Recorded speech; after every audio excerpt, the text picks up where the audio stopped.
you take me home and give me wings to fly? We can be alone in the castle in the sky. We can run away and leave this world behind. Please just take me home to a castle in the sky. Castle in the sky.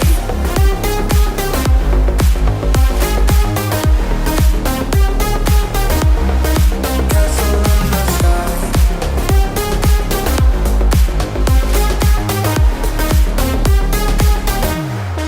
Won't you take me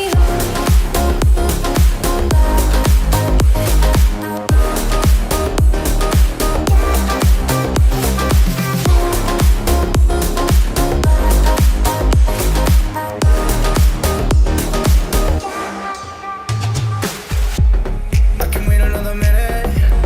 I can wait another second to be with you for an eternity. I feel like I am in a daydream. Every moment that I spend with you, with you. Won't you take me home and give me wings to fly? We can be alone in the castle in the sky. We can run away and leave this world behind. Please just take me home to a castle in the sky. Castle in the sky.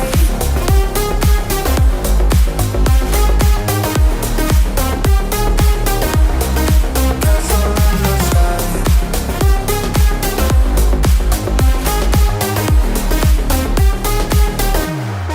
Won't you take me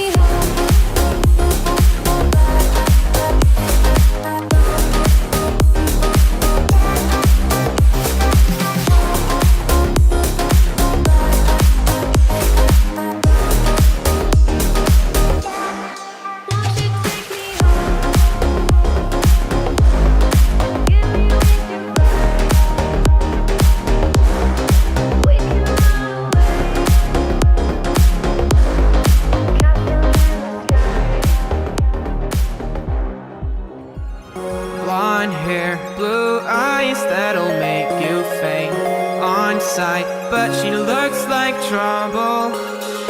Her lips so kissable and poisonous. I know she won't be good for me. But I don't care, 'cause I know it's so rare for a guy like me to get a chance with a girl like her. And I won't waste that chance. Waste that chance. Waste that chance. Waste that chance. Waste that chance. Waste that chance. Waste that chance. Waste that chance. Waste that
Radiant team ban.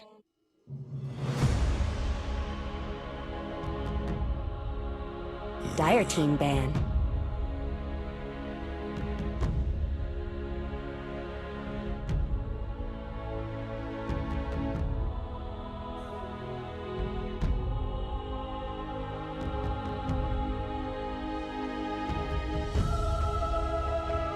Seconds left. Decided?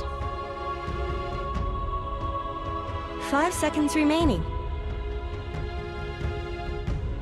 Radiant team's turn to ban. Dire team's turn to ban.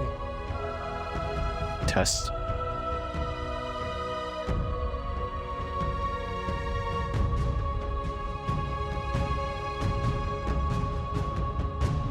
Alright, ladies and gentlemen, welcome. We are back for the EPL CDA Season 2. remaining. And this is MLP Dota and Unexpired John. Welcome back, sir. We're here seconds back remaining. again this league. But more importantly, sir, we're here with a new patch. How you feel?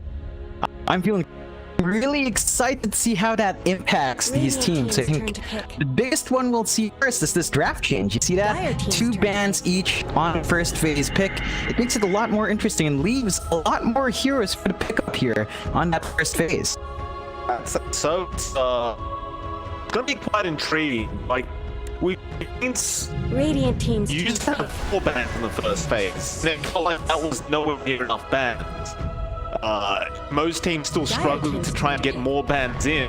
Now with only 2 bans each side, all these meta heroes that every single team wanted are basically available. You've got a couple of choices here.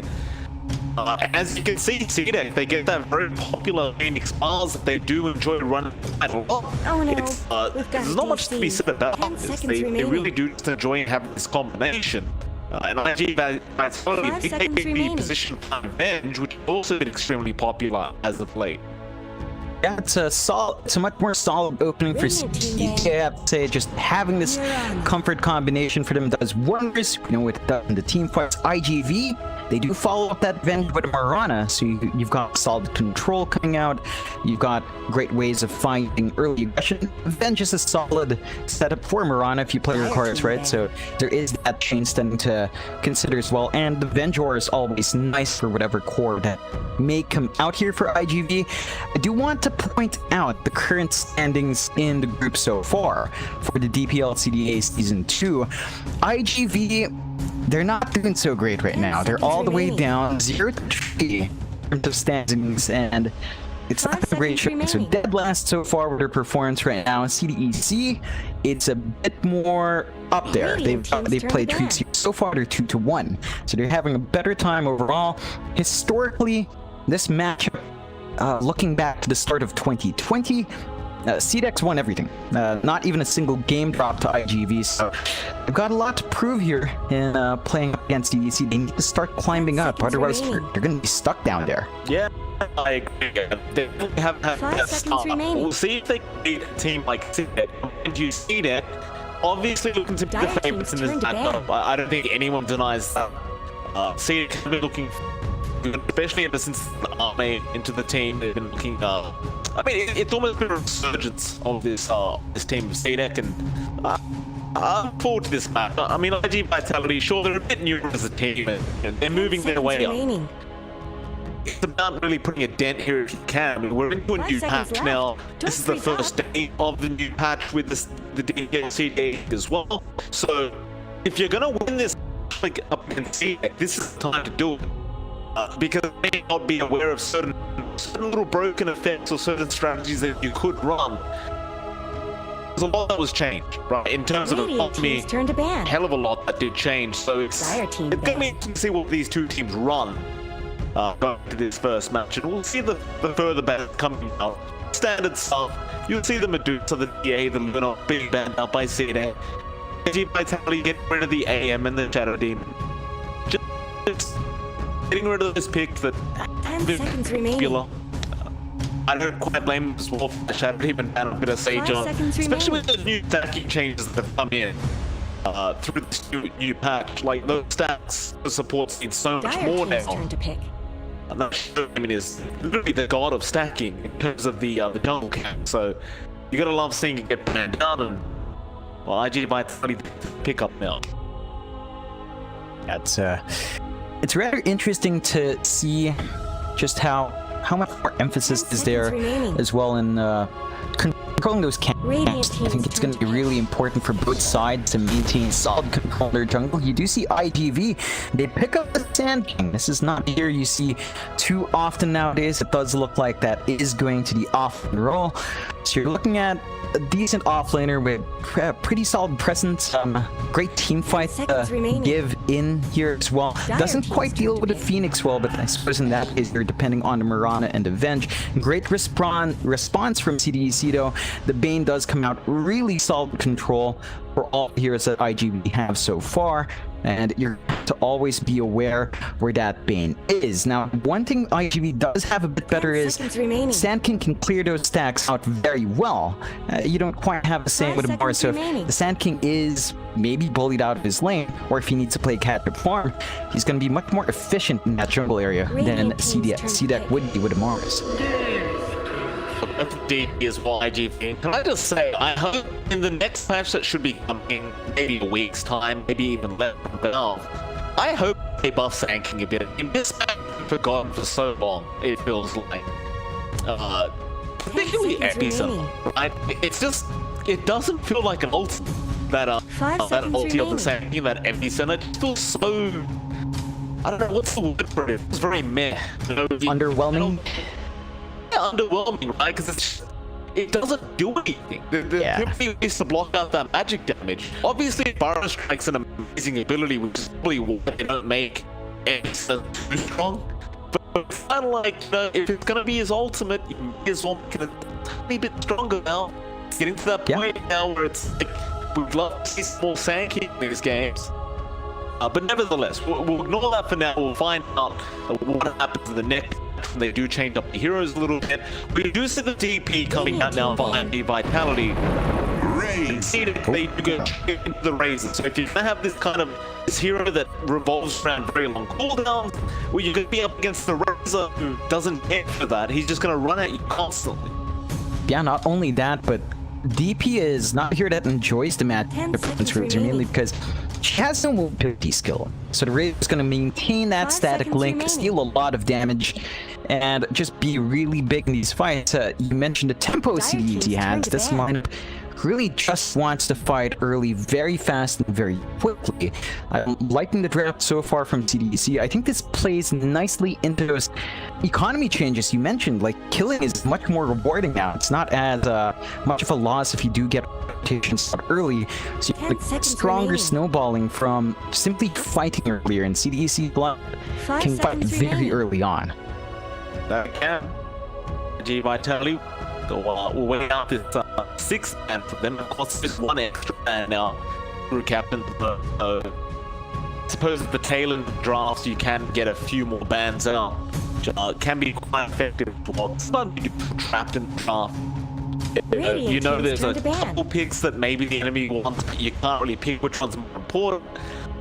Now you can. So, like and Slap being removed so far, we'll see the final ones being removed now by Sedek and IG Vitality.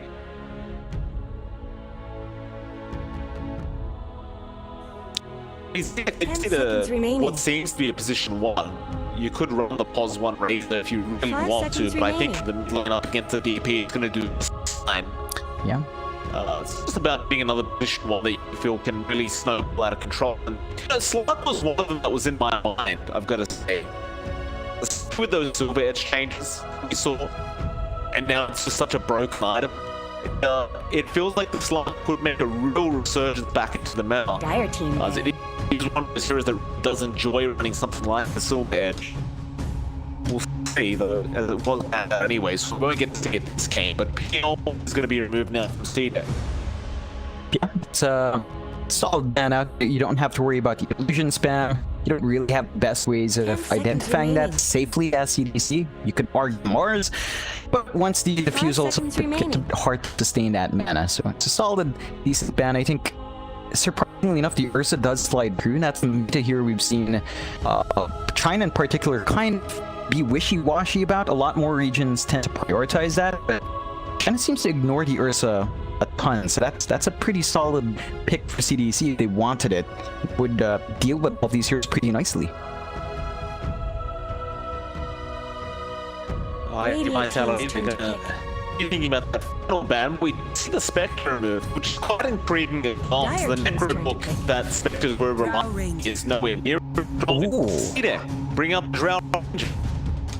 Yeah, that's definitely a hero you don't see too often, but if C-Deck was looking to fight fast, this is the kind of lineup you do it with. You don't need much investment in the Drow to really be active 10 early seconds on. remaining. We look at CDC to try to force team fights fast, 5 try to seconds take remaining. control on the map, maybe clear out some tier 1 towers fairly quickly, although how quick with the changes to towers, we'll see just how much C-Deck can handle that, but their lineup's looking good. They're not constrained by any long timers here, except perhaps the egg from the Phoenix, but it's nothing as pivotal as the Exorcism from DP, and even at Epicenter we were talking about, that's a cooldown IGV has to play around and forcing out these fights. Whenever those spells are gone, IGV have to take a step back, buy some space for themselves. They can't force a confrontation with CDEC if they've used their spells up. So there's some serious timers that IGV has to be constantly aware of. The final ban out now as well. Sorry, rather pick. They are going for that pulse one on their own side of things.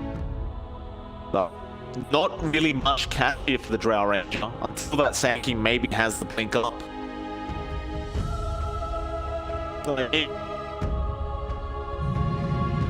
You'd love to see a gap closing here. Choose your And hero. yeah, for the PA. So that's one hero that can get the Drow, but seems to be one way to go now. It's the natural base force into maybe building specific plans, maybe like the MKD, to deal with the assassin. Then again, though, I blame them for just doing that switch of the terrain. Yeah. Just using that up against it on the PA. Yeah, the Echo Saber buildup is kind of a waste for range heroes, but everything else is still pretty nice. I still find it really strange you pick PA into Razor, into Bane. These are really good heroes to control that PA. So you're gonna be hard pressed at duel to just get in there and get the damage out. It's still a really good hero for the backline, especially for that Drow Ami's playing. I mentioned it's just, you have to always worry about XM. If he links you up and you already blinked in, you're just giving free damage to the Razor end. You're not going to do much as the PA. Now this game best of 3 series, so it's not going to be over. Of course, if you who are very well aware already, you have a very intriguing after this one. See RNG versus SAG. That'll be a rematch from a couple days ago. I think a lot of people are really wanting to get their eyes on SAG and see how he can. But get through this series first, and we'll see if IG Vitality can take down C-Deck. Leading this first game. As we are getting into it.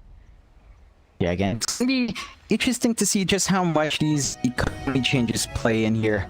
Besides, Prepare for battle. I think I disconnected. Oh, okay. Well, I guess I'll just wait for you to reconnect then. No, you, yeah. No, I thought I disconnected for a second there, but not the case. It just can't stop. I thought...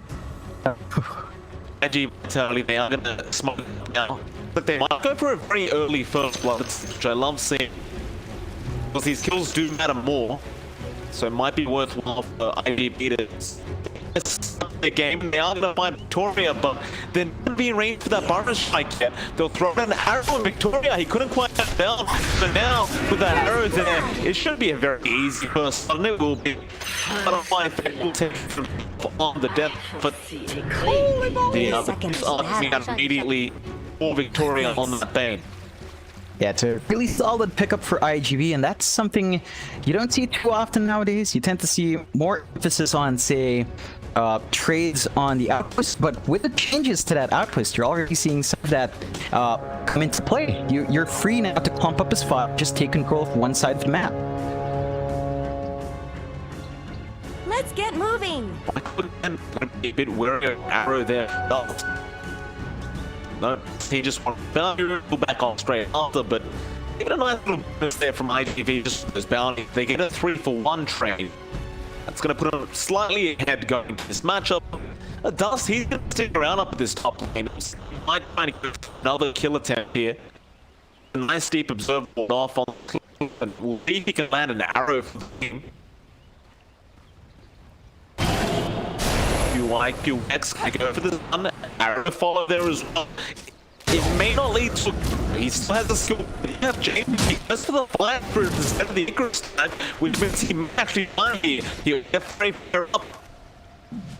We'll be alright.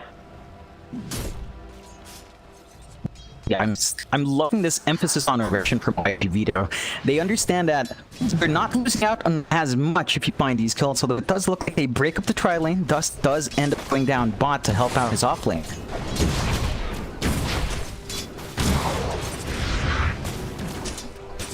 Victoria will be there on a big us, never mind. There should be a bit of a lane here for Nevermind on that tank. Even for Dark, like, I don't know how much harassment you can really out here on that Mirana. You can see Victoria, he just continues giving it to that tanking. No real care in the world for how much his HP is going down, because you've got Brains up there, of course you've got plenty of regen as well. So the laning phase, at least the spot lane, it does seem a little bit weak in my G vitality. Well, poor Nevermind. He's trying. He'll throw one out with arrow flying out as well. You just can't confirm the kill there, and Victoria can continue just zoning them out. It's going to be really slow for IGV. Now, you do have level 2 up and running on Nevermind, so you can play around the Sandstorm, but they have a sentry ready for this. And it should be fairly easy to find Nevermind, although they do have a preemptive sentry of their own. Indeed, of course. Now, mid lane, by effect, he'll be up against X. Well, we briefly, ran over this in the drafting phase, but you can't really siphon a Razor, because he's just going to static you back, and it will always generally mean XM will be ahead. There it is, that's technically coming out, although it was very short. You get the top 10 bonus damage. Butterfly effect, he won't mind. Yeah, it is a bit tricky with just how much move speed a DP does have early on. Razor's not as nimble, so if you cast it a bit far, well, you're not going to get too much damage, but that is enough for XM to pretty much just build a solid lane for himself. It's not too one-sided here, fairly even for both sides so far.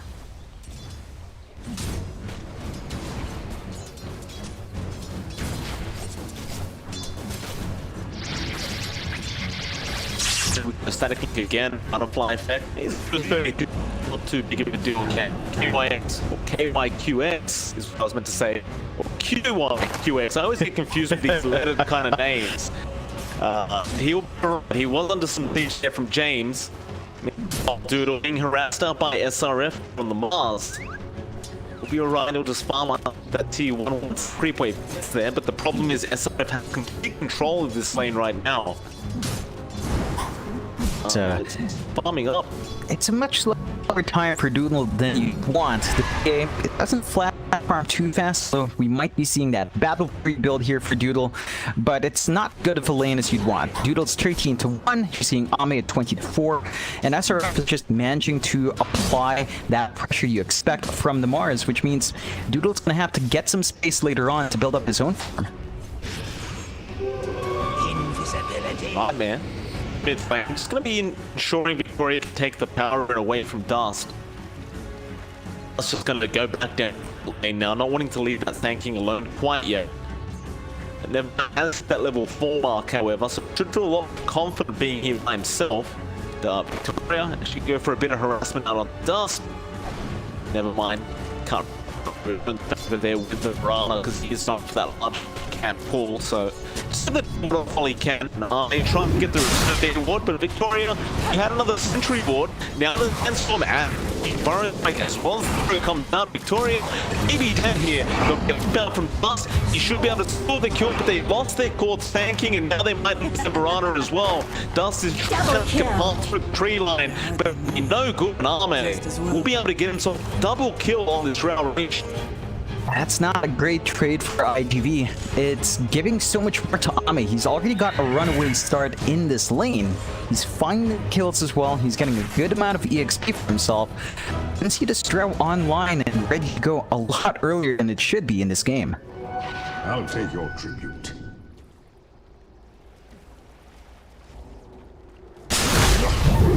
Mine. Burrow Strike can be there. Another great arrow to come out from Dust. Oh, Burrow Strike duration just not enough to Victoria. Be able to walk himself out and then however mid lane XM getting high Butterfly. He does get the kill for the Razor. He will die afterwards, but he's more than happy with that. Yeah, it's a big pickup for the DP. Butterfly Effect can be really happy to force the rotation out from James as well. That does help free up the top lane and, you know, just give more space towards Doodle.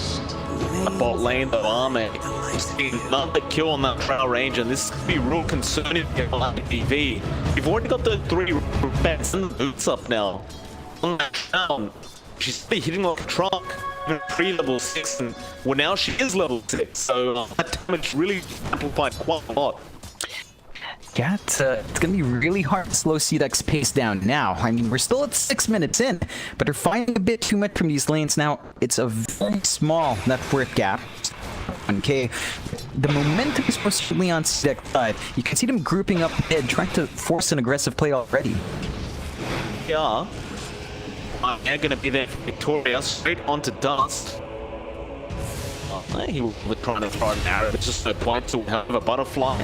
Trying to go and help Q1 QS, but XM already got the kill now. This isn't going to be pop. Standing Icarus Bob, Butterfly still going. Icarus live out from the 50. Butterfly, he may have gone too far, and he does. XM gets the kill. This is in trouble. He'll turn around and get triple kill on the Razor. And XM just understanding how far he can push the Razor. And Vitality, they underestimate. Unfortunately for them, it does not work their way. That was the first exorcism of the game as well. It doesn't lead to any kill. It's no objective chipping away here. And Cedek, even with all supports rotating down mid, they're still having a lot of great times on the side lanes. They're not losing out on any single lane. All this movement is just paying off and helping them snowball even harder as they approach the 10-minute mark.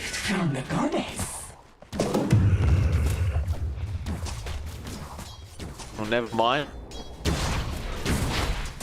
To keep his own thumb on that Sand King, but man, they just hit like a truck now. Never mind, he's gonna go for the push there onto Victoria with the bad missile on the arrow. That should mean a kill, and it does. Just your position of 5 going down, however, in top lane, Doodle's be in trouble. He does get speed up quickly around, and he is probably gonna try and blink strike. It will not be enough. James had enough damage with the fire spots. They just continue. Radiant's middle tower could use some help. Destroying the game. It's gonna be really tricky for IGV now to split up their farm. Like, you're not having a good time in Nevermind. You're also not having the best timings here from Doodle. So one of these heroes will have to get shafted. They're gonna have to prioritize that PA's acceleration in the jungle, which means you're not gonna expect a great blink timing for Nevermind. He's just not gonna get these camps. Oh, Bane, Butterfly, or rather, it was the Bane being stunned up. Nevermind will put up the goal, now Dance takes it. James, the TP on the Phoenix doesn't really have mana for the egg right now, and need to use it anyway. Yeah, I'm gonna lose that pause for Bane again. They're seemingly apply pressure on Arthur and that Drow. He's not too pressured. He just keeps sitting in the and keep. Yeah, it's a lot of commitment from IGV to surround this bot lane. That frees up every single other lane. Like Escrep having free up top, he gets the free farm. They do chase XM, but that's a tricky target. Arrow does that great arrow from Dust. And that might maybe kill here, except he has no way out. He will go down with that. Yeah, gonna try and punish here. Dude, gonna be the first one to siege here from Gates. X up to get him. He's still hitting very hard. They're coming out. They will focus on, and they should be able to get and do. Here comes Nevermind as well. And they get a burn strike onto Arme, but Butterfly has so much damage him top. Duke, they kills the tower. T2 tower. SRM, it's a great arena rock. Do clear them out. Tower is under attack. So it was a complete mess down that bot lane, but it ended up being a 3-4 trade the way it needed. Yeah, that's a bigger win for ABC. Even if they trade away their Drow, they're still finding pressure on IGV. They're still not finding the objectives, and Doodle now does TP away, but if there was a stun there, he would most certainly be in a spot of trouble. You might see it at XM. He may go for something like a Yules later on if he feels it necessary to have that TP cancellation. Dude, he'll keep farming up. He hasn't really queued up an item for himself on this PA yet. He's just trying to decide what he might not really have enough time to go for the Battle Fury build if that's what he wants. He may need to try and go for something that can allow him to build on. Yeah, but now we're just thinking about it. Yeah, it is really tricky for the PA. Like you want to be able to just get in there and get the damage out, but there's so much control here from CDEC. Like you're gonna need a BKB, but you worry about the Fiend's Grip, you worry about the static link constantly. It's definitely not a very easy game for Doodle to itemize for, and just opt for the Battle Fury in the end. Just wants to build that solid, steady farm up as the rest of IGV try to fight around and apply some pressure with Butterfly Effect. Dire's top tower is under attack. IGB, they'll try to take control of that Radiant Sun jungle. Dire's structures are fortified. Scan come out from the Dire side, but it only really sends out the illusion there. They can sit arming that mid lane any on that Drow, just trying to slowly siege it away. He doesn't have that Ants up now. Never mind though. Love to get an initiation off here. Need to be able to close the gap with that Burrow Strike and can't find the path forward. I'm just having really nice position. And they always farming the other gap, but again, how do you get in range here? With Moonlight Shadow, you might be able to. They'll try. However, Armor already realized something's right. Leave the build. Fly effect now pushing the mid in as PP, and there is going to be a Burrow Strike into an arrow, into an epicenter. Will eventually go down. However, SRF does end up getting that Vengeful Spirit kill once again. XM going for a static link there on the SK, but he does TP up. IGV, they don't really have the option to put that mid lane down with the Exorcism. Back to the farm game for them. Yeah, it's a solid pickup on the Drow, even if you do pop a lot of ults for that. It's the biggest target on the map right now for IGV to build up and take out. You're getting space out for your PA. So Doodle is getting a little bit more here. He's sticking around to his camp, just clearing out that jungle. You do have some decent wards though from CDEC to punish, but they just haven't been able to jump the PA. So that's something CDEC might have to start really hunting down. You have a PA to play the farming game like this. Once the Battle Fury's up, it's just going to speed up so much more. And IGP understand that. They get the wards off in the jungle, they're keeping it safe. They're always going to be aggressive as long as Exorcism's up. And it's going to be a minute. So they're timing themselves pretty darn well here from IGV, considering all the obstacles they found at the start of the game.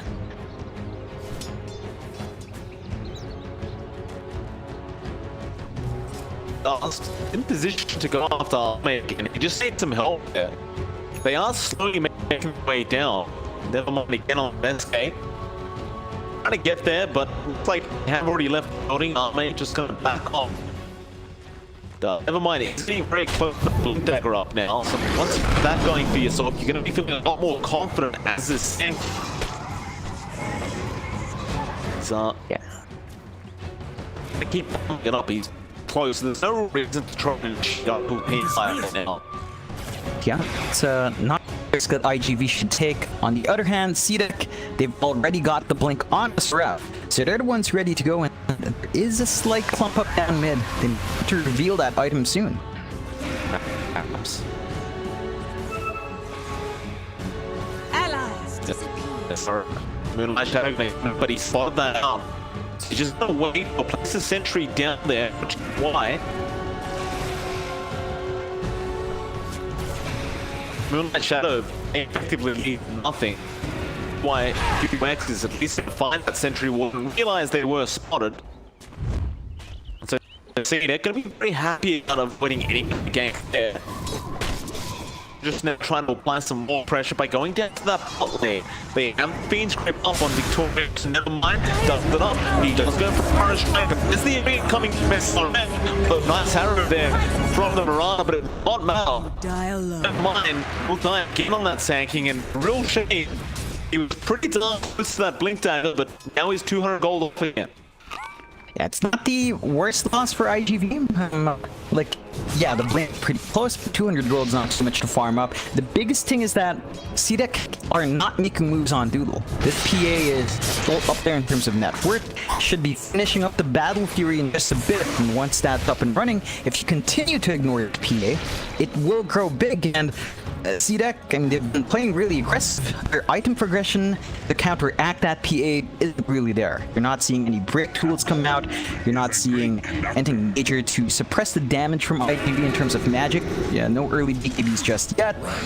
So that's something CDEC has to consider, that they've given Doodle a way to get back into this game with free farm. The same thing for Ahmed, right? Like he's working to what appears to be the sort of he's got that shadow and with the knuckles as well.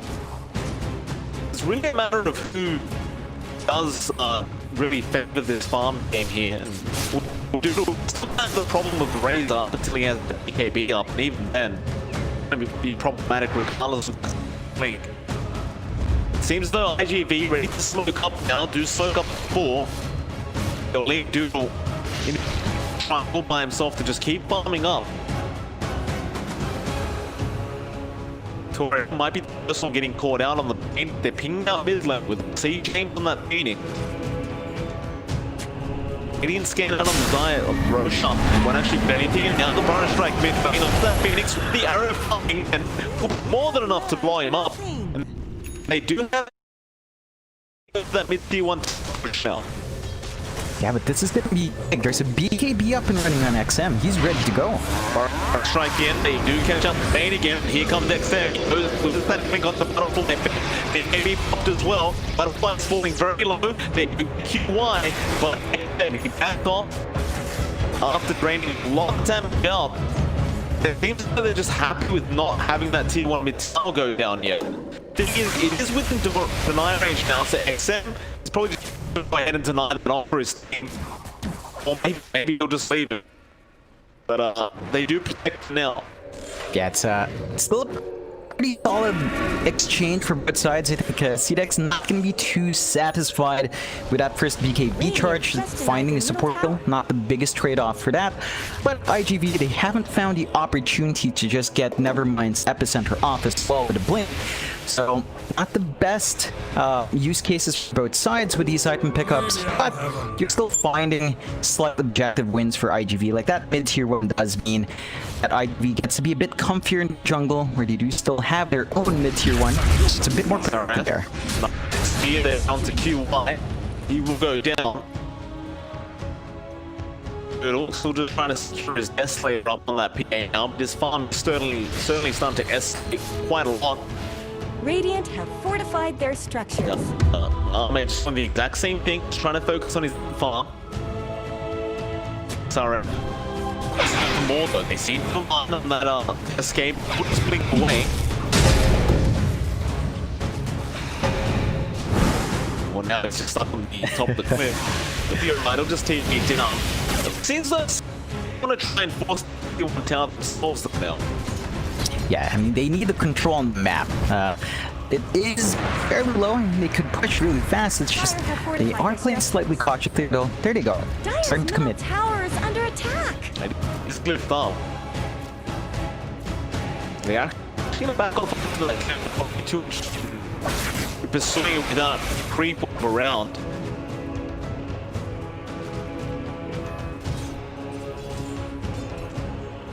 I'm just wondering who this is favoring here, because Doodle is really farming quite nicely here. We just need one more Mithril Hammer to have that Deathslayer up. Yeah, and then at that point, you're looking at a PA who can really just melt people down. You have to remember there's a wave of terror with additional armor reduction as well.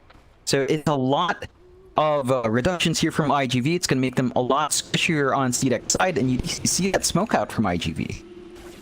Right, you do. XM has the BKB up, but he has to be a little bit wary. He has to be fire strike into an arrow, but XM gets the BKB on time. The dust from Arme. They'll go onto the DP. Great arena and speed from SRF, killing off that sand. That butterfly effect. He'll reach his stun as well. Plasma Pool and XM. Kill the kill Raptor. That's going to be a 3 for...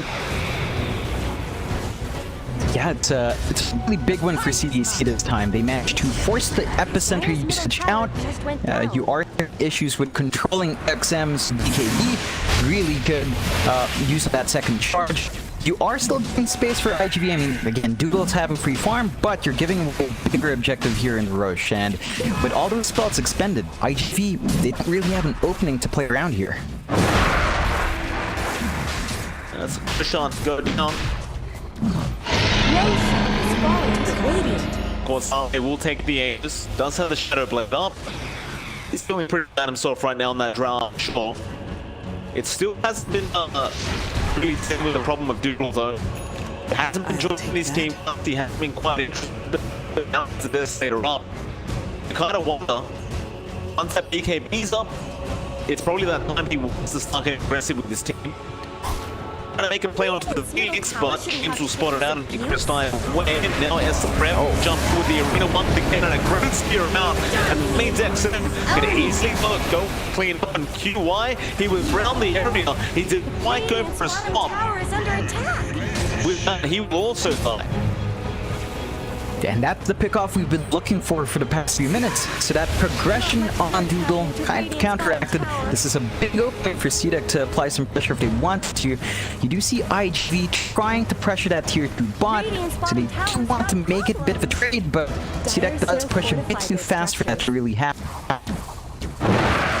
I mean, look at Ame. He's attacking from the cliff. Yep. It's a nice feeling.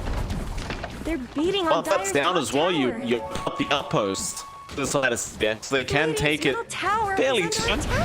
We are at the 22-minute mark, so it's not quite like they're able to deny the 20-minute sleep.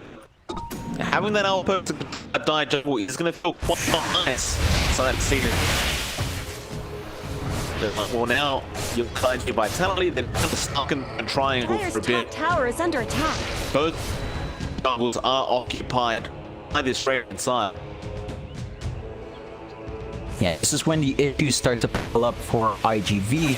They still need Doodle to get that PB, but even in a big fight, let's say if Doodle does join in a 5v5, CDEC can easily just Fiend's grip up the PA or static link the PA, and again, you're in a very hard spot as this hero.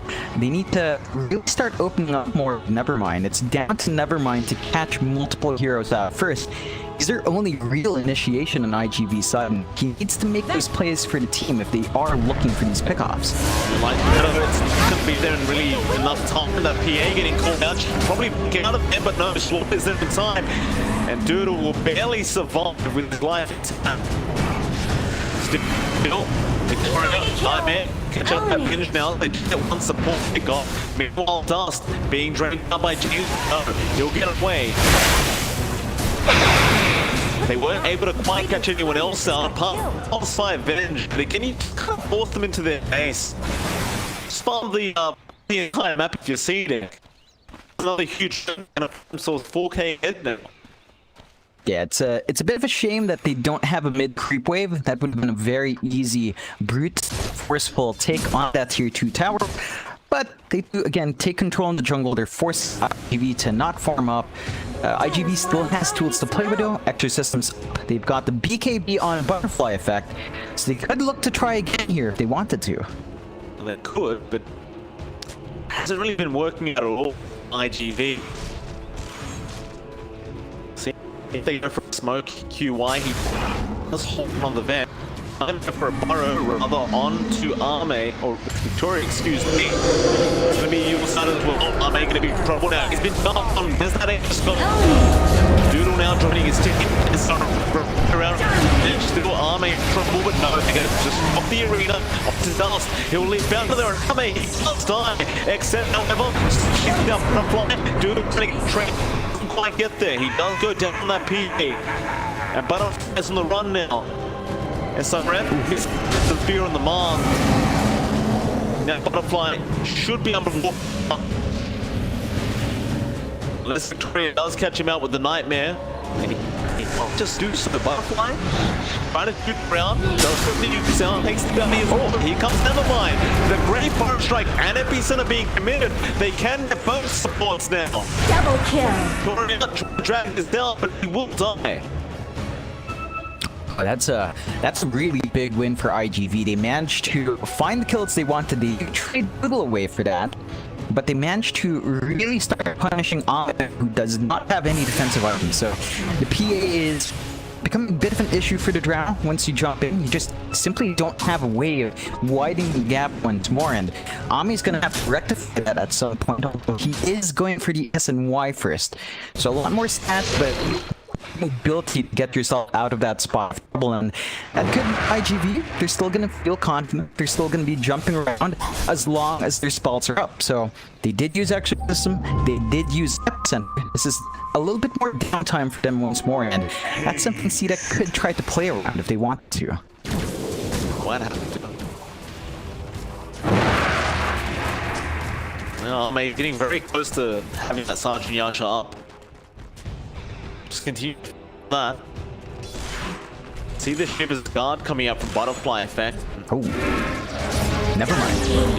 Yeah, getting caught mid lane. Great kill there. Rather set up from SRF and X10 plus people on the Razor. They still maintain control in this game. See that? They're just gonna continue trying to hunt down heroes wherever they can find them. Does be next. Not too careful. Another Night Speed coming in. Trying to force out the lead charges here from Dust. He will come in. Can he get himself out? That's all of them down. Trying to take but the Duke not going to be available. So they won't have enough damage. It's a run. It's back to the drawing board for Cita. Yeah, bit of a shame they don't find that pick-off. Would have been really nice to just give themselves a bit more. They don't really have objectives up top to kind of push out. They don't even go for the outpost take. Instead, down mid. Yeah, Victoria getting them off.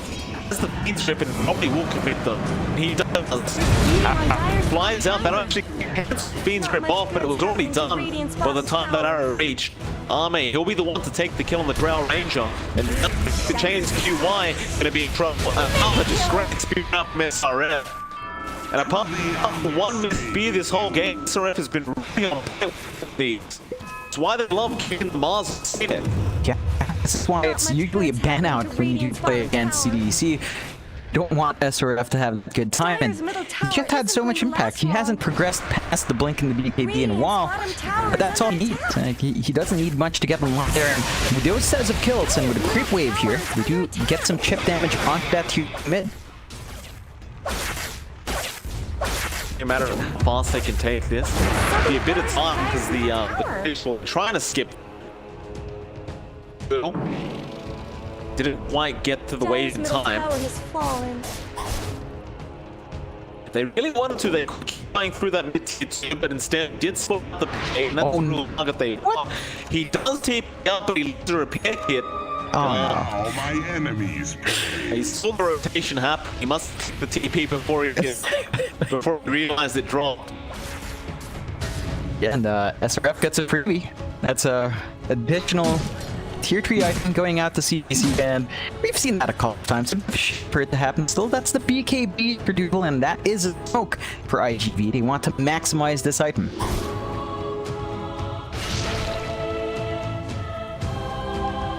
Doodle gonna run down through the Radiant. Do not want to see his roughly.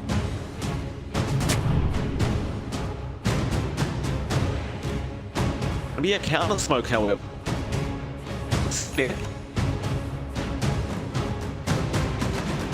The other way, they may go into that rush up. It's actually scaring this out if they did. No, they're gonna loop around the river.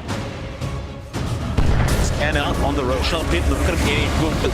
Line getting caught on that Sand King. Nice swap out. No, line should they really want that Sand King first.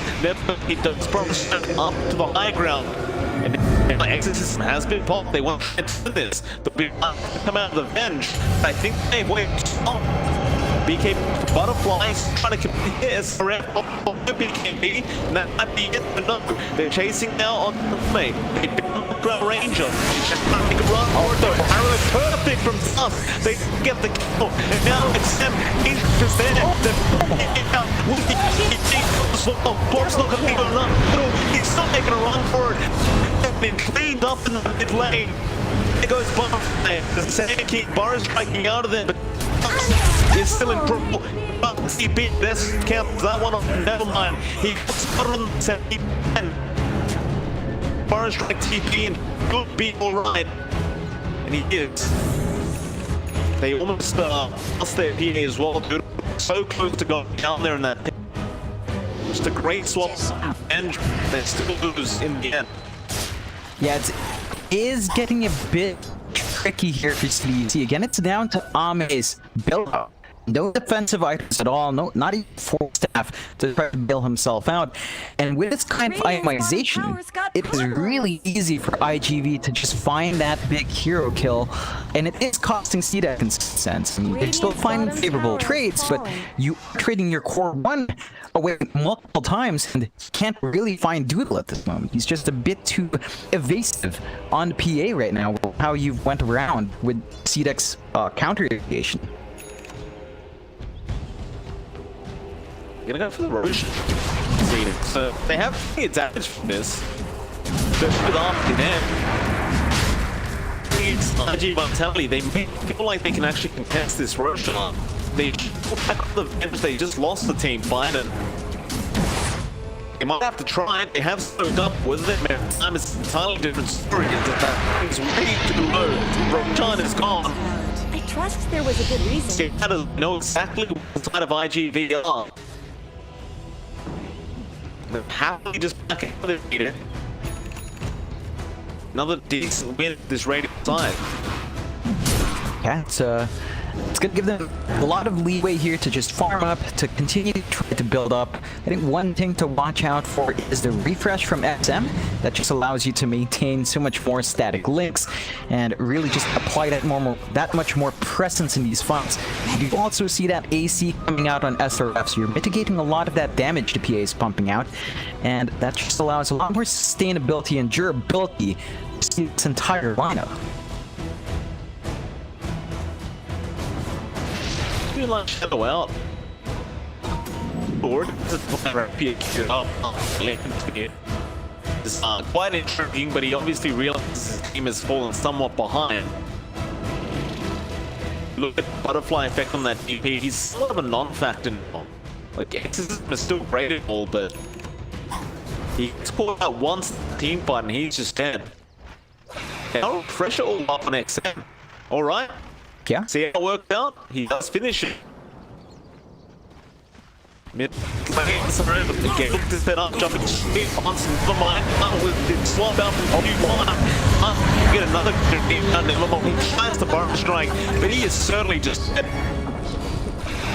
Shut your eyes and dream of me. Ooh, it's getting tricky now for IGV. You see that lead build up for CDC. It's up to 6k now. You've got the Shadow Blade up and, well, no, the Silver Edge should be up and running from Ame soon. And that should be a pretty big one for them as soon as that's done. And with those kills, of course, they can just go straight to the high ground. This is where CDEC's lineup really shines. They just right-click way too hard. It would be very nice to have that repair kit right now from IGV, but they don't have it. Dyer's middle tower isn't going to last long. And Ame's hitting even harder and even faster. There's that link sphere coming out for the PA, but that leaves him with no buyback gold. Dyer's middle tower has fallen. They end up getting wiped. It could be very dangerous for IGV, but they move my Shadow.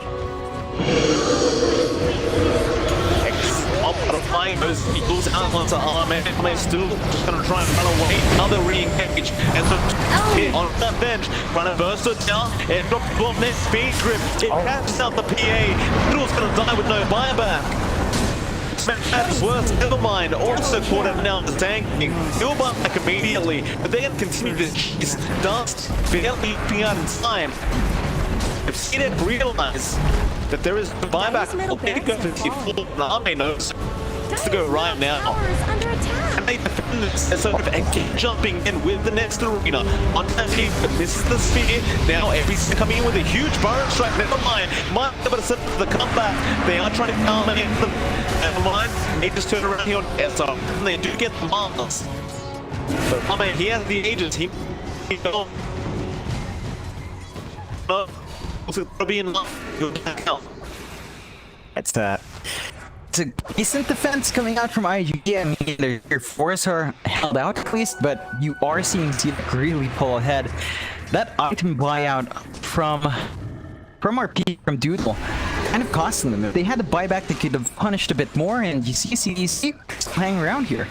They're gonna go back in on that Peter, great front up, never mind. And the Icarus starting through. Hey, why? Speeding in. Target here, and he is dead. There's never mind going down as well. And you know, both of those heroes don't have vibe. They just both used it. It's a question of whether you want to go top lane or whether you want to go back through mid. See that? Play it safe and try and go through that top lane tower. Yeah. It's, again, more objectives for them to take, and man, Almay just really melts these towers right now. There's nothing to stop this draft from just going right through. There's just nothing from IGV right now to stop this. Dire's top tower has T3 fallen. Moonlight Shadow again. We'll have that agent. Maybe just throw it away. Hold on for now, maybe just later on. Not to mention now he's an MKB up. Yeah. So that P is really a problem for me. Yeah, they're gonna lose the Aegis though in about 6-5 seconds, so you're not gonna have that second life, and you don't have the cheese on the ground anymore, so that's something to consider as CDC re-engages into the ground. Not gonna stop them. They're feeling confident. I can't blame them. Dire's top barracks are getting banged up. Okay. Dire's top barracks have Big fallen. better. They're just being very cautious about his positioning as they have been aiming him every time.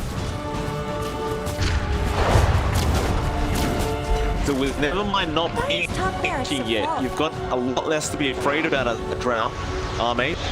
Standing around will be darts. The fly now, but there's the gust as well.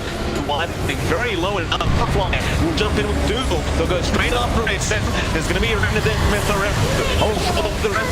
Oh, and now XM, he's just bleeding up. Just straight up. He can't take him down. Never mind, finally comes in, but he's gonna die as well. And that's it. They'll just call GG after a wipe from CDEC, and that'll be game. Going to the way of CDEC. Yeah, good showing from CDC. IGV, they held out well. They gave Doodle space to try to come back in. It was always going to be an uphill climb, though. I mean, that's a PA into Razor, into Bane. They've got to be a bit more careful in their draft with last pick like that.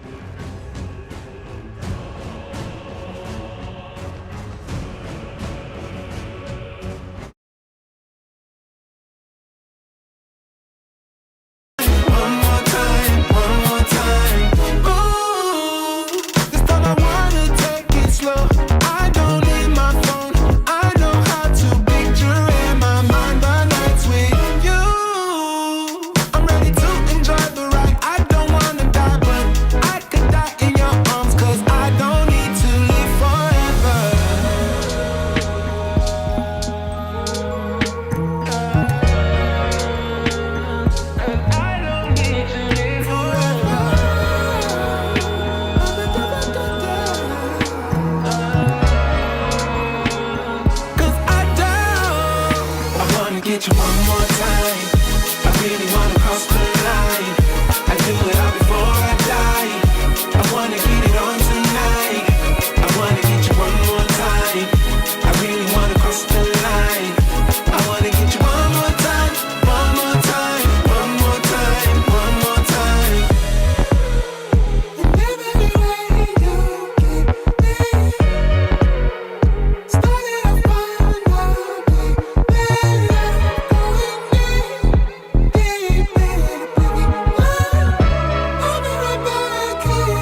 Team ban.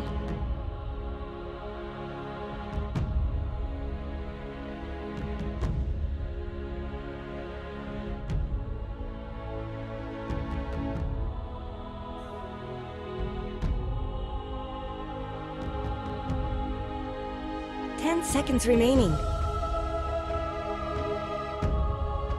5 seconds remaining. Dire team's turn to ban. Radiant team's turn to ban.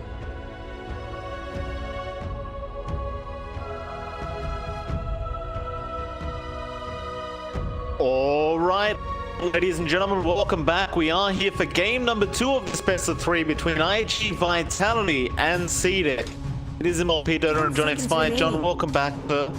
We've just went past game number 1, and as you saw, CDEC in a rather convincing fashion took game 1.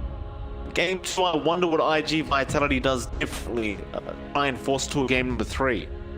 Yeah, I think a big that really was down to draft. I mean, the PA last pick just didn't quite provide the answers IGV was looking for. So just kind of correcting that would help them out a huge amount, because you had a Razor in the last game, you had Bane. It's always going to be difficult no matter how much farm you were tossing towards Doodle. So we'll see how much they do change out in the draft. I do find it surprising that CDEC is the one to ban out the Phoenix themselves, not giving IGV an opportunity to first pick that in this game. I mean, it is first pick for IGV, so they may just not want to give it away to the side of IGV 5 here. seconds remaining. Dire team's turn to pick. So in the first pick, they do go for that Queen of Pain, which has been extremely popular quite a while now, so it's really unsurprising that they do go down this route for their first pick. Yeah, it's still that really flexible hero you can toss in so many roles, so many lanes. Provides you really strong tempo to play around with as well. So IGV, they're setting themselves up quite nicely with their opening. CDEC, they've got a few options there. I mean, that Mars is still available. They do pick the Nyx instead, which is a really good response towards that Quap. Like, a lot of AoE spells could easily reflect that and get some nice control onto hero. Yeah, absolutely. Close IGV back to their second pick now. Nyx Assassin, I mean, we haven't really seen it very much, but it is a very, very popular ban, though most teams seemingly just unable to ban it right now because of the way the bans have changed. We'll have to go through quite a lot more than they used to. IGV now seeing that Nyx Assassin, kind of hard to respond to this, but they will go for the Clockwork pick, which has also been rather popular as of late in that support role, and it's very flexible as well, so it's not really too surprising to see it pop out here for IGV. Yeah, it ties into the Quap quite nicely. Got a lot of mobility with these two heroes, so you can start these fights from a long distance off. Got great scout ability with Clock, and that flexibility to play, although CDEC just straight into the Viper now. Just really early for the hero to come out. No real natural heroes that you want the Viper here for, but when you have a lineup like this, the Viper is a very hard target to punish. Along with that, Nick, I think CDEC has found an answer for base IGV wants. These two heroes should be able to slow down that aggression that IGV is looking to bring out in game number 2. It's just that one hero that can't really lose the mid lane, even up against a hero like Queen of Pain. Just tend to win regardless of who you're up against at that Viper.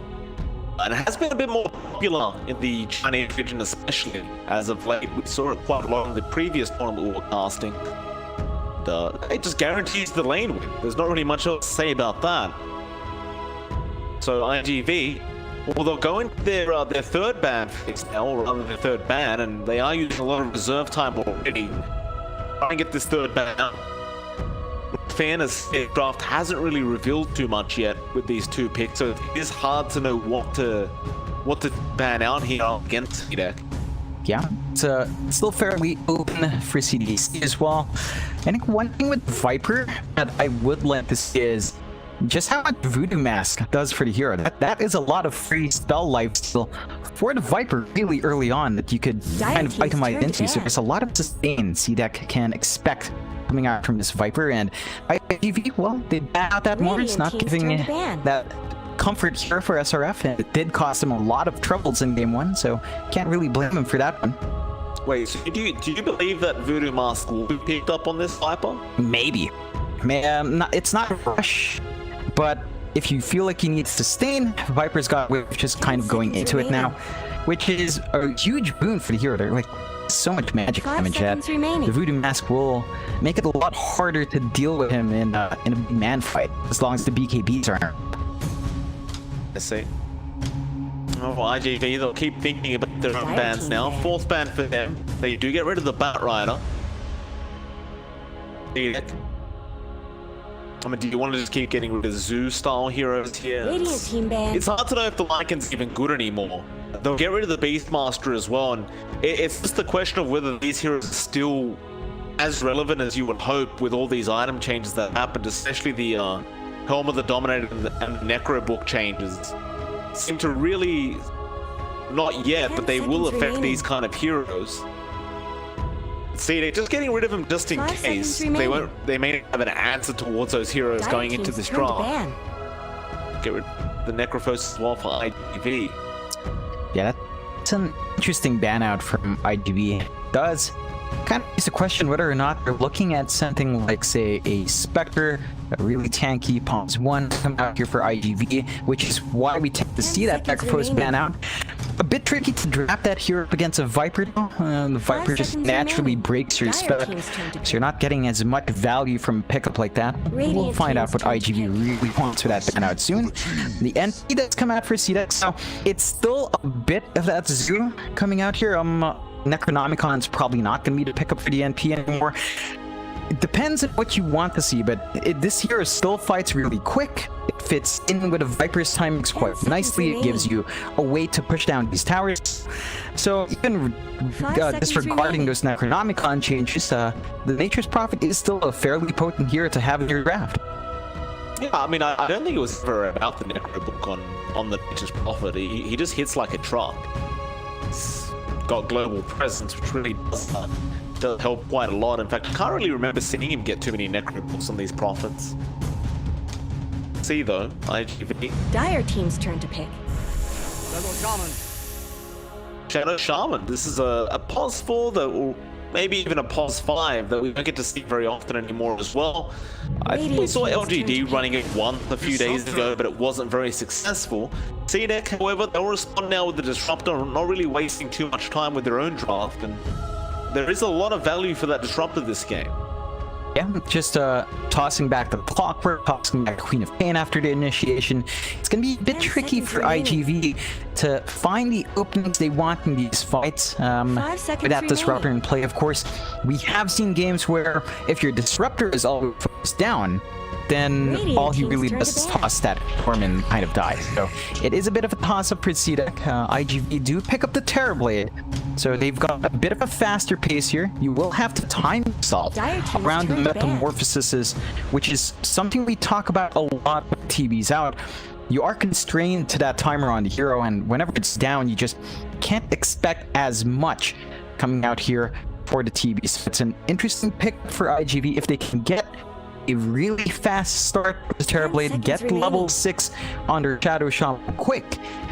They can find some pretty fast objectives in this game. I wonder if they'll play it like the way we've been seeing God King from SAG play it, where he just kind of farms up for the first 25-30 minutes. He won't even join a team fight unless it's right next to him, and he has the Metamorphosis up.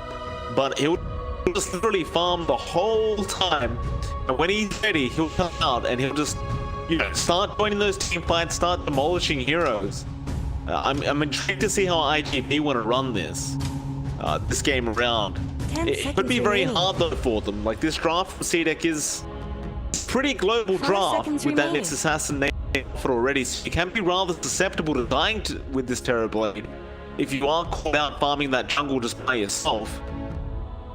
I'm sure IGV have thought about this though, already seeing the Nyx Assassin as that first pick. Early time's gonna tell what happens there. Dire team Yeah, ban. it's gonna be interesting to see just how far IGV can push that here. You do see the Ursa ban out from IGV, so not having that option towards C-Deck, really solid core that we've seen a lot of teams really prioritize, and would have nicely in C-Deck's draft. You know, the timing's great, it deals with the Trailblade pretty nicely. Doesn't care too much about the clockwork once you've 5 got seconds certain remaining. items up and running. Even the Shadow Shaman doesn't do too much once you have a BKB. So just a great ban out from IGV. C-Deck though, they do have last pick. So you're gonna have to show your hand here, IGV, before C-Deck does close out their draft. It's gonna be a rough one to go for.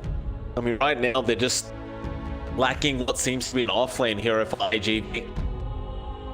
Could go for another mid pickup and run the offlane Quap instead. It's kind of more doubtful. You never really know up against that Viper who you do want to run. C-Deck taking quite a bit of time here for that last ban up, but yeah, still looking for that offlane hero, so it shouldn't be too confused. They'll get rid of the LC, so just not wanting that purge available for IGV. Now, this final pickup, I wonder what kind of offlane on. Yeah, I mean, they still have that flexibility with a 10 Quap. seconds They wanted to remaining. just toss that there, or even a Clockwork Core, if they are closing 5 out that seconds like that. But remaining. it does look like they need a little bit more control to tie it up, and they do go with Pango. So they've got really decent team fight here. Not the best in terms of big AoE control, but if you have your Hawk and Shadow Shaman focused on the right targets, the Pango can make use of that hold and really apply a lot more damage. So it's tied in quite nicely for IGV. They've got some decent tempo here. 5 seconds It's really just remaining. down to the Terrorblade farm up. But we saw IGV stay disciplined like that in the last game. Just let Doodle have all the space in the world. Played as 4, and once Doodle had certain items up, he started joining in. Expect that same tempo from IGV, except Choose your less hero. constrained by cooldown and back. Close out with the Void. Really, really strong combinations with the Viper, with the Disruptor. They are also tied in that Chronosphere timing, but I don't think it's as farm constrained as a TB. Like, a TB definitely needs items. In this case, CDC, as long as Ame has Chrono and XM and Victoria are around, you're going to find kills every single time you use that spell. Yeah, I think the Void pickup was quite a strong one there from C-Deck, and when you've got this many heroes that can just stand outside that Chrono and just hit away with no real care in the world about what's going on around them, it's going to be quite a nice feeling here for C-Deck. Yeah, it all pans out. C-Deck, they are one game away from winning out this best of 3 series, and well, IG Vitality going to be trying to force us to a game number 3 if they can afford to. See how they play this one out. It seems like a very important game here on the Queen of Pain to really try. Doodle does have that free space on the Terrorblade. He's gonna need it so much more the PA game this time around, so see if Butterfly Effect can just overcome the XM Viper in that mid lane first and go from there. Yeah, it's been a tricky set of games for IGV. Like, even that game 1 matchup with the DP Razor was kind of just as bad for Butterfly Effect, so let's see if he can handle it this time around. I mean, it's just not had decent matchups. It's always been something that's just completely cancerous to lane against. Something We'll get into a game number 2. meant to be. Be a fun one. IGV, again, I'm quite intrigued to see how they run this Terrorblade, most from Doodle here. I'm sure he will be, of course, prioritizing farm the most of anything else on this Terrorblade, but whether he does bother joining his team with that meta, or whether he just uses it to just farm up and stay relaxed in his own jungle, I mean, you can definitely agree that there's much more space in your own jungle now that you can't really take the outpost away until you've got a tier 2 tower. You'd argue that it is much safer for these position 1s to be able to farm up. Of course, C-Deck could invade that jungle with Nexus, which is where the problems can start. But It's just a matter of whether they keep the Knicks back. Yeah, I think CDEX just has a lot of rotating potential, not just with Nick, but you mentioned it a while ago, the NP's got a lot of presence there as well. So you will have to be a bit more cautious in how deep in the jungle IGV wants to toss Doodle in. And CDEX, they have to maintain that pressure. You can't really allow a Terribly to find that free farm in this game. Top lane, be a bit of action. Arme there with Victoria, throwing hot chili.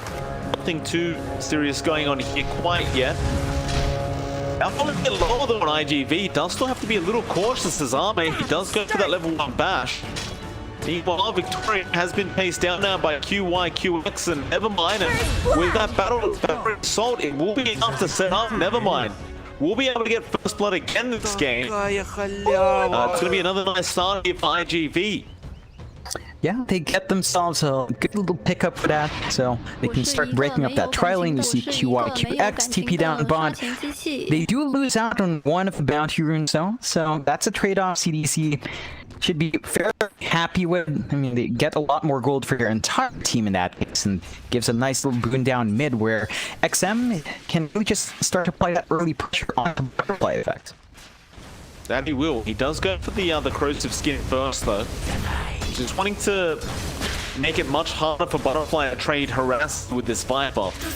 You're gonna have to think every single time he wants to throw a spell out, and you see Butterfly effect as well. He does go for a kind of skill build where he'll prioritize the Scream, understanding that the Shadow Poison won't be any good here up against this Viper.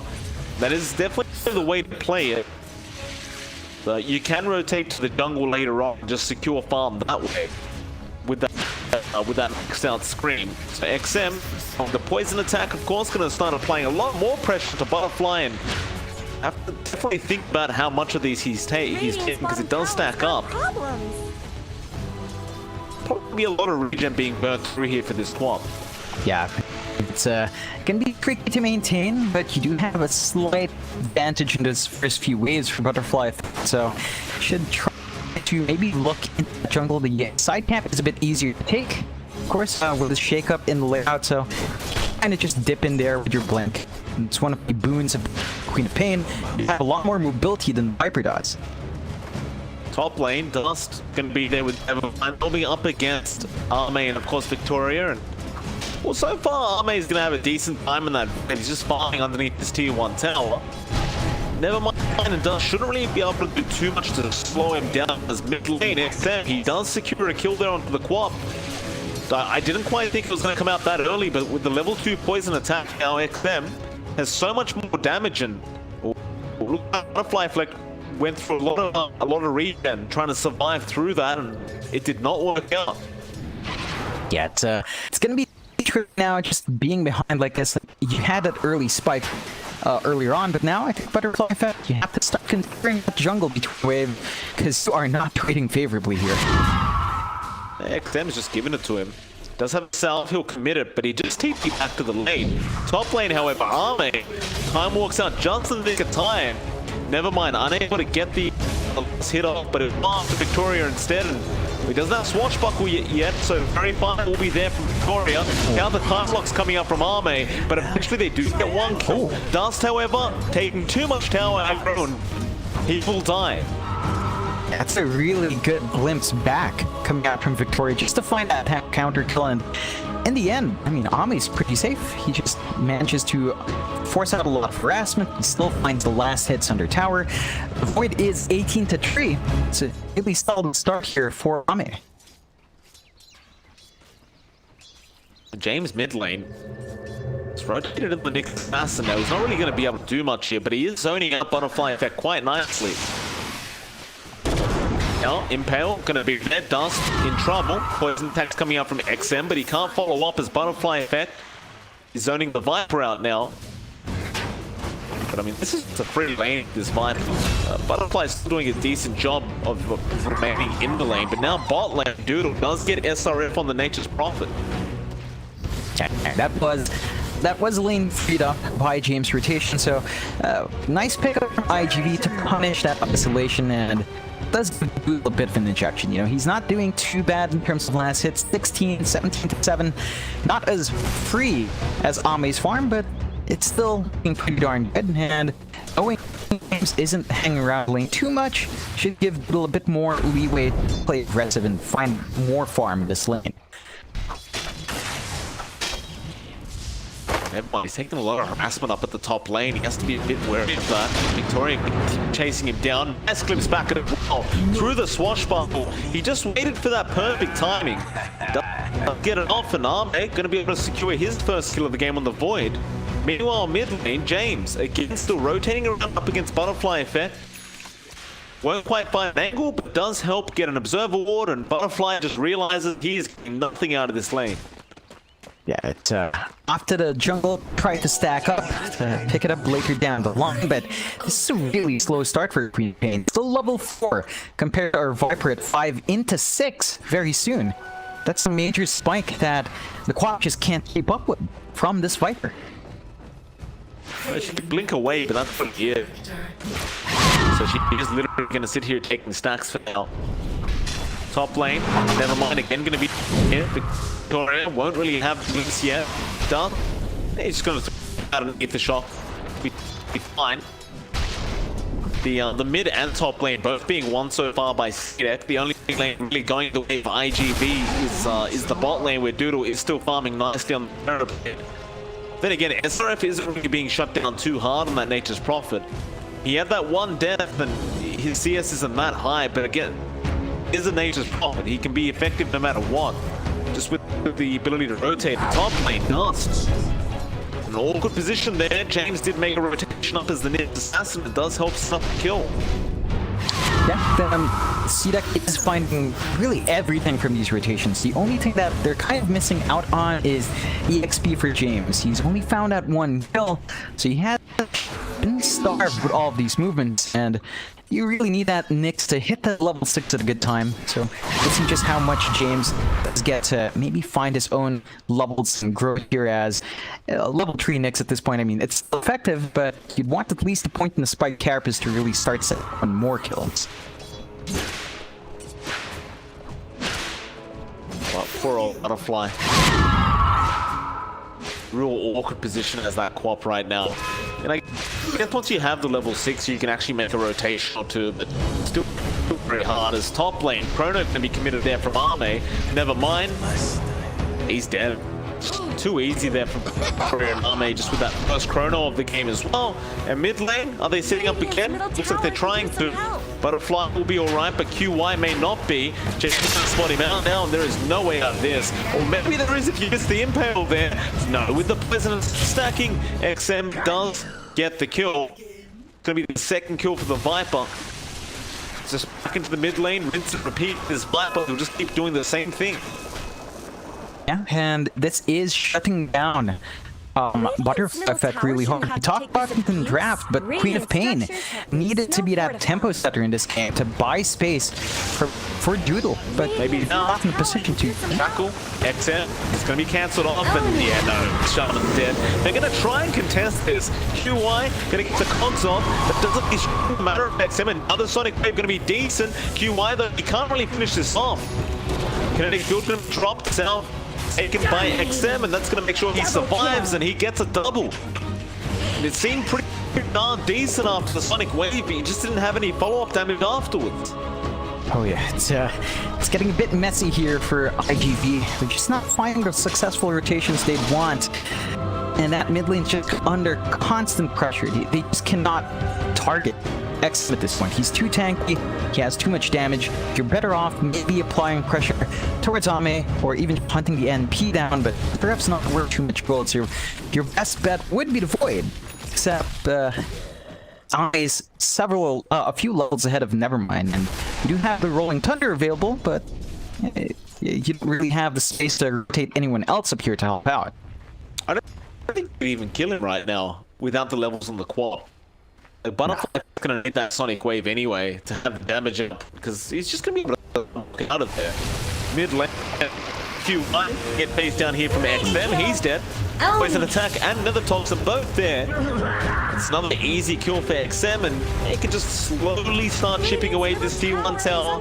Nobody's gonna stop him. Top lane as well, Dust will end up dying as SRF helps out with the rotation there on the Prophet, and he'll just be straight back down to the bot lane to help defend up against Doodle's Terrorblade.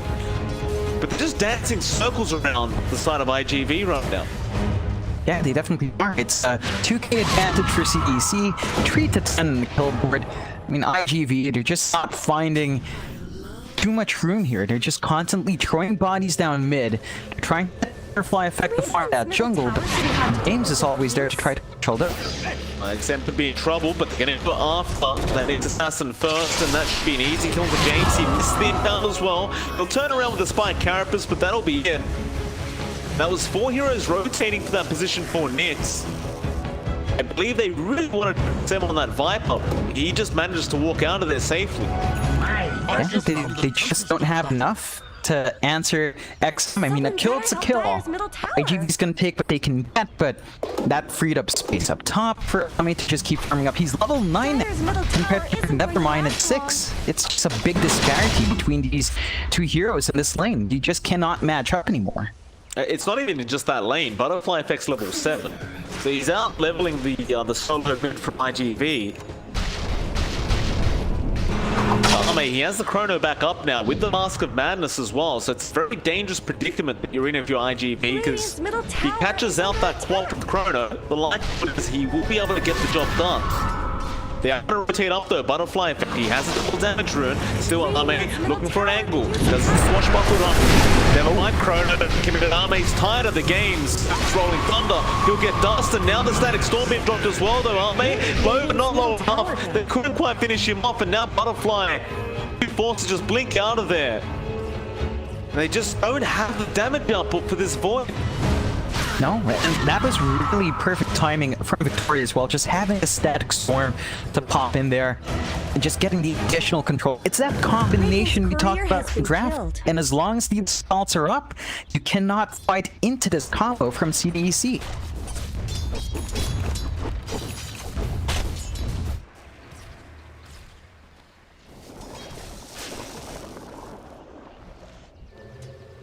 Rotate back towards that top lane, IGV. All heroes up there now. With the chrono being down, it seems as though they just want to try and get that tier 1 tower, and Doodle's going to be there as well. He's still going to pull the creep wave away, but they're going to commit the Serpent Wards with the Metamorphosis. Will definitely be a tier 1 tower going down. Here's that mid lane. The tier 1 could also go down to XM. Of course, the bot lane now is going to be forced in by the side of CDEC. Seems though CDEC is still going to be rather happy with this kind of trade, considering you saw the meta and the wards being dropped. Ame, he doesn't have the chrono. No real reason to be upset about that from his thing. He'll just wait out the next chrono. You know, it's not going to be up and you want to commit. Yeah, it's a pretty big window for CDEC to just play around with trap. Yeah, James, got the Spike Carapace off, it's onto that Shaman, and there's just no way to survive up against Viper. Now XM, he'll go after that clock, gets Q1 first, never mind Viper Strike. It's very hard to get out of this. He'll swashbuckle away, but there's no way out. He's gone, and XM, he's got the Orchid up already on this Viper. Ooh, that's a sub-minute Orchid on XM. Just so much damage and control coming out. I can understand why IGV felt like they needed to play that area. You know, it's not safe down bot. They knew where everyone was. They don't have control here. Like, again, that outpost is still up and running. So you can't take it until the tier 2s are gone. Even if you're forced to play up top, it's really not a safe alternative to your jungle anymore, as long as these objectives are still up and running, which limits the room for IGV. He's dead as well now. Silence out. There's going to be plenty of damage. And will secure another kill for the team, and Dust barely avoiding the kinetic field there from Victoria. But they've got the chrono ops. They want to do very, very early tier 2 tower push. And well, there's going to be... He comes back, Dust does get the Hex off, but not going to be enough, it seems like. He's going to chase him down. Mega Shackles kill. will be there as well, but they even Not much pop good's the happening to glyph for Radiant's that bottom just to see tower. if they can get enough damage up. Doesn't end up saving that Shaman, and now James hunting down Butterfly Effect. He really shouldn't have the damage by himself. But he's gonna keep vision on the side of IGV. And with that vision, they should know that they can really take this tier 2 tower. Yeah, they don't even too many heroes for this push. They just leave Ami to get the job done. They're trying to hunt up top, never mind. He's all alone.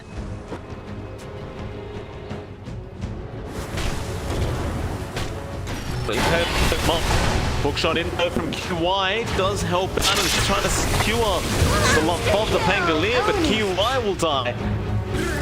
So, I mean, you've got to save your call somehow, but it's kind of like just delaying the inevitable, it seems like. The CDS continuously increases while they're getting slowly closer with that farm dude. It just doesn't seem to be anywhere near enough hitters. And at the bot lane, they will get the kill on Butterfly Effect now. Your chronology ends. They're just finding way too much CDC. IGV, I mean, you mentioned Doodle's farm, and yeah, it's going quite well. That's only one hero. You look at Butterfly Effect's farm, 4.8k. Way behind even SRF, and then you look at Nevermind, barely above support on James. Like, this is not the progression you're looking for from IGV's draft to play around at Parablade. It's just not the farm spread you're looking for, and that's going to cost them. Now, they do smoke up with his Manta pickup and Doodle. Whether or not that's enough, though, I mean, we'll find out soon. Pretty good. Dude, James might just break the smoke. He may have no choice but to go after it. Hookshot misses on XM as well, and now QY has been scattered out. So James commits with the Vendetta Impale, and he comes up. You have that time for this fight, but you can easily kill off the Pond Fire Hookworm. In fact, that Static Storm is doing a lot of damage to Nevermind as well. Even the Nature's Wrath just flying through, and Doodle is comes back. He does get a great mantra off to dodge it out. Give him a tip for that, even XM, expecting the play from that Terrorblade. Yeah, it's a decent save. They only lose the Clockwork for all their trouble, but that was the Metamorphosis pop out from Doodle. CDC, I mean, by the time they've got Chrono off, there's a window where Metamorphosis isn't once again. And that should give them an opportunity to just fight into it. Even the Static Storm is a short cooldown in comparison to the meta, so they just need to wait a few moments. They could try to force the fight out again if they wanted to.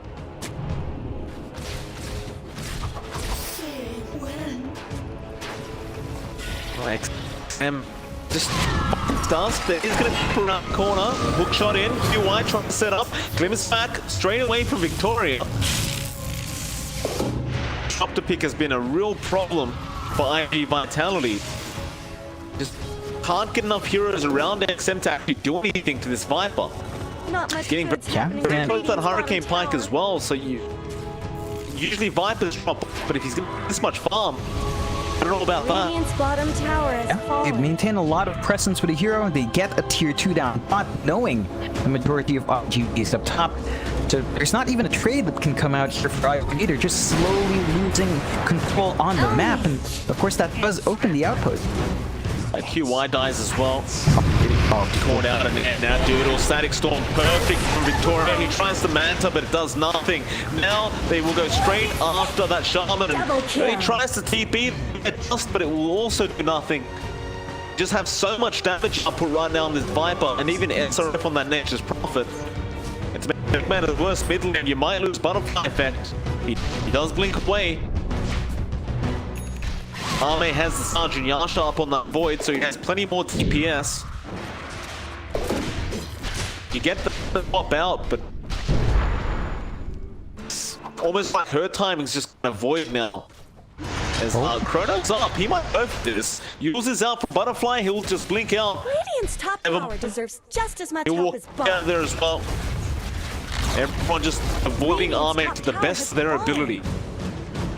Yeah, it's a decent dodge out, they lose out in that tier 1 top tower. So more gold going the way of CDC, although Lane, hook shot gonna be there on James. He got the spike cut off, and now look for the impel. What a chrono! He put 3 of them in there. QY's out of it, but who cares about that? They got butterfly effect. He does use off the silence. QY now will also go down to Army. Doodle trying to fight back with the meta.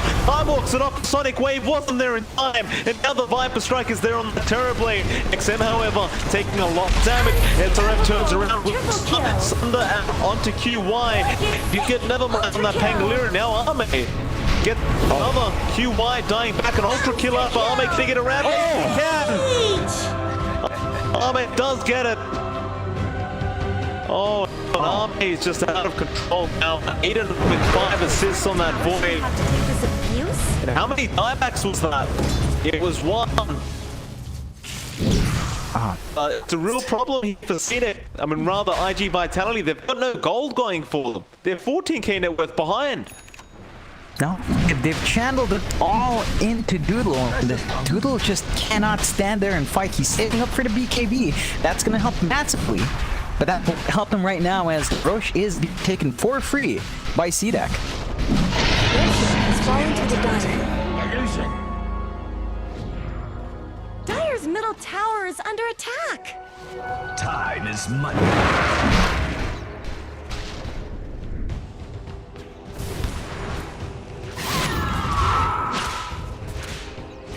Maelstrom now up on Arme.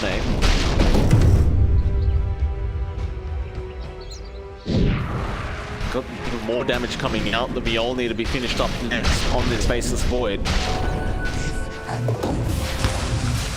That's it's tricky. I think right now IGV, they need the blink up on their Shaman. Just have Dust be able to get control on a single hero. He's saving up for the Aether Lens first, but you're really gonna need the blink to gap close. If you can catch out, say, XM before you cast any spells, you might have an opening there. But before that, it's really tricky to get that farm distribution even.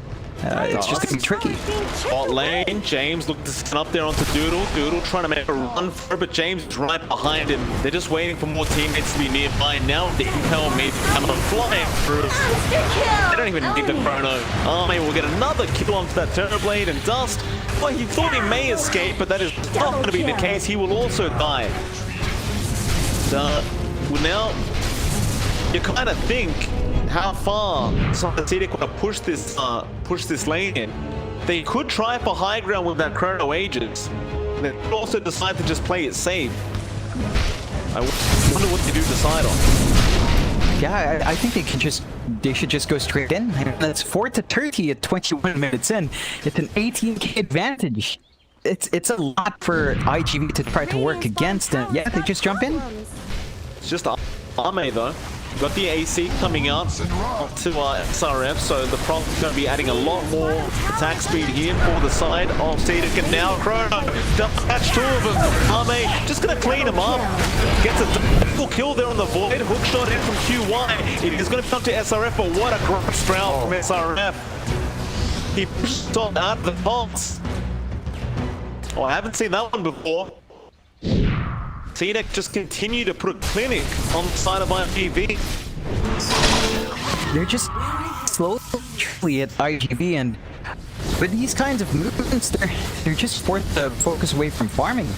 And CDEC, yeah, sure, they don't have Chrono for 2 minutes, but the Aegis is gonna last until that point. And again, they've been finding these key kills, and Arme still on the hunt. Why not? Just got damaged without the Chrono. He doesn't seem to need it in Doodle. Just be careful. Time Walk is there. Reflection. That should be the fall Arme back. In fact, there's a lot of damage out. Doodle now with the Mantle as well.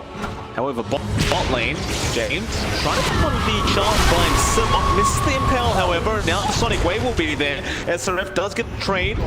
Now Butterfly Effect is going to blink forward and try to get that creep out of their way. However, maybe not. Just jump back onto SRF. Goes for the immediate TP. However, Rolling Thunder is going to cancel. And with that, it'll be kills going to the way by GT. It wasn't bad of a couple pickups there for this Radiant side. Yeah, that's a massive kill on SRF. That's a 10 streak going away there onto Butterfly Effect. So you're seeing a nice boon for that is going to be Ags in short order. And that does give you a lot more presence, a lot more tempo on that Queen of Pain with a shorter cooldown. So you've got that going now for you, IGV. A nice pickup. You've got to be careful, C-Deck, with bleeding these big heroes off, and there's a lot of potential for bouncing back in with a rework calculations in gold from streaks. Lane Dust could be an easy target. Victoria, of course, just going to get a glimpse off. He won't waste any time. Just like Storm, just to make sure he doesn't play any games here with Arme. Poor old Dust on the Shaman has had a very rough game. That's his 13th death of the game. XM trying to chase down Nevermind on that Pangolier. We'll go for an immediate TP. James, can he get the stun off in time? Oh. No, he used himself rather than the Pangolier. Doesn't matter though. Into the tier 2 mid tower. Yeah, quick and easy one. We'll see it take, and they might go for more now. Top lane. Nope. Nobody's gonna take back to farming. Yeah, but, again, they've got all things in the world they'd want. All they need to do is stick is 5. Do you see Doodle trying to split push, but SRF is around to counteract that, so you're not going to find too much progression there. That is the BKB on the Terrorblade, though. You do have a lot more presence in these fights. IGV just has to play around the metamorphosis really well. If you don't, then the hero really just falls apart. Problem is though that Chrono's not going to care for that BKB. Like, you might cancel off some of that Maelstrom damage that comes in if you do put the BKB prior to the Chrono, but if you get caught in that Chrono, you're just dead.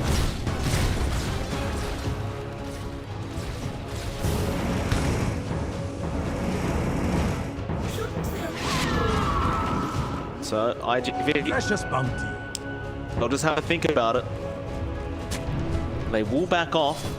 And now a smoke coming from C there.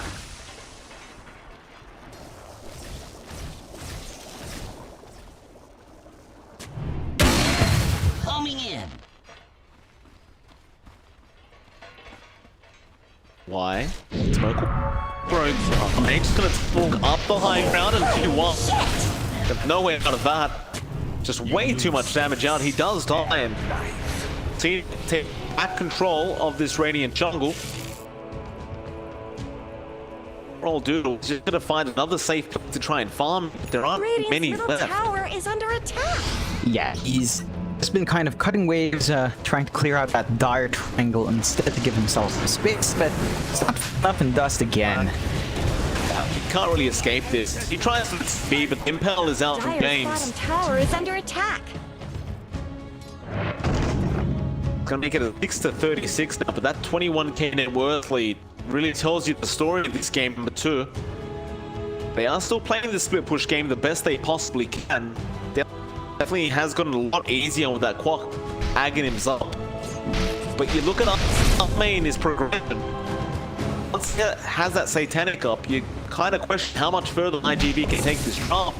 Even the Shivers up now on the Viper, with the recent changes, make it that much stronger. Yeah, it's just so hard to fight into, and oh, Butterfly Effect. Yeah, he's just dead. Chrono committed. It's not even close to getting out. Needed half the duration of that Chrono to swap out.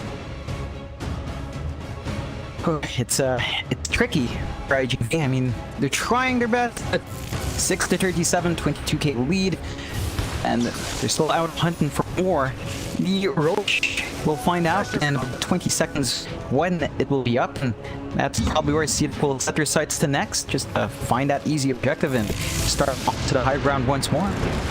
Glimpse is going to be there on us. Shaman gone. And they're going to slow away that mid 3 tower now. XM going to be there with SRF, and they actually do it really darn quick.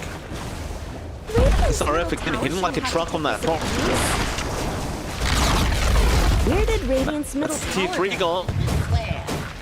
Slowly chipping away at that rats. Now as well, but you've got so much more damage. They don't even need it. He doesn't even get one swing in. He'll go up towards that top lane though, and that will definitely help CDX course and force his top racks down. to, they must be aware that Chrono is not available on CDEX, so Tower is being chipped away. their best chances to try and fight this, but at the same time, even with Chrono being 20k net worth behind, it's hard to Dire's see how bottom you tower can needs some find- help. It's really difficult, and this is really bad for IGV. The Roche timer, really short. It's already up. That's something CDEC could just dip into to really secure their high ground push, and they will find it. Not with that rocket flare. It's going to be scouted up. They definitely have a lot of Aegis still potential. CDEC. Oh. Shot in from QY. Does get onto that Nyx Assassin. Does dust him up as well. James just going to be left to time. Get the roll under there on XM, perhaps they do, but he's under his tier 1 tower and James will buy it back. They're not willing to give this Roshan away to IGV. And so IGV do get themselves a nice buyback out of that Nyx Assassin. But they are still stuck here for this Roshan. Yeah, now the circuit from Dust, it is a bit trickier to just commit there. It also did use out the Metamorphosis, so the duration of that spell, well, not as long as you'd want it to be.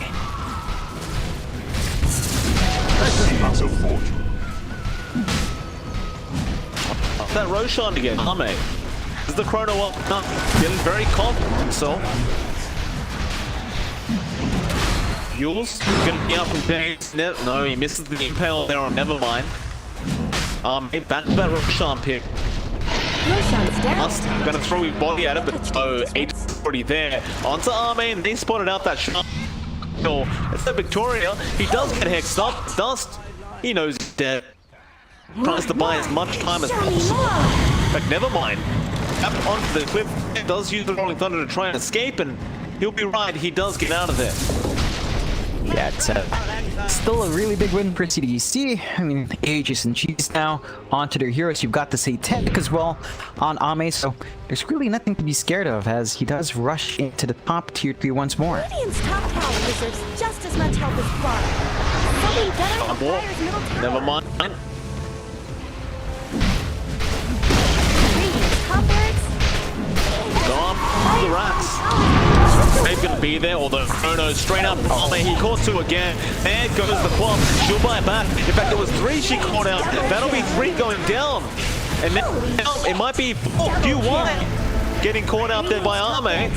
Doodle just trying to make a run for it. This man is on a massacre.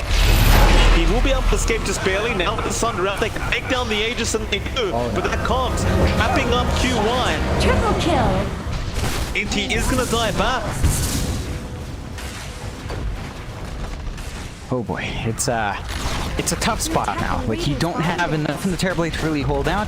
They will have Meta in 5 seconds. They could go for a last-ditch fight.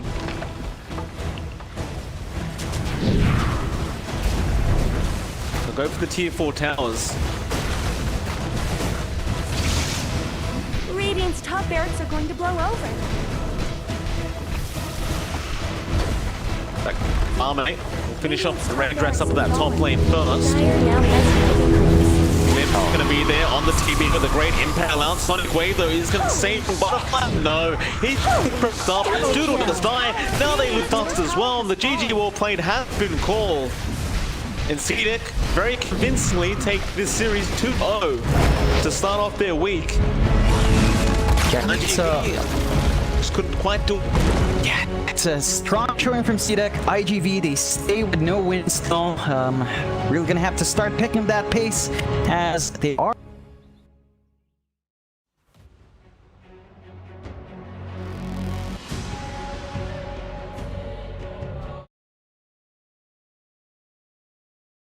Message in the clouds. They are free to roam above the sea, and their story stays with me like a haunting melody. What do spirits say?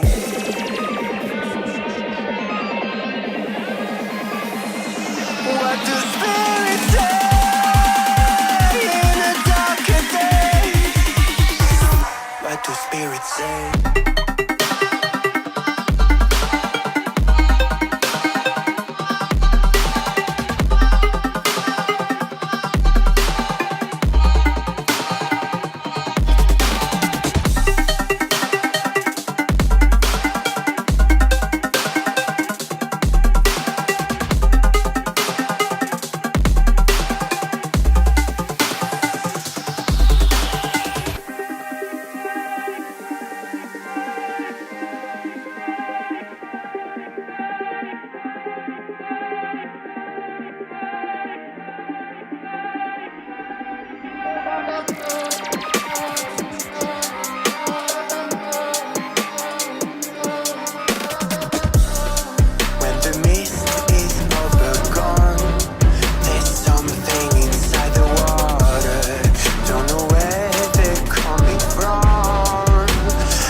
with me like a haunting melody. What do spirits say?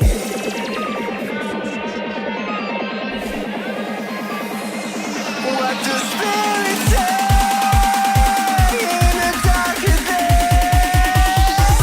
What do spirits say?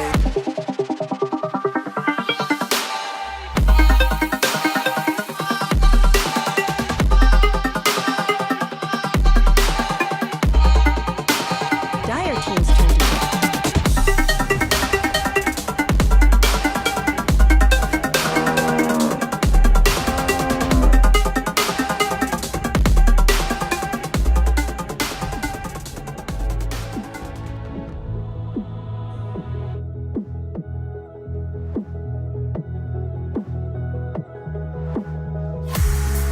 Trying to get my attention, trying to get your redemption.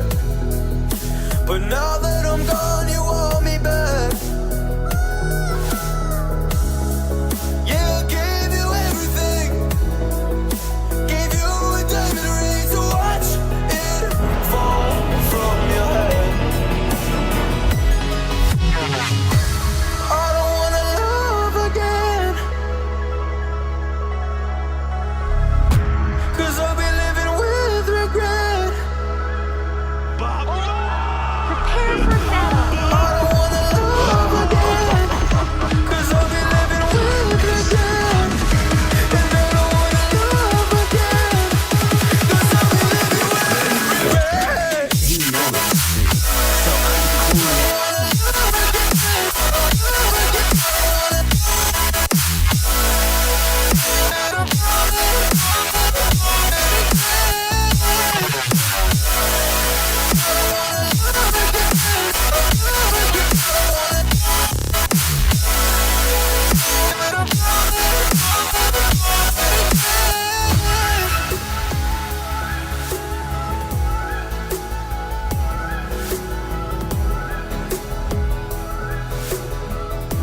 Seconds to battle. You came back to me, I don't trick or treat, don't knock on my door. Don't want you no more. You broke me, and I don't wanna see you, and I don't wanna see you again. This ain't no snowball Just fight. trying, oh, to deny the fact that there's never lasting. I played the game but lost the bet. I don't wanna love again, and I don't wanna love again.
Take it back your heart. I still spin inside your orbit.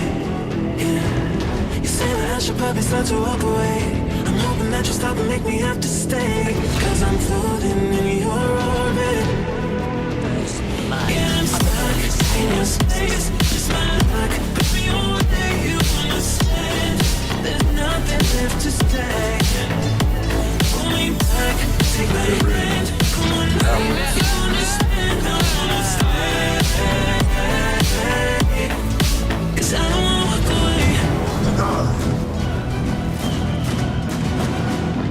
Cause I don't wanna, cause I don't wanna walk away. Yeah, I'm stuck in your space. That's why I look, baby, I want you understand. There's nothing left to say. Hold me back, take my hand. I wanna leave, you understand, I wanna stay. I wanna see you while you fall apart. Even though you told me to get back your heart, still spinning inside your orbit. I should probably start to walk away. I'm hoping that you stop and make me have to stay. Cause I'm floating in your orbit.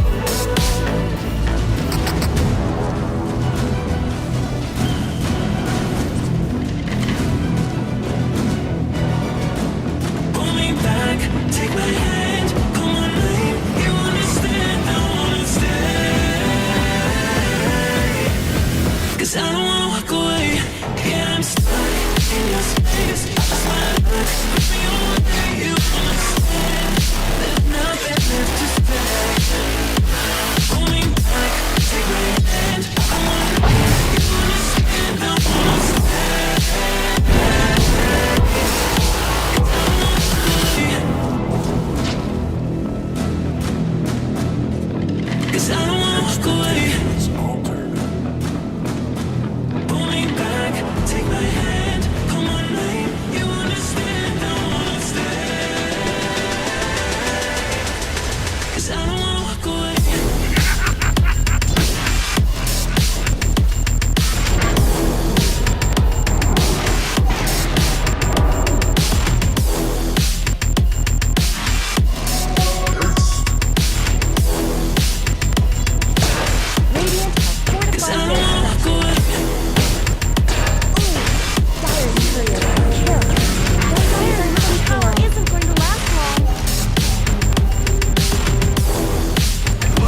Money.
you're here with me. You're here with me. You could be around, but You could be with anyone, and I could be with anyone. You're here with me. You're here with me. You could be around, but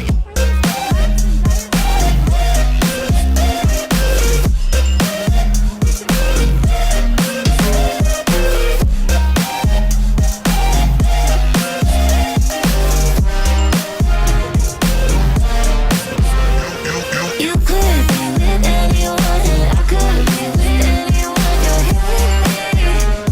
You're here with me.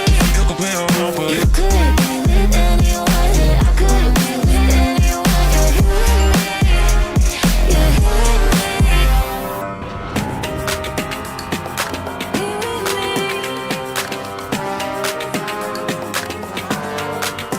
Said, don't you think like that? I will love you endlessly.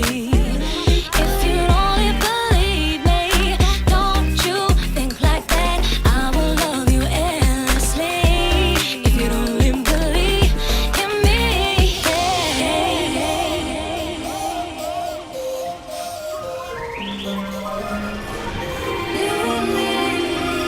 you could be with anyone. I could be with anyone. You're here with me. You're here with me. You could be around, but you could be with anyone, and I could be with anyone. You're here with me. You're here with me. You could be around, but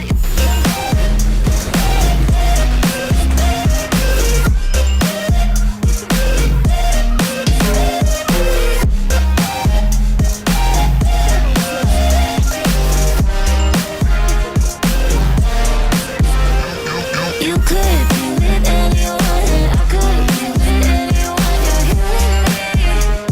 You're here with me. you could be around, but You could be with anyone, and I could be with anyone. You're here with me. You're here with me.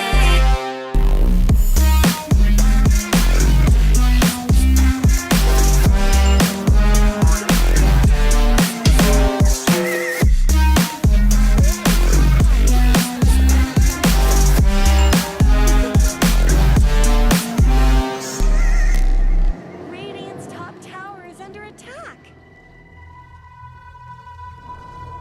Radiant's top tower has fallen.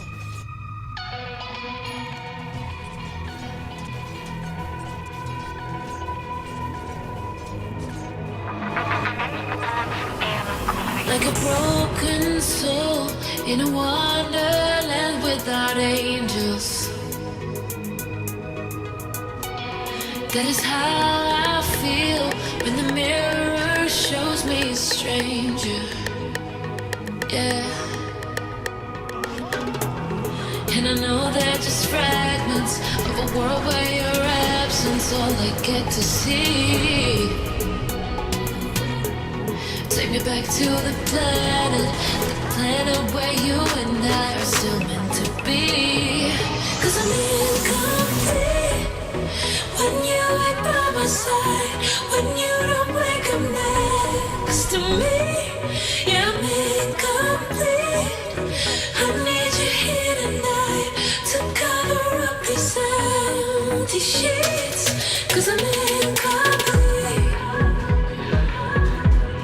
Yeah, I'm incomplete. Hey, 'cause I'm incomplete. I need you here tonight to cover up these empty sheets. 'Cause I'm incomplete.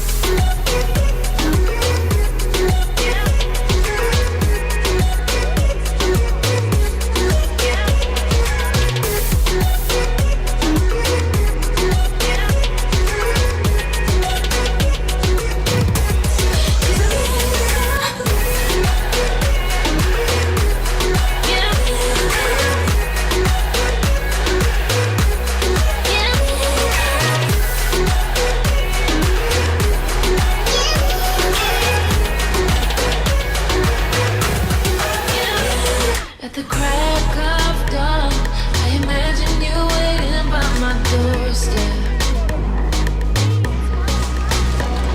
But it won't be long before I realize it's a picture in my head, in my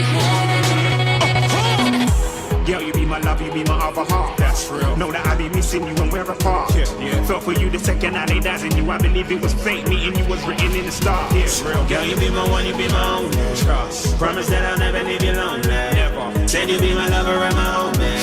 So I'ma keep it real with you always. Said I'ma be there whenever you need me. Anything you want, I'll get it, call me G.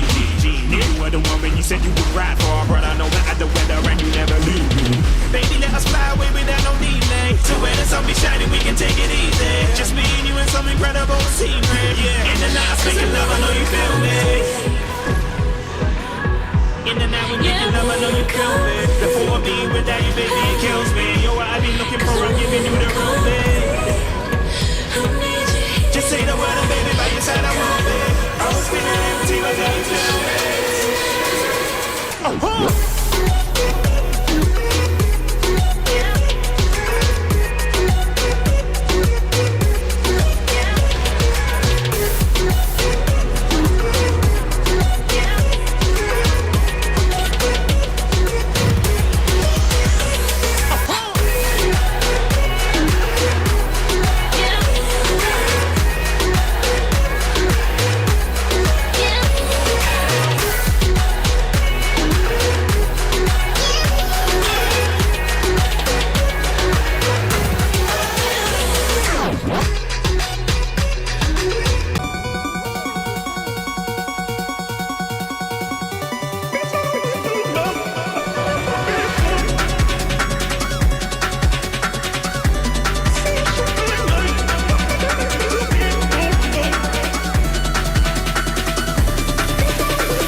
You hurt me, you did, several times.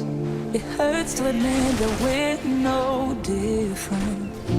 I find it hard to commit, but you don't even try. Still I'm better with than without you. Oh, I'm on it, I want it, but why do you seem to call in your eyes? I can't tell if you're here or you're out there. Do you wanna be out there? You don't need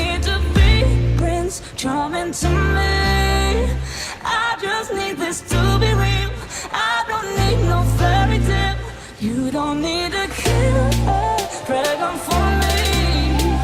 Ooh, I don't need no fairy tale.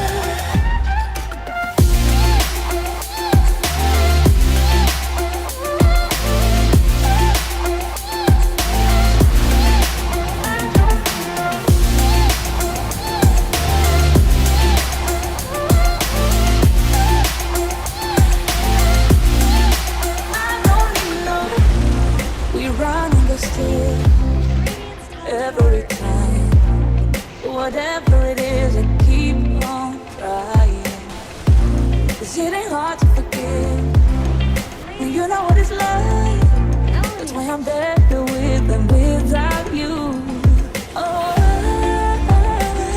I'm on it, I want it, but why do you seem to call it your own? I can't tell if you're here or you're out there. Do you wanna be out there? You don't need to be Prince Charming to me. I just need this to be real. I don't need no fairy tale. You don't need a killer dragon for me. Ooh, I don't need no fairy tale.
Radiant team's turn to ban.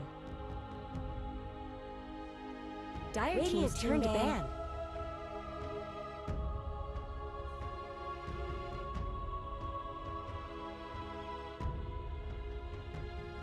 Dire team's turn to pick.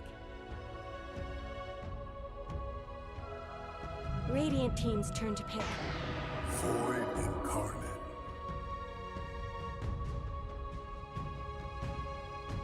All right, ladies and gentlemen, back. We are finally here for our second series of the night between Sparking Arrow Gaming and Royal Never Give Up. It is MLP Dota on Jonix 5. John, welcome back. A long break. How are you feeling? I'm feeling great. That was an exceptionally long wait, but this is the matchup you've been talking about a lot. SAG up against RNG. Now, SAG, they've been on a massive hot streak. They did just win out in Beyond Epic, China, really upending their performance in DLCDA Season 1. In Season 1, you know, SAG was around, they were number 9. Only above Newbie, who was disqualified. It was a rather strong turnaround from them, and we'll see whether or not they can carry that momentum in a new patch. It'll be interesting. I gotta say, I love the way RNG started off their draft. They straight away just ban out AMTB, both of which are the specialties of God King. So, SAG, they won't waste any time. They'll go straight into the PL second pick, which is another God King loves running. It's just a matter of what heroes can really use those illusions to be effective in farming and what can farm the fastest, really. 10 seconds remaining. What the man's all about. Of course, RNG, they started off with the Void Spirit Nature's 5 seconds remaining. So it seems as though they're trying to just go that early game route, not allow that kind of that free game that they're looking for in SAG.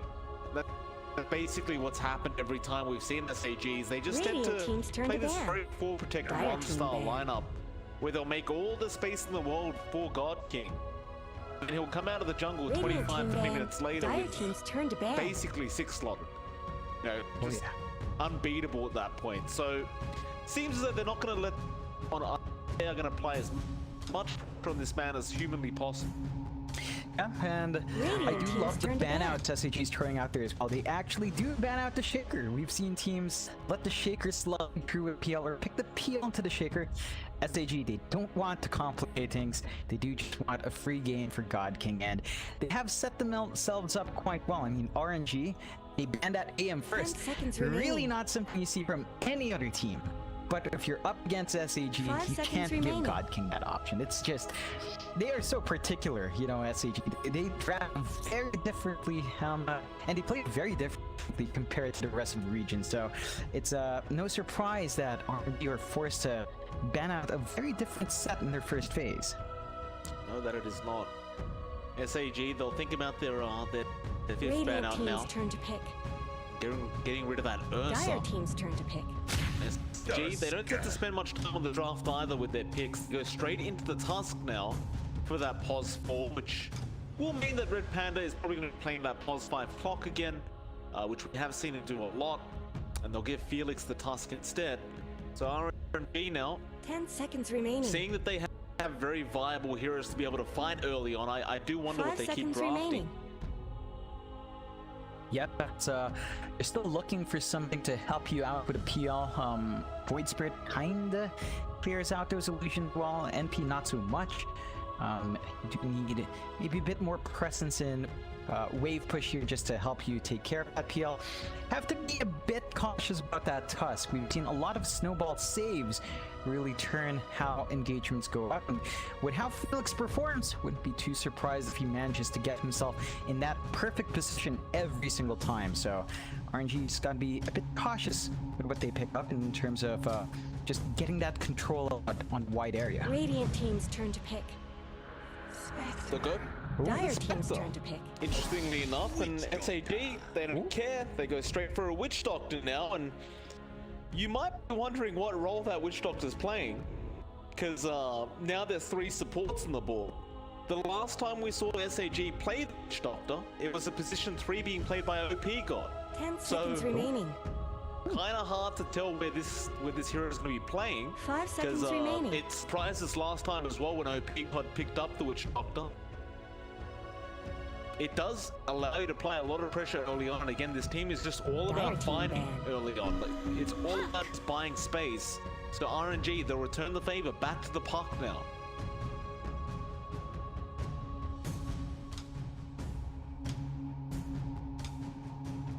Radiant team ban. I'm sorry, John, did you drop off? Hello? Alright, turns out I've dropped it there. It's gone rather quiet on me. So, I guess I'll wait for him to reconnect. We'll see RNG, they get rid of the Viper. It's all about just removing those early game kind of snowbally cores that SAG can run. The Viper's one of the ones they do tend to go back to for DD.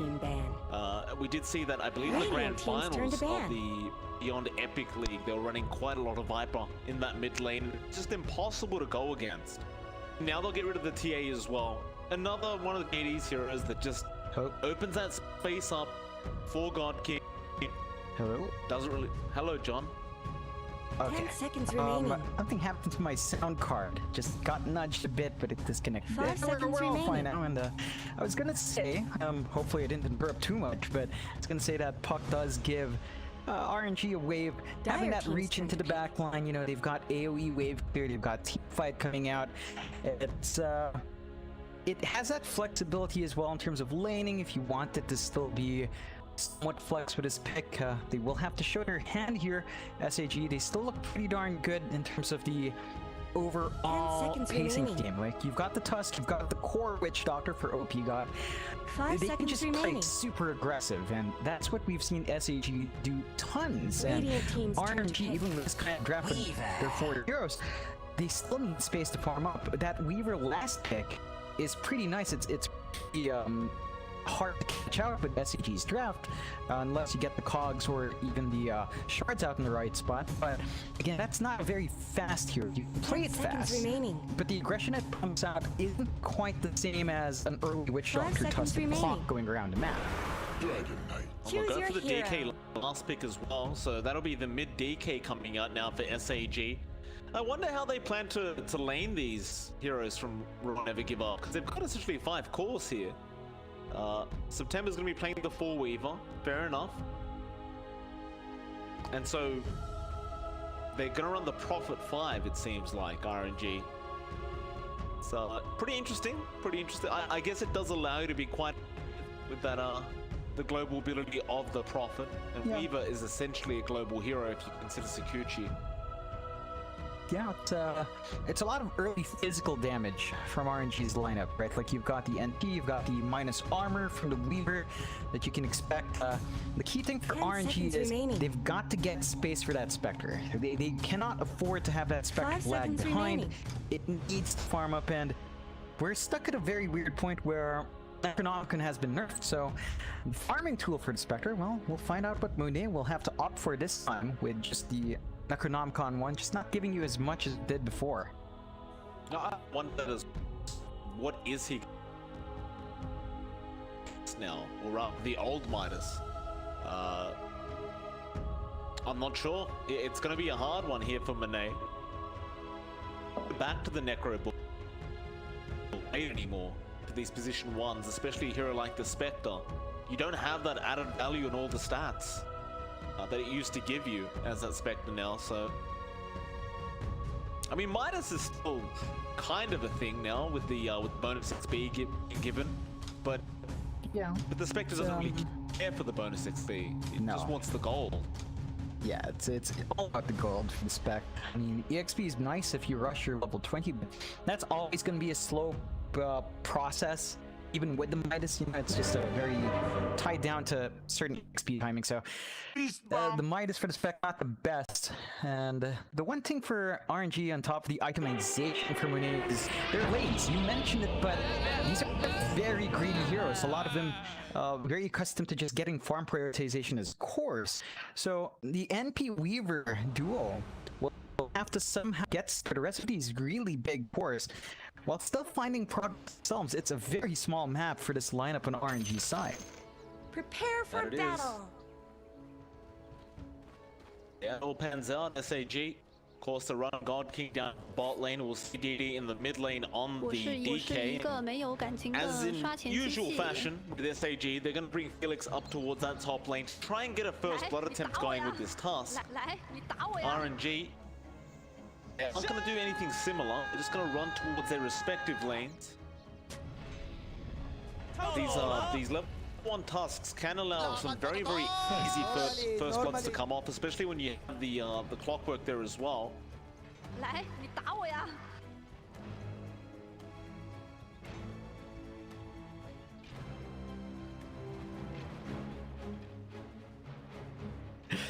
Felix can't capture it. No, he can't. Try.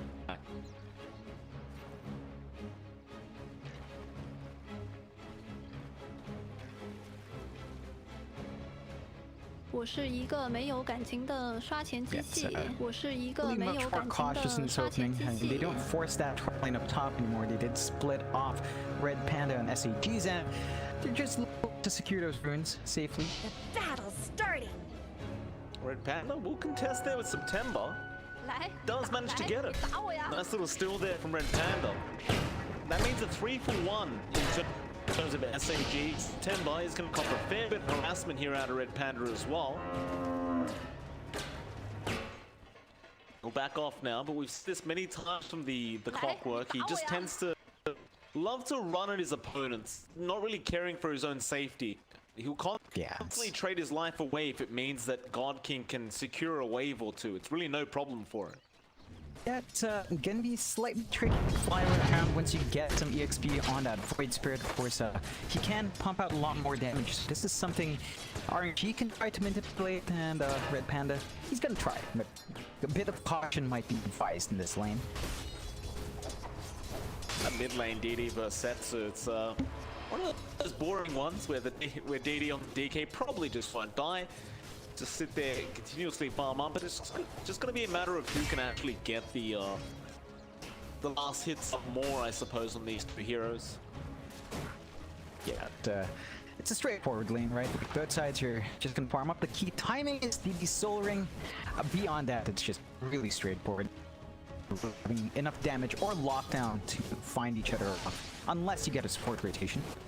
Do you even still go for the Soul Ring though? There's really not as much value there on that item anymore with the changes.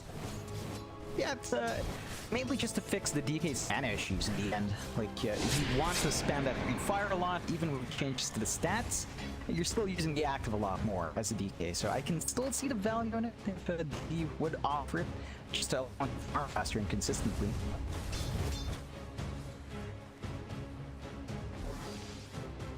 Felix gonna go over to Super, trying to test this large pool that's going on here. Felix, he will be able to do so successfully. Super's still trying to go for this, but ultimately can't quite get there. A, gonna try and punish Felix a little bit, but there's just nothing he can do as a Spectre. Really does no damage to the position for Tusk right now.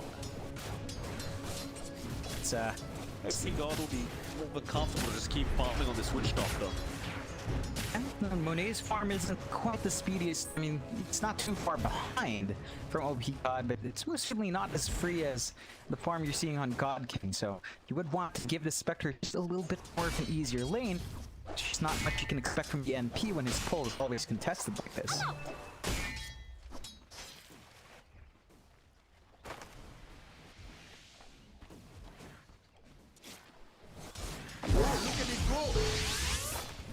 OP going to Monet.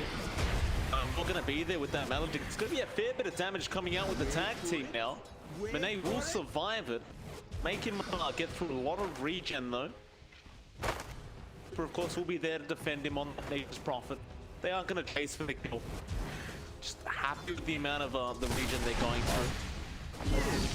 Yeah, and again, this is just a lot of time where Monet is not free to last hit.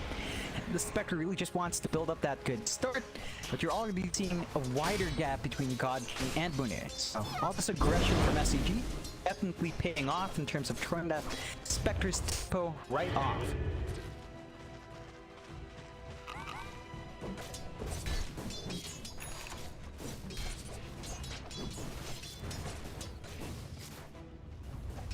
Lane. It is looking to make a bit of a dive there onto Setsu, just trying to contest that CS. Setsu trying to harass him out a little bit, but the armor values of the DK is just so darn high. There's absolutely no point even trying. DD is just going to regen all that up. See Felix make a rotation on the Tusk, and he's just there to secure the power of it. He will be able to do so as well. The regen is going to be quite nice up for DD, and Setsu also committing the orb now. Can't quite get the regen even if you wanted to. And now, a super will TP into the mid lane. So he just wanted to give that full bottle over to Setsu on the puck. Yeah, just trying to help Setsu out. He's already a bit You've got the soul ring up AD, so all the mana in the world to just spam his spell out, and that's when it gets a bit trickier to just keep that lane even up against a DK.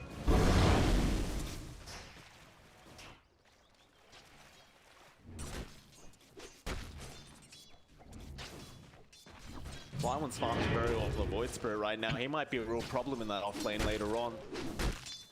He's left to farm like this. He's got 31 last hits already.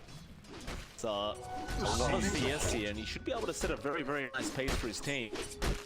Assuming he can get a couple kills going once he's hit that level 6 or 7 mark. Radiant have fortified their structures. Yeah, the key thing is that even though Flame's finding that farm, he hasn't slowed down God King. So in the end, I think SAG's conditions are still being met. They're still getting the farm on PL. They're slowing down the Spectre at a spectacular pace. And even with his farm on Void Spirit, you are keeping, say, the puck follow-up in check. Very low on that puck right now. Oh, rocket flare as well. Red Pattern. He just snipes it. Oh, that is unfortunate. Setsu, he really wanted to play it the map of Puck's potential. Now, even September trying to soak XP in the main, but Felix is going to be there, and September will die as well. SAG just finding across the map. The army can move to OP God up top, but not enough damage to find that kill even with all these supports away. And they're just really at that point where the support can start making these plays across the map at level 3. That's what they're doing. Felix, who'll stick around the mid lane, has a mango left. He definitely tried to make another play onto Setsu if he sees some, like the orb being used up or something like that. Setsu just very defensive now on that path, not really knowing how far he can stretch this hero, and he's not in the laning phase anyway, especially while that DK is there. In September, feeling like he needs to just stay behind it, make sure he's remain alive. And this is one of the downsides of this draft. It's just so green. Up top, Monet. Yeah, Felix is going to make the jump, but do you have enough damage yet? I mean, he's falling quite low. Snowball out as well, Monet. He might just be dead. Yeah, he is. Great trade out from SAG. That's really worthwhile. Like the Spectre, and just having this slower start means that you're not going to be accelerating the farm. You're going to detach. So RNG, you're not get that spread out onto your supports, the MP, and play really greedy, you're not gonna have a jungle to stoke in because the Spectre will eat that right up. Get on!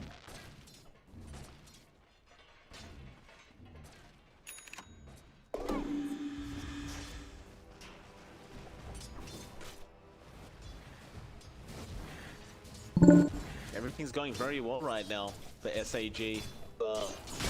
All lanes going great. God King is still farming very, very well. In fact, he's just in the jungle right now, not in his zone. Lane Panda is getting clear space available on the clock, and Ethereal not gonna fly through, but won't actually latch on. Flying he's still trying to go, but you can't really fight with that battery assault going on Red Panda. Actually, jump back in. It's not the play. It's paralyzing. That's gonna come in now. The ultimate name, Deathwood should be enough to take out Flyman and Red Panda. He will barely go down. OP got great rotation out of the Witch Doctor, and it's just another great trade for SAG. They made his OP card, which would make it a bit better for RNG. Temper still trying to fight, does eventually get him, but Melodic is back up OP. Do you want to try and fight back? They'll fight back on Red Panda. He's going to make a dive back into this tower to try and get the traffic now. So Temper may just take out that Melodic. Super just going to TP up. A very unorthodox kind of buyback commit there from Panda. He does help out and kill the lead. Yeah, that's definitely worthwhile. Like Red Panda gets the soak up to level 6 as well. So you've got the hook shot available on this clock. And they can make a lot more plays around the map. You compare that to RNG's supports. I mean, Super's stuck at 4. September's stuck at 4. They're just not even close to finding these ults yet. That does take away some of the potency these supports provide.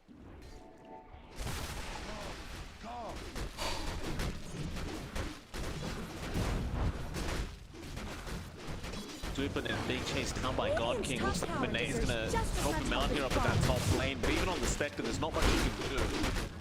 Just zone him. Zone him. Radiant's top tower has looked better. God King just gonna continue doing what he does. Second in net worth right now, that's only due to escalate even further. Going straight for that diffusal blade on the PL. Now, how strong these PLs can. One item is up. However, mid lane Setsu does get the Discord up. So there is some fight potential here out of RNG, especially with its park. It's a matter of when they're going to try and make it happen, though. Setsu, in terms of net worth, very, very low. Yeah, it's not going to be quite enough. I think they would need to maybe find one with Flywind. I think with Flywind around that Veil just a lot more for Void Spirit as well. So they want a rotation, they need Void Spirit. And if they don't get that done, they're going to be hard pressed to just get anything done except be closer to support. Just not quite enough yet. Dire's structures are fortified. Dire's top tower is Top under lane, attack. T1 tower, gonna go down. He easily secured that on the DK. Bot lane, the same thing trying to happen, but rotations are coming in. OP got the first one there.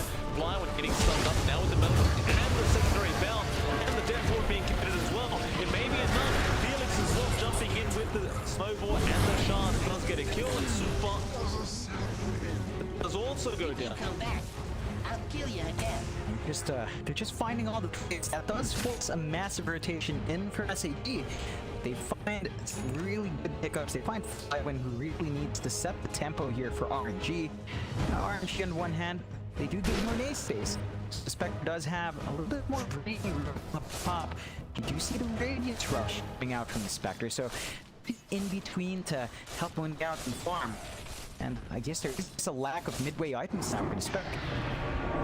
DD caught out with the 8th remnant down a bot lane. Flywind going to be there with September. To chase this DK down.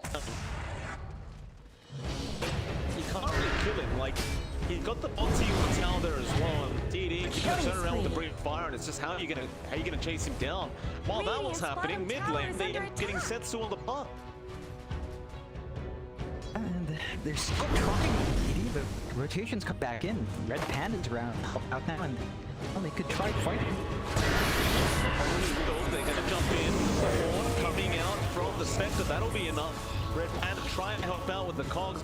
It's not going to be enough to help out that DK. Radiant's bottom tower. And so now, the T1 South does Radiant's full bottom tower RNG, is no claiming more. it. I suppose if Monet is just continuously farming up this Radiance at this pace, it's not too big of a deal how many of his teammates are lying around him. So, it's not a bad pace for that Radiance fight yet. Like, he is gold at a decent rate. Yeah, it's pretty solid RNG despite these kinds of trades. Like, they're only less than a K behind. You're still seeing that great progression on Monet, great progression on Flyman. It's only really Setsu who's lagged behind a bit, and that might be an issue down the line. We have seen as long as they get that control out in the fight, you're still going to have an impact. So it's not too bad for RNG. I think for SAG, the key thing is God King's timings are just about to be there. The diffusal's flying out.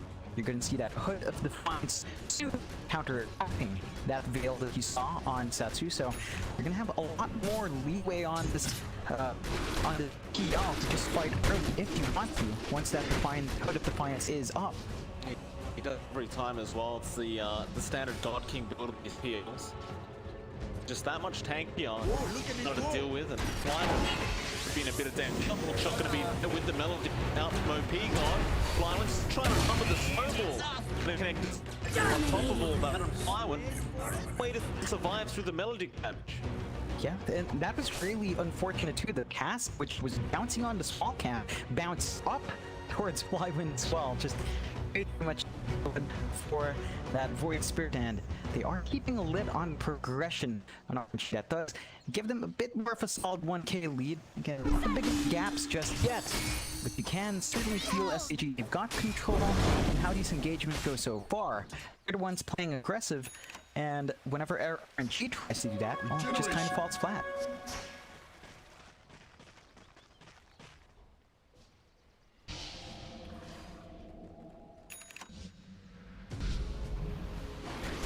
Spirit Vessel up on overkill now.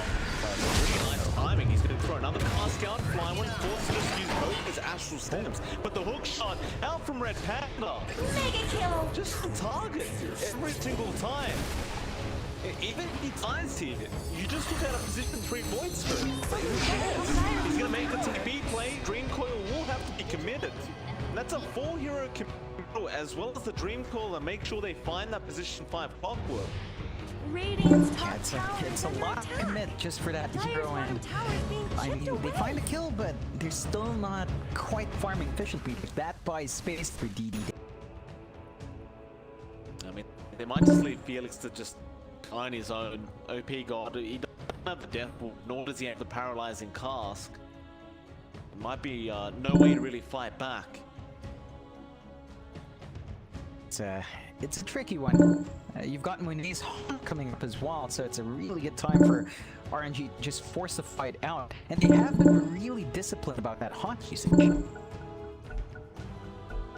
Go ahead. Felix. No, they're actually not going to see him yet. Now, no, they miss out. What should have been a fairly easy kill onto Felix now, not going to end up being that. He's just going to stick around at this bot jungle and keep farming up anyway. Even Monet just going straight up top again. He just doesn't want to be there down that bot lane where there's not really much farm to be had. Very close to that Sacred Relic on that Spectre, so you just want to be able to farm that up. But now God King's going to be around the corner.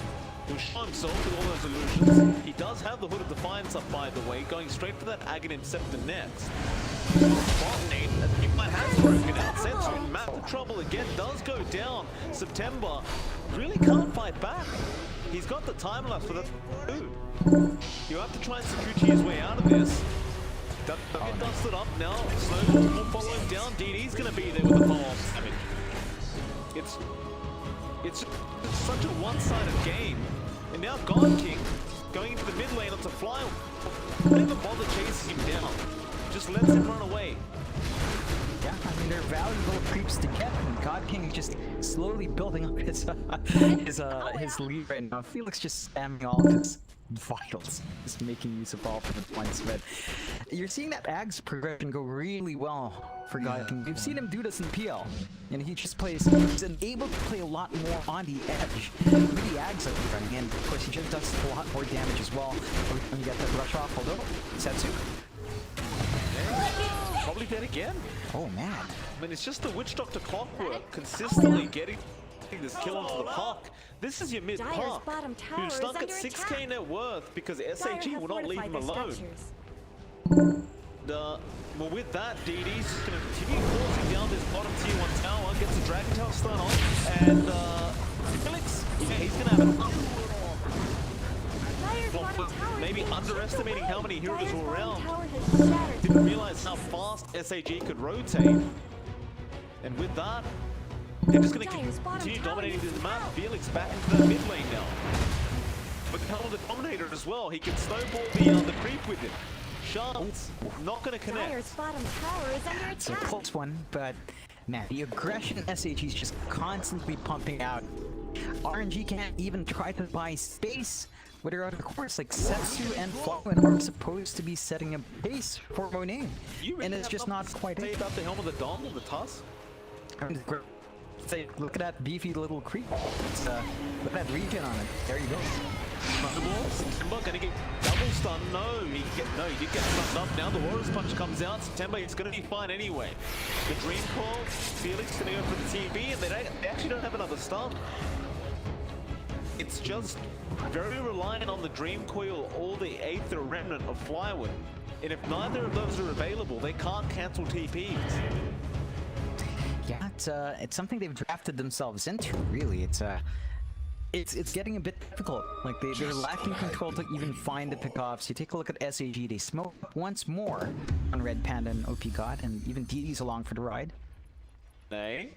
Gonna get spotted. Red Panda has the hook shot whenever he feels like it. Drops the ward, but no, misses the hook shot. And that will allow Monet surely to just get out of here. Cask. Play. That'll be that. Radiant's middle tower shouldn't have He's so close to have that Ags in mid lane. Setsu. Every time I look away from this man, he ends up dying. They've got an Orchid now up on the DK. I've never seen this one before. Oh yeah, I mean, DD's had that for a while. Not just being able to get control even on the Weaver. Oh, super. Beating on Dire's gonna go to the Orchid of his own onto that Witch Doctor. Super will die to OP God, and Flywood does at least get the trade on the Witch Doctor, but now Felix doing so much damage with that Helm of the Dawn. Flywood just has to keep running away. He's gonna have another stun on that Centaur in a few seconds. Flywood will just hide in the corner. And that Centaur now going to be trapped up between himself and the creep wave, so at least you get some... Well, you don't even get the gold creeps, but that's a real shame.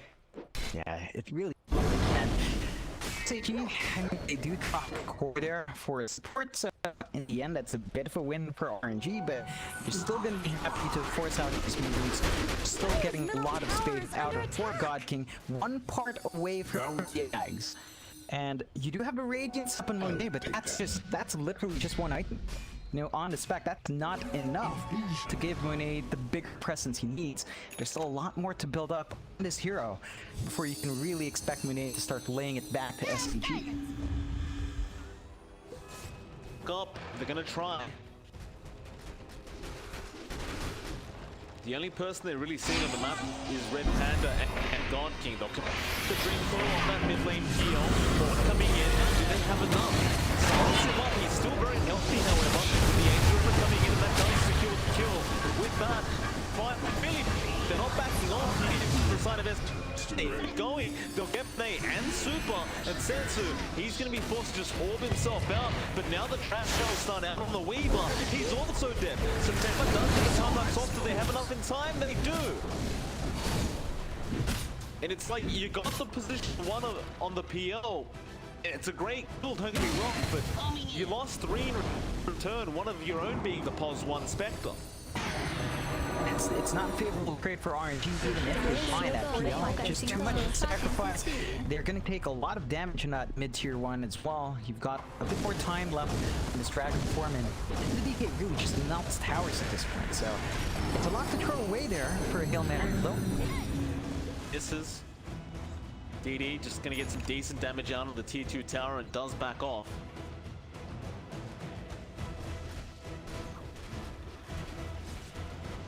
OP bot just with BKB. Never gonna be interrupted in that dead ward, and it's just a lot now on SAG's side. They've got an 8k lead 22 minutes in. They're gonna go straight to the pit, and RNG with no haunt. It's gonna be tricky to get themselves safe into contest. Definitely gonna be difficult. Tag team, it's not gonna take a very long time at all for that Roshan to just go down. So SCG, they scanned it out on the side of RNG.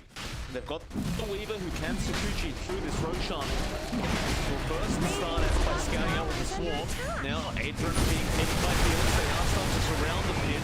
DD looking to go after the Void. They got the Orchid off on that Void and he's dead. The Flying just could not sustain the damage. Also getting caught out here by Felix. They rush him. He was the time lapse and now the forehand Dream Coil, but there's no follow-on. Can't initiate this fight. So back to the Roshan. They might try to sneak their way in, but he's trying to get there. It's in the walls of the Roshan. Now he's there. Roshan out. He does not get the Aegis either. It is picked up by God King, and he is taken down by God King. 我是一个没有感情的刷钱机器。RNG, I mean, they tried to go in. They couldn't give that off. It's just the timings are off. They didn't have haunt. They had right when they lost Monet. And it's really tricky to toss themselves in there. Setsu got that massive Dream Coil wasn't enough. They really need to stagger their initiation here. Maybe could have gone to the safer play with the NP first, sacrifice Super to get info. But when you lose out in your cores like that, when you lose Flywind really early on, you don't have that easy mobility to go in and out safely in September. Yeah, he's been caught out again. Felix just going to chase him down. We're trying to make a run for Sakuchi, but he's really not as quick as you would hope. And Red Panda, he just knew. He just knows this man. Oh man, it's slowly bleeding away for RNG. 22-7, 11k lead for SAG. Oh, have to be all right. It will just have to step away.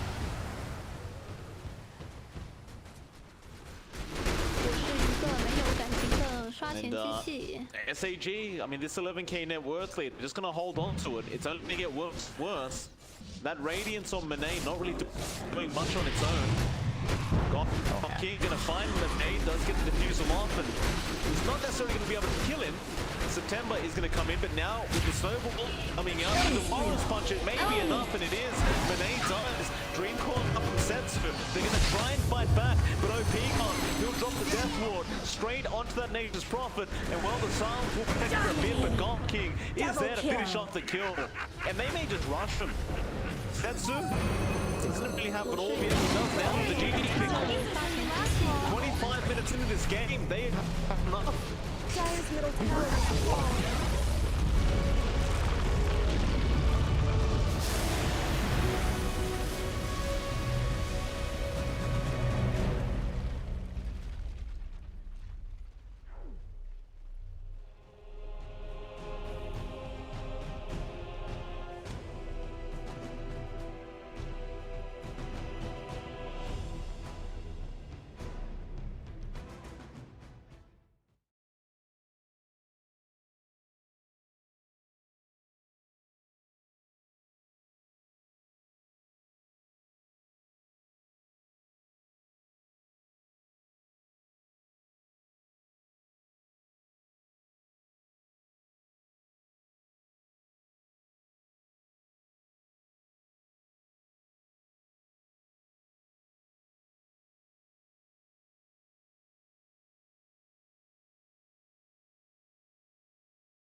John, first game ends in 25 minutes. The second game, I can only imagine what RNG are gonna do. 10 seconds remaining. 5 seconds remaining.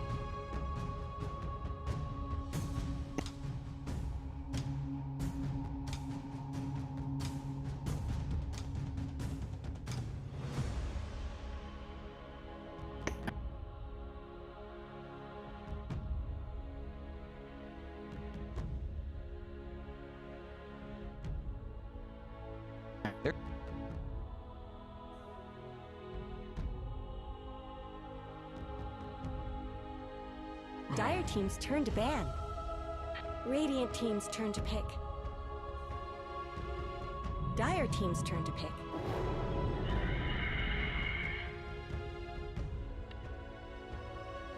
Yeah, they're gonna go Terrorblade for sure, I think. Walking Arrow Gaming, unless we're on a give up, pick up the TB right now. That Terrorblade is definitely almost coming out. In the second pick, I would say as well, I don't think they're gonna wait. Just a matter of, do you want the anti-mage, do you want the Terrorblade right now for God King? No? Alright, they want the PL again. Maybe he's just feeling it today. Fair enough, I can't blame him. Radiant team's turn to ban. Mirana.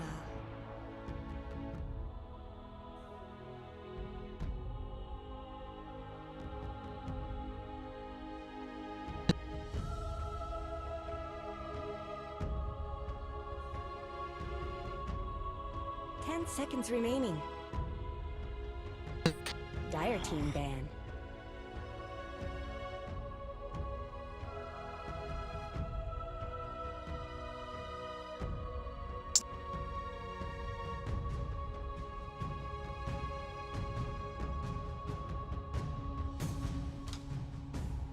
Radiant team's turn to ban. Dire team's turn to ban. We'll go for a couple more bans now. Monkey King Ursa being removed and Pangolier being removed here from RNG. I do like, at least for RNG's sake, that they got Fly on that Mars that he does really enjoy playing quite a bit.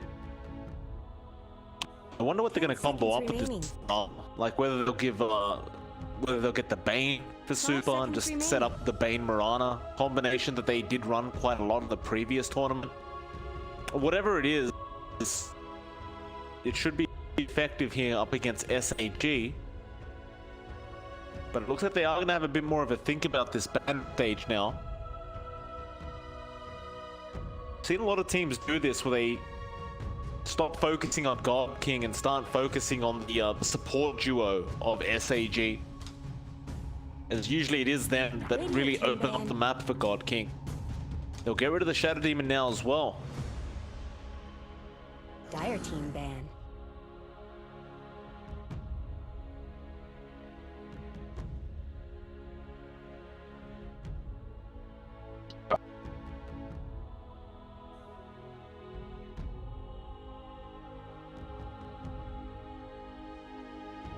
Seconds remaining.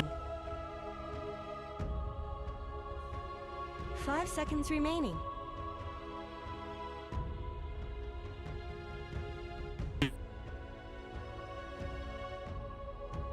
Wish now being removed from SAG as well. Just removing any kind of PL counter from the side of RNG.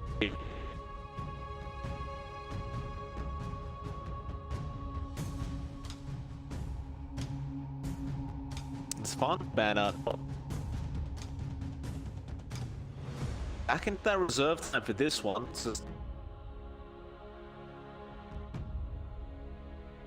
Dire team's turn to pick. Radiant team's turn to pick.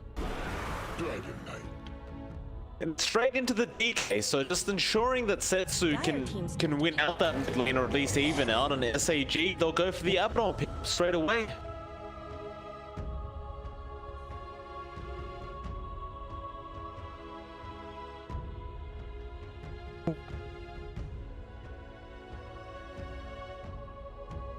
Seconds remaining. 5 seconds remaining. Radiant team's turn to pick. the AI now coming out as well from RNG. So that's one of the counters towards the Abaddon. Thing is, SAG don't generally care about whether this Abaddon survives or not. It really is just about the Aphotic Shield being able to purge off stuns. And SAG, we've seen this before. The Doom is coming out for DD, it seems. Dire team's turn to ban.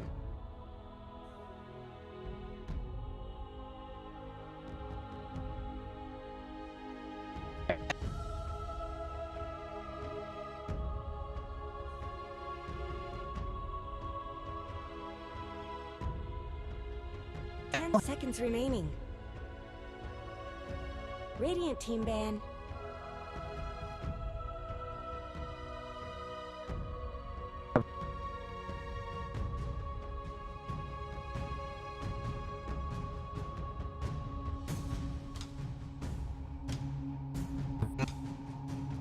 I'm shocked they actually ban out Viper there from RNG side of things. I suppose they could have definitely ran the offlane Doom and gone the Viper mid instead, but they won't. I am very, very sure there should be a mid Doom coming out.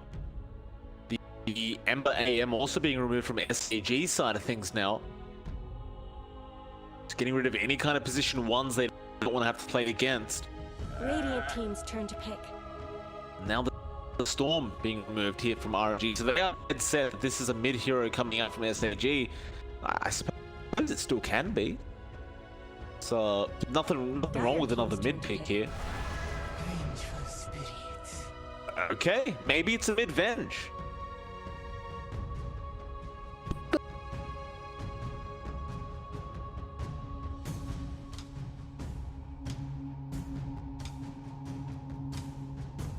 Seconds remaining. 5 seconds remaining.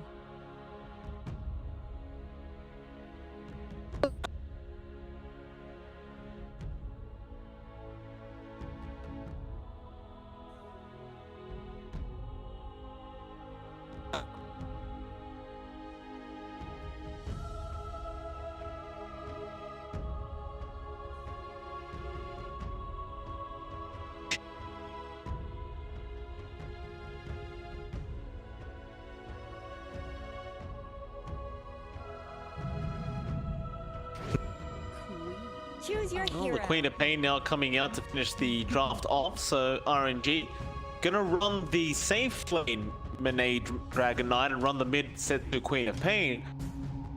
SAG will find out very soon what they're planning to run. No, it is gonna be the mid Doom. The DD takes OP God of the Pulse 3 bench. And it will take the position 5 Abaddon and possible Phoenix. Fairly interesting way to start strong.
Game number 2 about to start. Oops.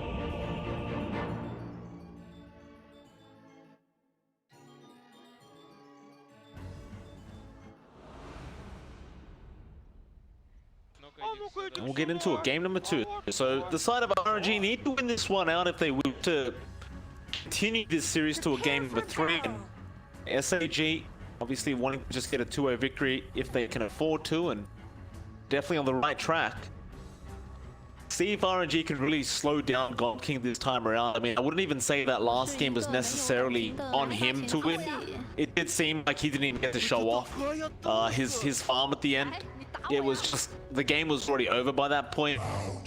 This time around, We'll see if he actually gets to play a game long enough where you'll see a significant amount of farm on this PL. Sure. 我是一个没有感情的刷钱机器。我是一个没有感情的刷钱机器。30 seconds to battle.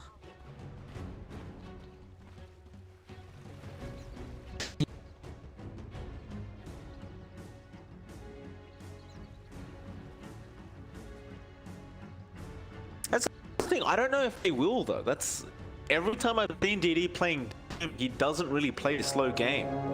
He makes it work even if that cooldown is there on that ultimate. Let's get moving. RNG, see, it's gonna be a 2-for-2 boundary and trade on the side of SAG and RNG, and gonna run the offlane Rana and the offlane Mars, which is fairly standard stuff for RNG side to go up against that PO and the Abaddon. So again, you really won't have too much kill potential as long as Red Panda is there with the Aphonic Shield. He'll just be able to purge off the stun every single time.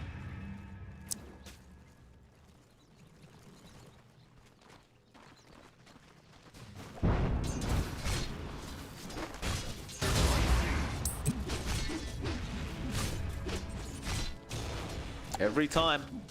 Of course, the mid lane, Setsu and DD are going to be up against each other. Setsu probably assumed he was going to be up against the DK mid, which is definitely the matchup you would have preferred here if you are the Doom, but you won't mind going up against the Quap too much either, I'm sure.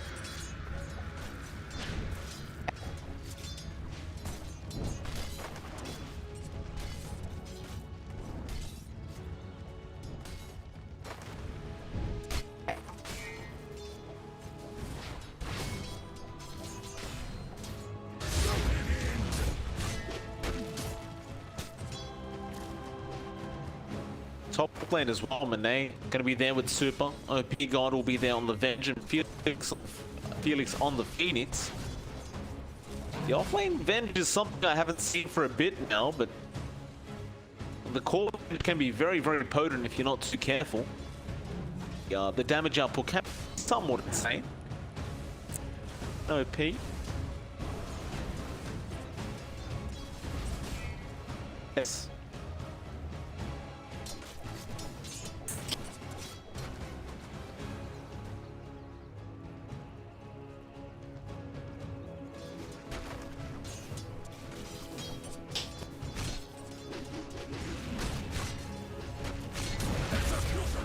Red Panda gonna get speed to a tree, but the stun isn't really gonna be that long. In fact, Flyone's the one who falls low, and he does die. Red Panda gets him with the miscoil. That'll be the first blood going over to the Abaddon.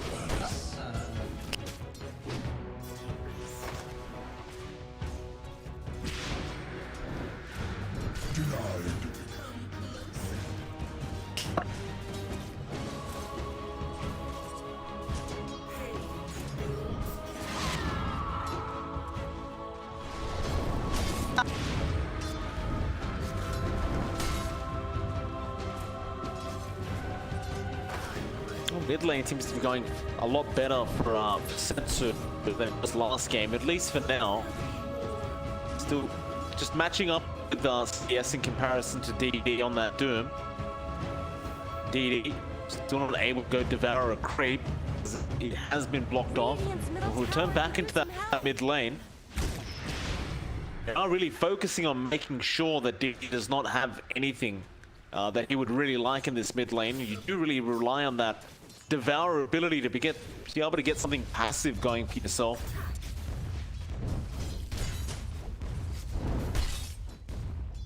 Why are you not bowing?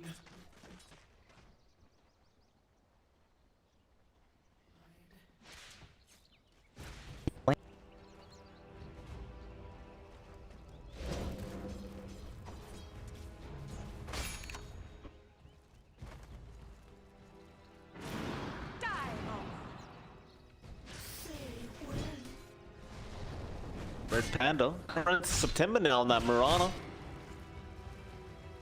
trade a bit harassed there with that Mirana. September probably looking to set up the kill attempt onto DD. He could land a nice arrow, but he won't have the opportunity quite yet. Of course, this Mirana leaving does really allow God King to just farm however he likes in this bot lane again. So you really don't have any pressure being applied here from Fly when apart from that God's Rebuke, but it doesn't do much damage right now. And seeing that the Mirana's gone, Red Panda's going to return back into the lane and just start harassing the Mars out.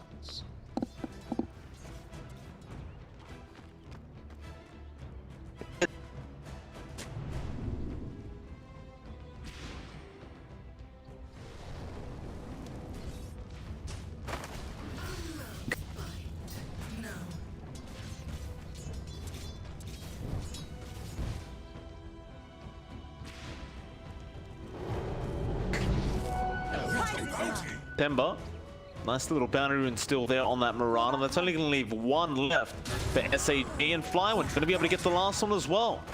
So 4 bounty runes there for RNG. Coming in their way. Now, they'll give him a slight net worth lead at 5 minutes into the game.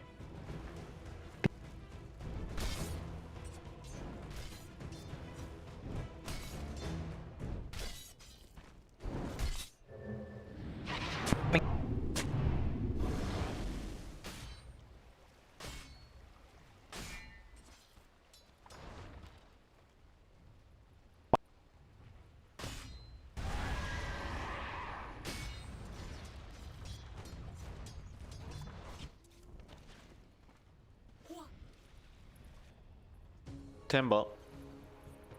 Around the map, just sniping creeps with arrow. With that stone up, looks like he's just gonna go for the standard Yules build on that Mirana. I guess he could just keep doing this over and over again as he just roams across. I try for a DD here. They do start off with the Shadow Strike, and there is a TP coming in. Arrow will connect as well. A Phonic Shield is not going to be there yet. It does come out now, but the Sonic Wave was committed, and they do have enough damage to burst down this Doom.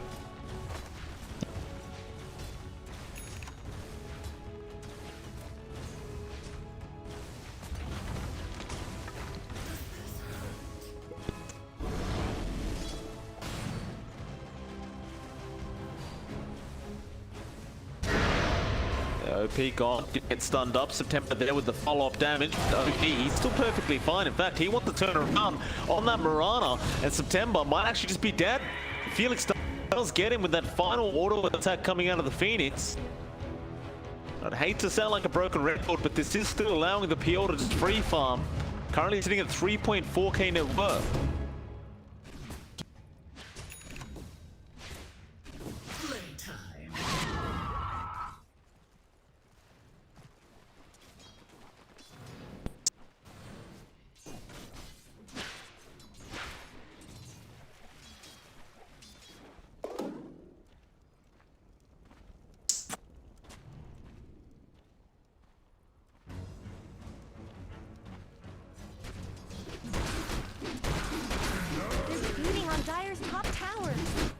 Top lane. Might be a big team fight breaking out. No,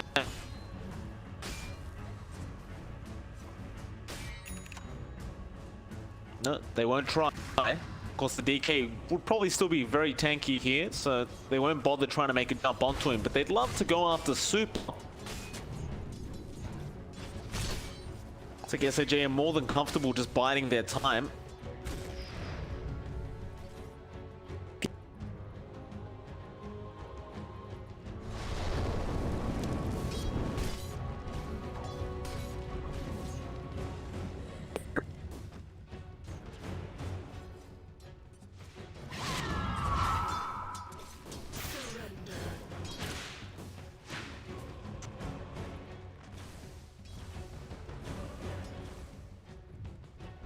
Some of the Doms up on ED as well. It's a pretty interesting build to go for again. Dude. He's in trouble. Arena surrounding Sonic Wave. They do blow him up.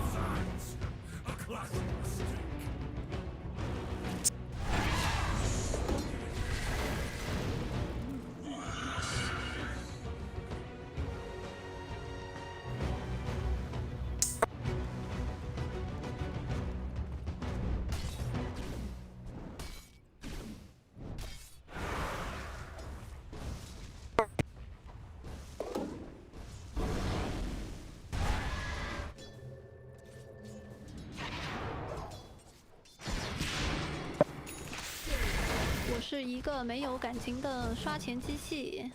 Yeah, I'm gonna go off that dominate mid lane, but Setsu won't bother trying to blink in and finish it off. You can snare coming out now from E. Setsu does eventually get it down. In fact, no, it was just DD taking over another creep and killing the other one off. And so, almost 10 minutes into this game, SAG maybe go for a fight over these runes now. Dire So structures they'll are leave the bottom fortified. ones alone for RNG to take, and Monet will force himself to the top one as well. So it'll be another 3 for 1 at least. Felix will leave the other for now, but looks like DD will probably eventually make his way up and grab it. RNG, they maintain the 1k lead. Yeah.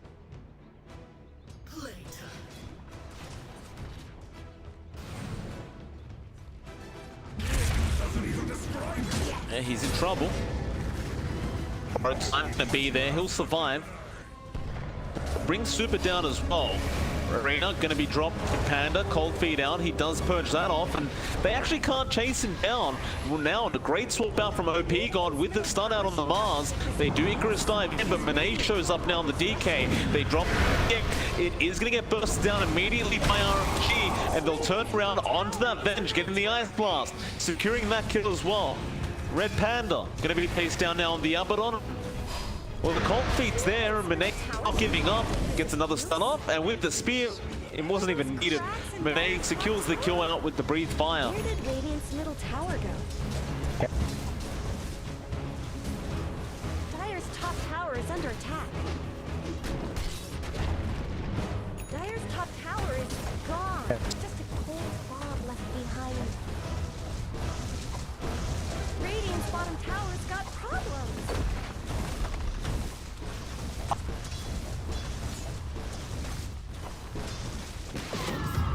Radiant's bottom tower has fallen. Dire's top tower is under attack. Mid lane, Felix. Gonna go in onto, or rather Setsu's gonna go in onto Felix, but Sonic Wave gonna be there. Setsu, he just blinks in, not giving kind of space away. He just wants the kills over and over again. That will give him a 3-6 lead, and drums are up on OP God. He does pop him. They're gonna go after Red Panda. He'll spot out Setsu. Can they cancel the TP? They can. DD was around the corner, and with that, Setsu may have gone a bit too deep.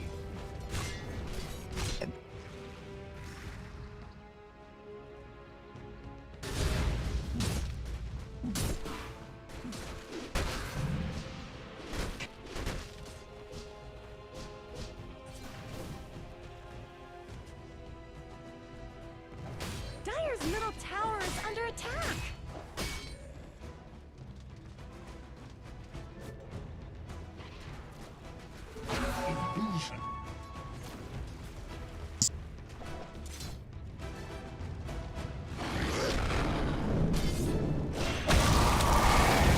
That's super. Bot lane gonna get caught out there by DD. Monet, he's gonna be there to just get some farm up, I guess, on the DK. DD not gonna stick around. He'll go towards the mid lane. Arrow. Red Panda getting caught there by September, but Borrowed Time will save him. It seems as though SAG are perhaps looking to try and get a bit of chip damage on that tier 1 tower, but Setsu's just not going to allow it on that Queen of Pain. There to defend that. SAG, I believe they have a diffusal blade coming out. Yeah, they do. God King's already got the diffusal out. So you do have that capability now for the PL to start his team if you really want to. Probably would just try and go after the Hood of Defiance first though, before he does bother getting involved. But he might need to. There's a smoke coming in. OP God TPing out. This is perfect timing here for RNG. They just need to drop that arena and go after God King. Cold feed, he does doppel off, but Flyman was waiting, and now speed does come out. But they have no follow-up to it. The egg, it It's too much. It kills off the Marauder. September goes down, and now Flywood. He'll also go down. Monet trying to make a run for it on the DK, but they are just set on chasing him. And with that defusal, it's not going to be too hard to just purge him up. Monet being swapped down by OP God, and this DK is also dead.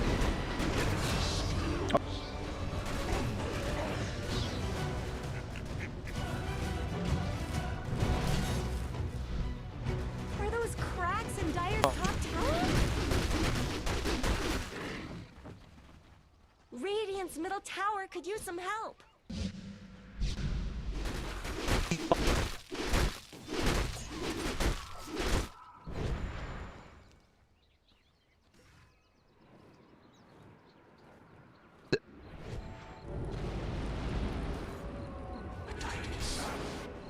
Tribute to my house.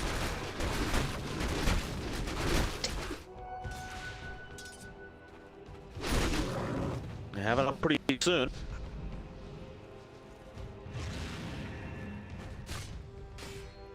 RNG.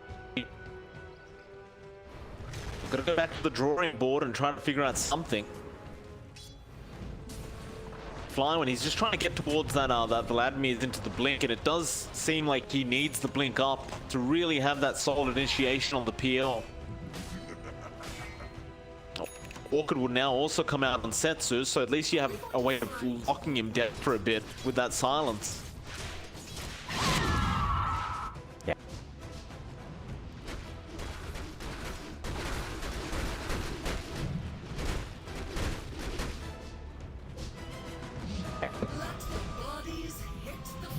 Radiant's middle tower is under attack. Smoke up, RNG. Towards Red Panda, they get the heals off, and September will have a nice easy arrow setup. Borrow time is there. Red Panda gets speared to a tree. His team is around the corner, but it looks like they're just more than happy to let him go. Let him be. RNG.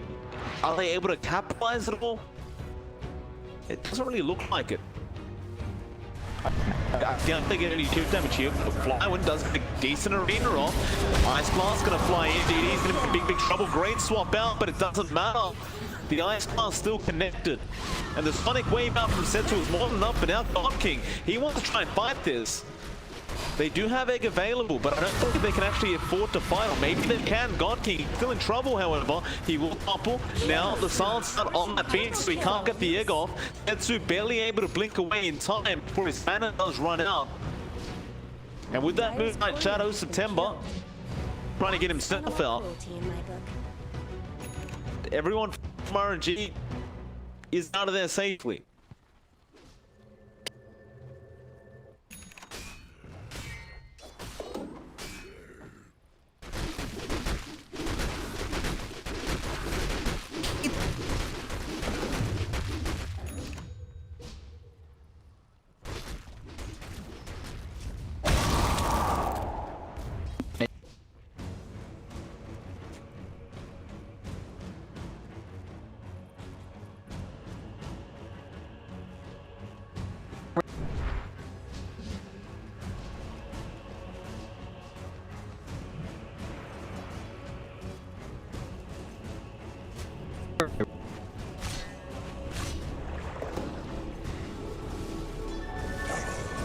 I can accept it will be upon Monet very, very soon. Seems like if he keeps this farm up on that DK, real concern here for SAG. They're just continuously forcing that tier 1 mid tower, but it really hasn't worked out quite yet. Red Panda has a DT up on the Abaddon, so maybe this time could be quite successful. Hammer flying in from the Phoenix. Of course, gonna land, and well, this tier 1 does seem to be dead. Nice little from Setsu on that quap. Yeah.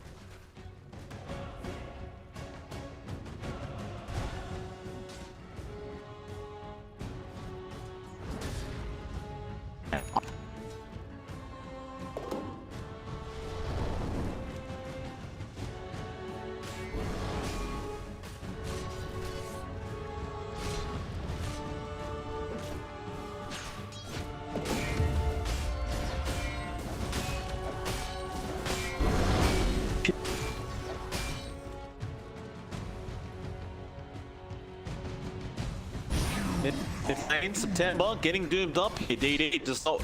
Well, they can't actually chase him. He just ran away. And they didn't really have the initiation this time around from Red Panda. He's not playing the clockwork. And so, that's just kind of a Doom being expended for nothing. And RNG, seeing that Doom being wasted, may just go for a pick-off here down to that bot lane. They can spot out Felix and the Phoenix, but he's going to be alright. He'll walk out of range.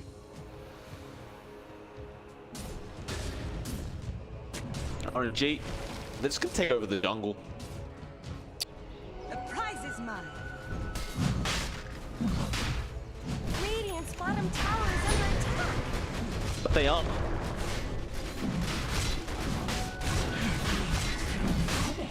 It's going to be very easy to throw shot that Curse of Avernus.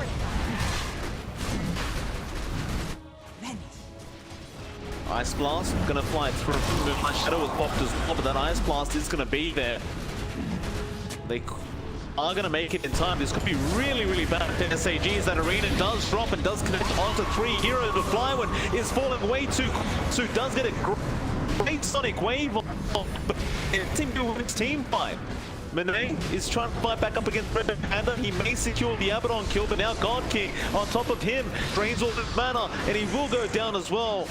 In fact, Monet, rather, Super is also dead on the AA. They do get OP God as a trade, but now September will also be chased down by God King. Get the lance off, and September's gone. It's Setsu still trying to fight this as the Queen of Pain, but she can't put alone.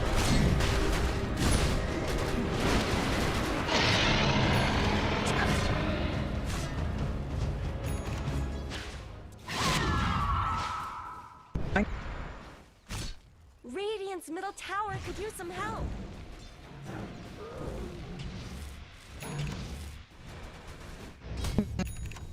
Radiant's middle tower is under attack.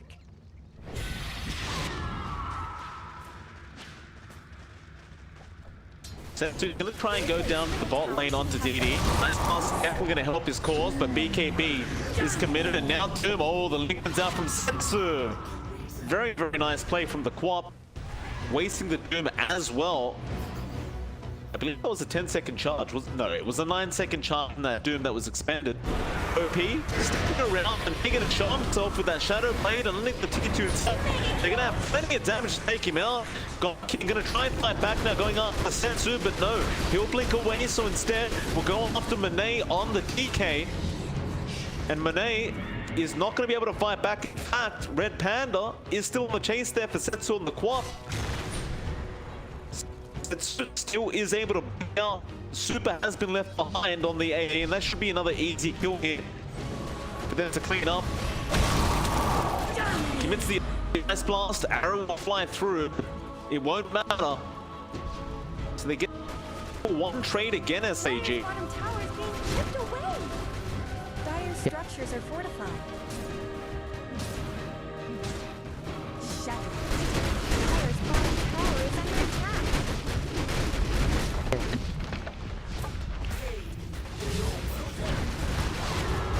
Jump in, Flywind trying to do something here, but he's out of mana.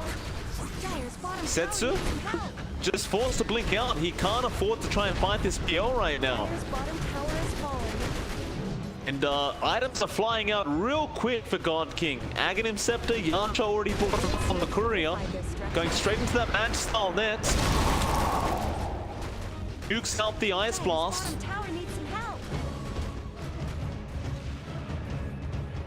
This guy just farms way too quick. It's actually unbelievable how much farm he can find on the map.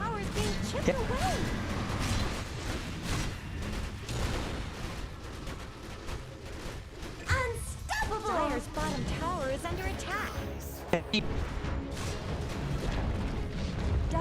Now that was the decision they had to make. Was it the tier 2 was a DD on the Doom, and they decided DD was the only option. So God King now smoking up with the rest of the team, gonna start rushing towards the side of RNG. Look at that. Radiant's courier just got killed. We get a courier there from Red Panda. It's gonna feel a bit nice. Blade out from SG. 2 minutes without that mech. They are going to run into Super perhaps, and they do. Super just commits everything he has. That'll force out the egg usage from the Phoenix. And AA is going to die. Just as much help as bottom. RNG just trying to buy more space here. Monet has fallen decently behind the PL and farm. With that eggs up, it just doesn't seem to be enough right now to really get anything done.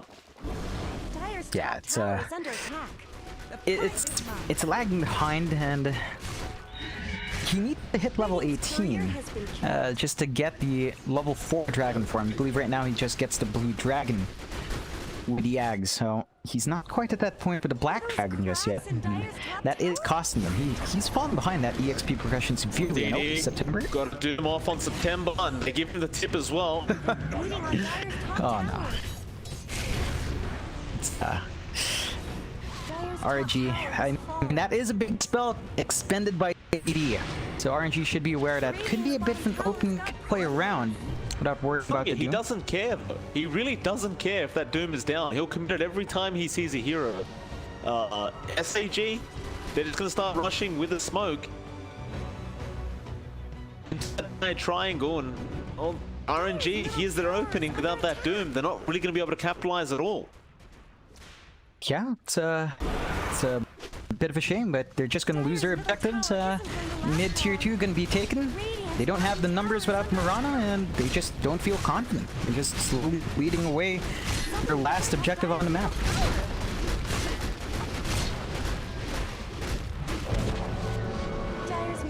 There's the Aegis expiring now onto God King. He doesn't have it anymore. I believe his Manta is on the way, and it is. So Manta now up, going up after that Satanic next. RNG. You can already see Setsu trying to set up against that PL, going from Maelstrom into the Mjolnir. It's going to take a bit of time. He did decide to go for the Hyperstone first to try and have that pick-off potential. But God King just going to rush him. He will blink the other way. They know he's there though. He does TP and will make it out. OP got not in range to get a swap off. It's would have been a great pick-off to find. Just don't have control on the PL with this kind of build. He is opting for the Lincolns instead on God King's end, so just doesn't want to worry about all of that silence coming out onto him. He just wants to be able to give himself a lot more of an edge, and you can't really blame him. Just defensive items all around for the PL. So he's only died once, so it has been paying off for God King.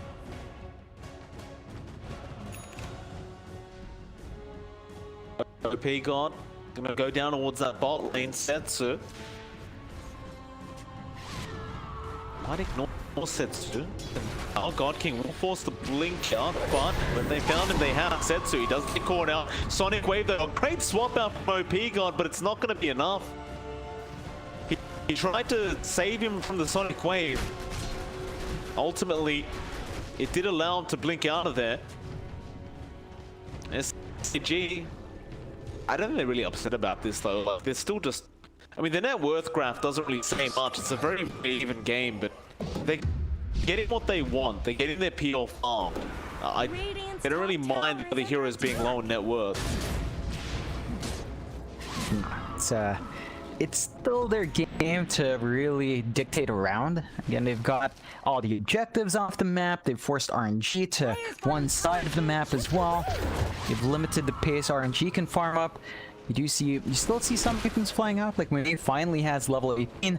So that is the Black Dragon form coming out now with the Ags, and let's have a BKB. So the DK has a bit more presence here in these fights.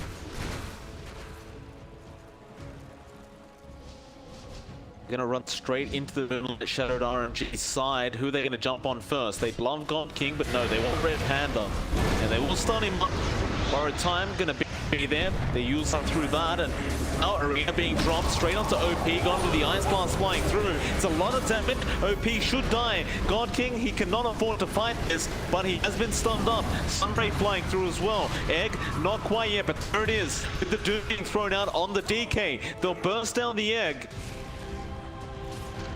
And now, well, DD, he really doesn't want to be here on this Doom. Last Ghost Scepter out from Super will save him from the peel, but no, he eventually goes down to God King. Apparently just going to fight on his own. DD Impact is still around there. Monet falling low. Setsu comes back in. God King, how do you control this man? They do finally get him. Setsu does eventually kill him off. But he managed to get 3 in response to the 4 that were already dead on the side of SAG before he went down. Yeah, it takes a lot more effort from RNG to clean up that fight, and that was a favorable fight from RNG. Like, they were the ones who started it, they're the ones who got the proper initiation, and they still don't win cleanly, so there are still issues to fix up there, but they do build up a 4K lead on their end now, so they've got a bit more net worth flowing in. Still, if you look at God King, he changed up his itemization. He's rushing that Abyssal now, and OP God. It's a lot of damage. Ice Blast even flying through, but that just wasn't even anywhere near necessary. Setsu's just hitting like a truck with that Mjolnir up. Yeah, so they're in control now, RNG. They've got a 6k net worth lead. They're looking great. Their game to lose. Just a matter of whether they can actually start taking objectives. We're 30 minutes in now. They are still yet to take a tier 2 tower. Yeah, it's leaving them a bit high and dry in terms of just how far they can actually distribute that farm and the rest of their heroes. A lot of this is really just on Setsu still. They smoke up. They're going to hit another spike once Setsu hits 25. So if they keep that aggression up and hit that point, the Queen of Pain's control does get a bit ridiculous. Mid lane, they might just start onto Red Panda, and they do. Borrowed Time is going to be activated. Arrow not connecting either.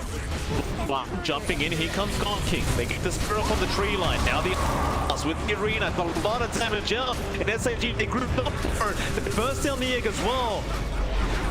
And everyone from SAG needs to leave the building. They're looking very scary right now. Monet going for another Dragon Tail and the Spear and the Arrow all onto God King. They swap him out, however. He's surviving through all the damage they have. Now with the Sun Ray coming out and the Icarus Dive, they're going to try and turn this. God King on supply one. He's holding the shield up, but it doesn't look to help too much. Perhaps, maybe it allows God King to die. No, Doppel is there. Still making a run for it. Still alive, but eventually does die to Setsu. And now DD should also go down. And he does. Ice Blast the fly through, and no P-God dies. Ooh, it's a lot of things going wrong for SAG. They're high ground now under siege with Monet's Dragon form up. Of course, it's a lot quicker even without it. Setsu red clouds way too much. Gonna lose their first set of racks. Going away of RNG. They were the team to lose out on all their outer towers first. But with the small slip-ups SAG's been giving them, it's enough for RNG to turn it around. So what do they do now, John? SAG, I mean, they're 1 racks behind. What's the game plan?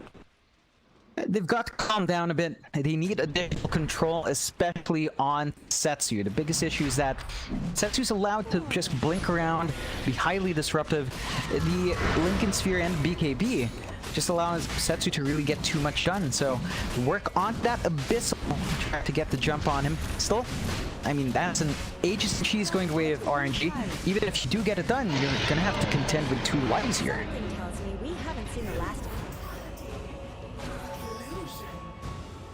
Bloodthorn even coming out now, and Setsu's going to be attacking that much faster with that that Hyperstone change that we saw with the recent hatch.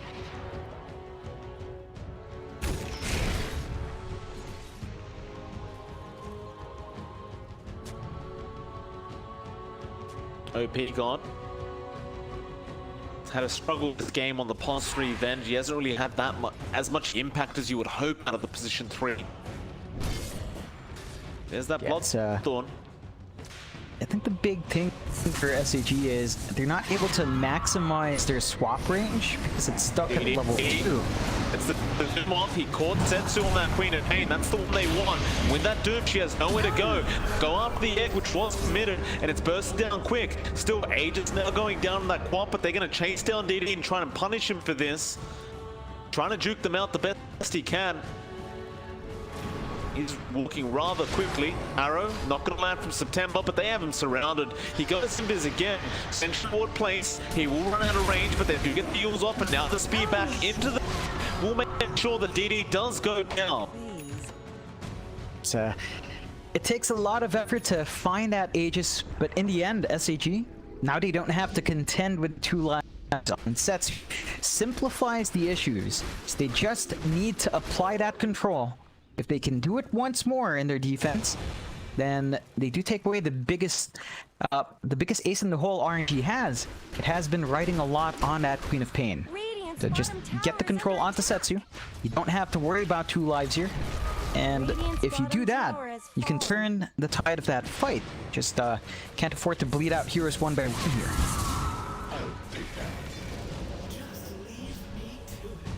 Well, try and make the push now, RNG.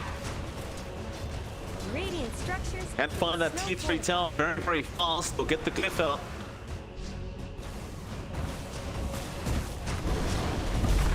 Onto the tier 3 again with Monet in that Black Dragon form.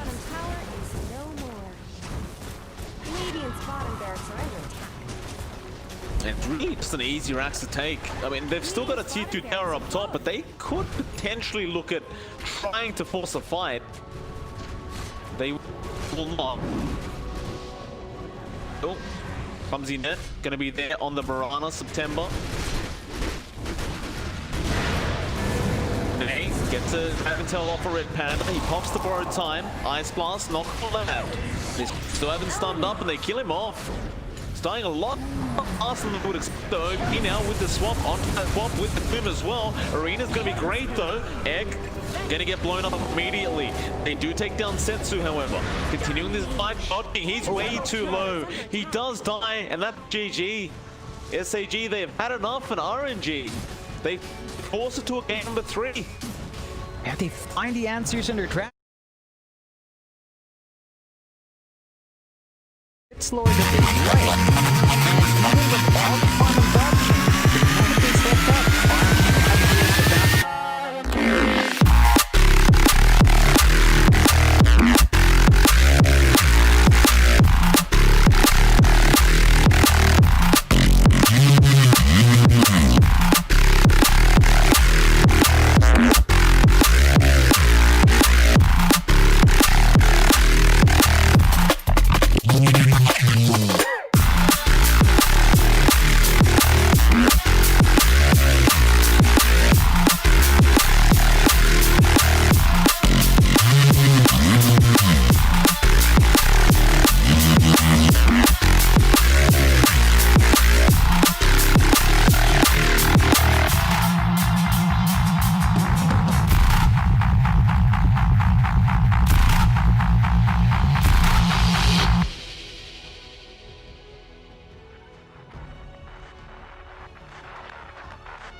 worry about your pre-recorded music tapes being accidentally erased.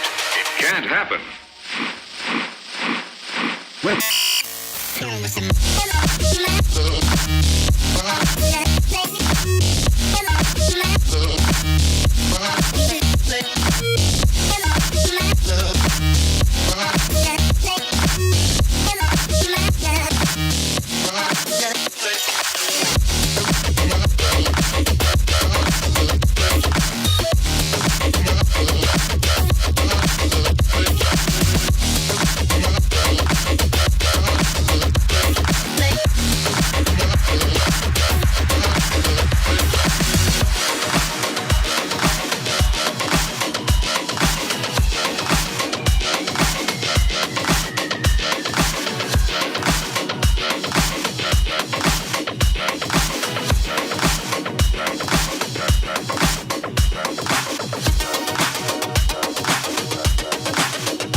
Can you dig any deeper now? I gave you all I own, put you on this golden throne, but I'm a little stronger now. You cashed in on my promises, you know I'm too generous. Now I've learned to never help you out, 'cause I'm done cleaning up your mess. Found myself in my regrets. I've become a little stronger now, a little stronger now.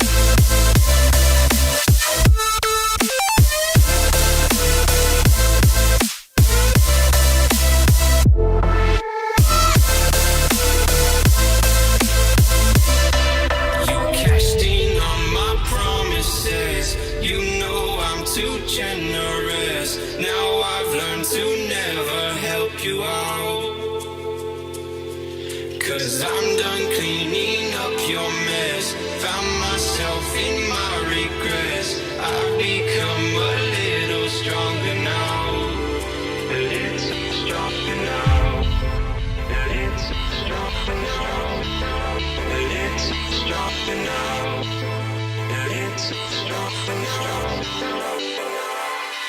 You cashed in on my promises, you know I'm too generous. Now I've learned to never help you out, 'cause I'm done cleaning up your mess.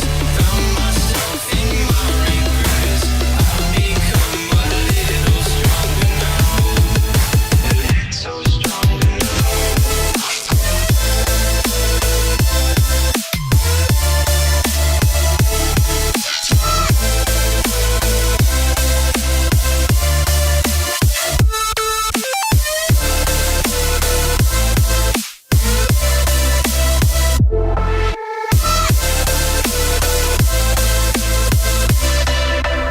Cashed in on my promises, you know I'm too generous. Now I've learned to never help you out, 'cause I'm done cleaning up your mess. Found myself in my regrets. I've become a little stronger now, a little stronger now. I'm on my own, broken alone. I feel the rain crashing down all around this empty town. I'm searching for the lost and found, but you don't care, you're unaware. Keep moving like the scars aren't even there. It's in the air like a blazing flare. Don't stare 'cause the flames will burn us. I thought you were the one for me, that's why I gave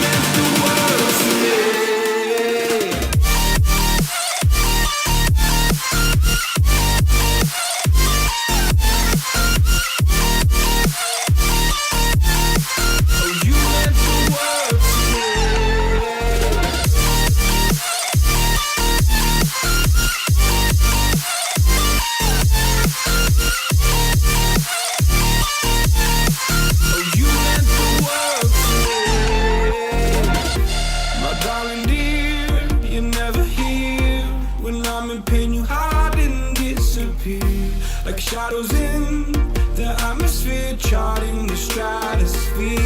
Yeah.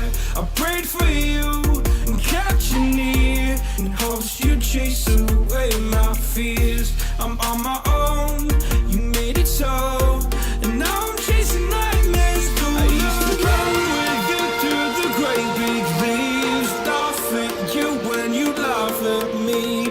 Hope for us because I believe the home was just you and me. I thought you were the one for me, that's why I gave you everything. Held you close by the stormy seas, oh you meant the world to me.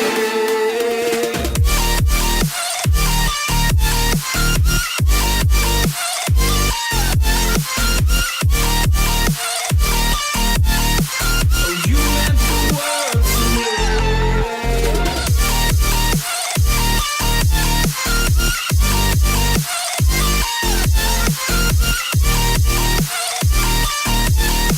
Oh, you meant the world to me. Oh, I'm gonna do this on my own. No point in blaming you, you did not know. Oh, I thought you were the one for me, that's why I gave you everything. Held you close by the stormy seas, oh you meant the world to me.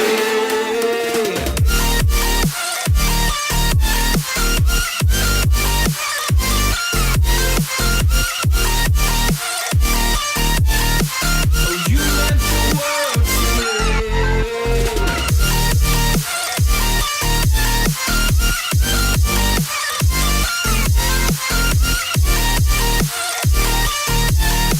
Oh you meant the world to me. Oh I'm gonna do this on my own. No point in blaming you, you did not know. Oh, oh I'm gonna do this on my own. No point in blaming you, you did not know. I thought you were the one for me, that's why I gave you everything. Held you close by the stormy seas, oh you meant the world to me.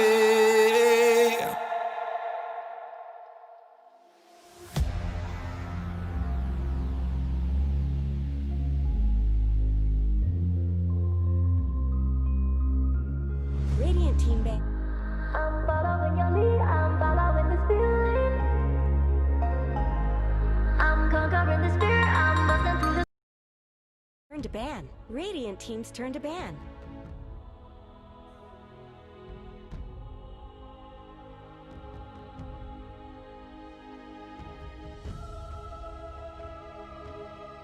All right, ladies and gentlemen, welcome back. We are here for our final game of the night between RNG and SAG. It is MLP Dota and John X Fire. John, we've gotten all the way to a game number 3 between these two, and it looks like RNG may have figured out this side of SAG.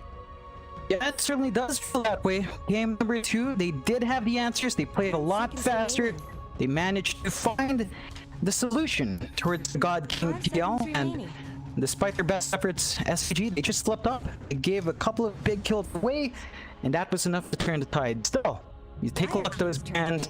The Queen of Pain is not going to be available for RNG to play with. Setsu will not have access to that hero, but RNG start revenge, and SAG, they pick up that Shadow Demon we've been seeing banned out multiple times today.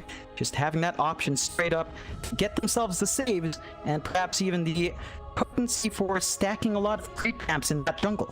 Yeah, that they do. SAG, I'm sure they're going to be looking forward to doing that this time around in this game. I've seen a lot of Shadow Demon coming out of SAG as well, and they just love that save potential that does come out with that disruption. RNG, they're going to look into their second pick now, diving into that reserve time already. That quad being banned out for Setsu might feel a little bit rough, as he was so dominant in that game number 2.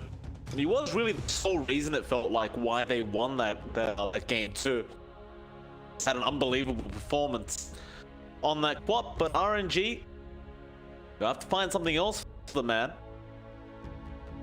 Now I imagine they'll probably just focus on Flywind's hero, and if they want to just run that Flywind Mars, it is still there. Yeah, it's something we've seen RNG fall back to multiple times.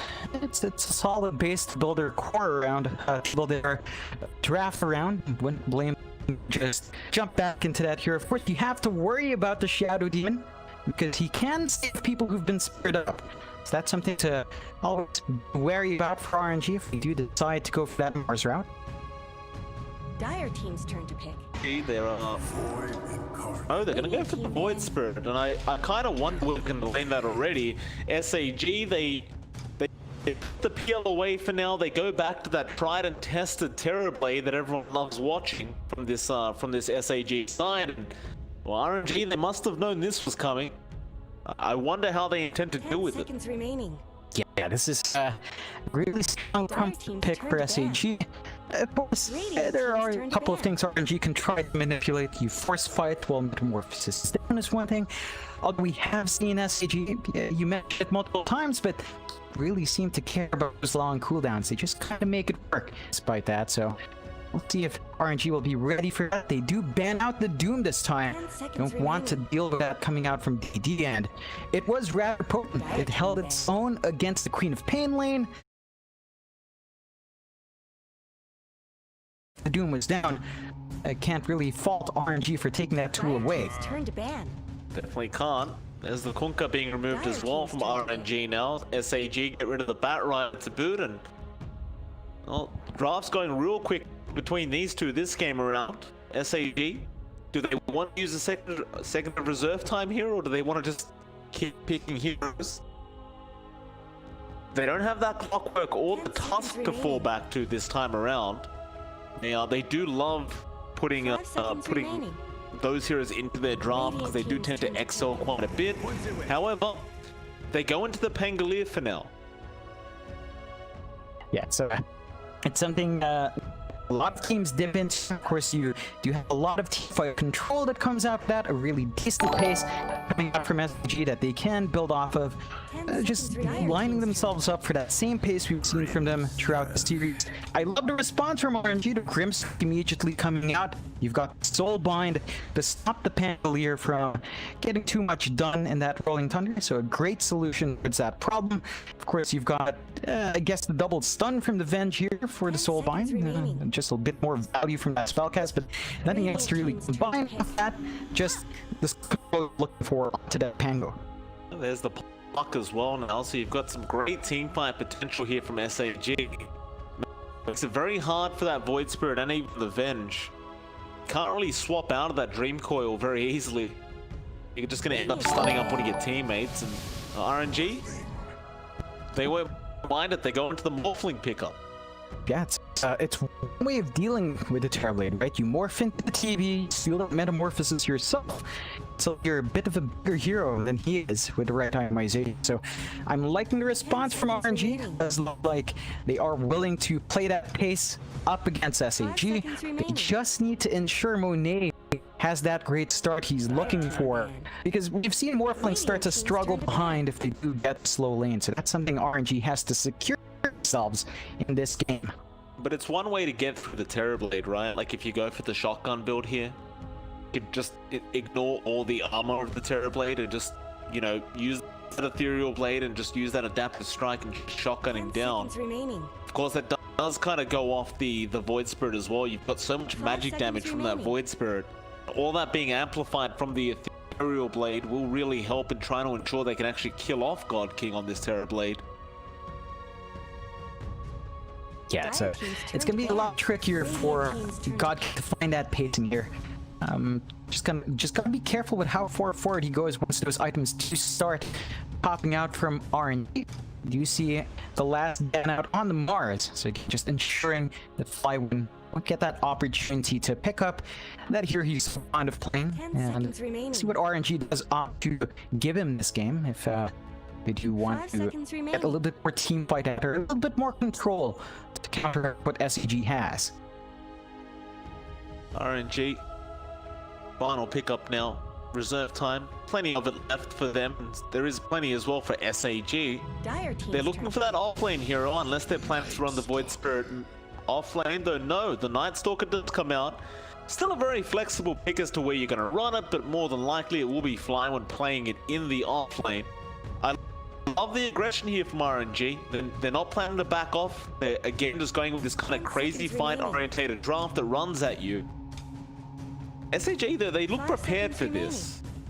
As it stands, they just need an offlane of their own, unless the Pangos take that position 3 role and perhaps they give something else to the position 5 or 4 here for SAG. Still pretty flexible for them to close out their draft. I think the Night Stalker's still really strong here for RNG. Going into it, you've got the silence to deal with the Terrorblade. You've got that timing at night just to play that faster pace, ice space for the Morphling, and get more value from your Grimstroke once it's all binds out with the spells the Night Stalker has as well. So it is shaping up. It's shaped up quite nicely for RNG. They still have a decision to make whether or not the Night Stalker will end up going off. I guess we'll find out from SAG's last pick if RNG's forced to shuffle those lanes around.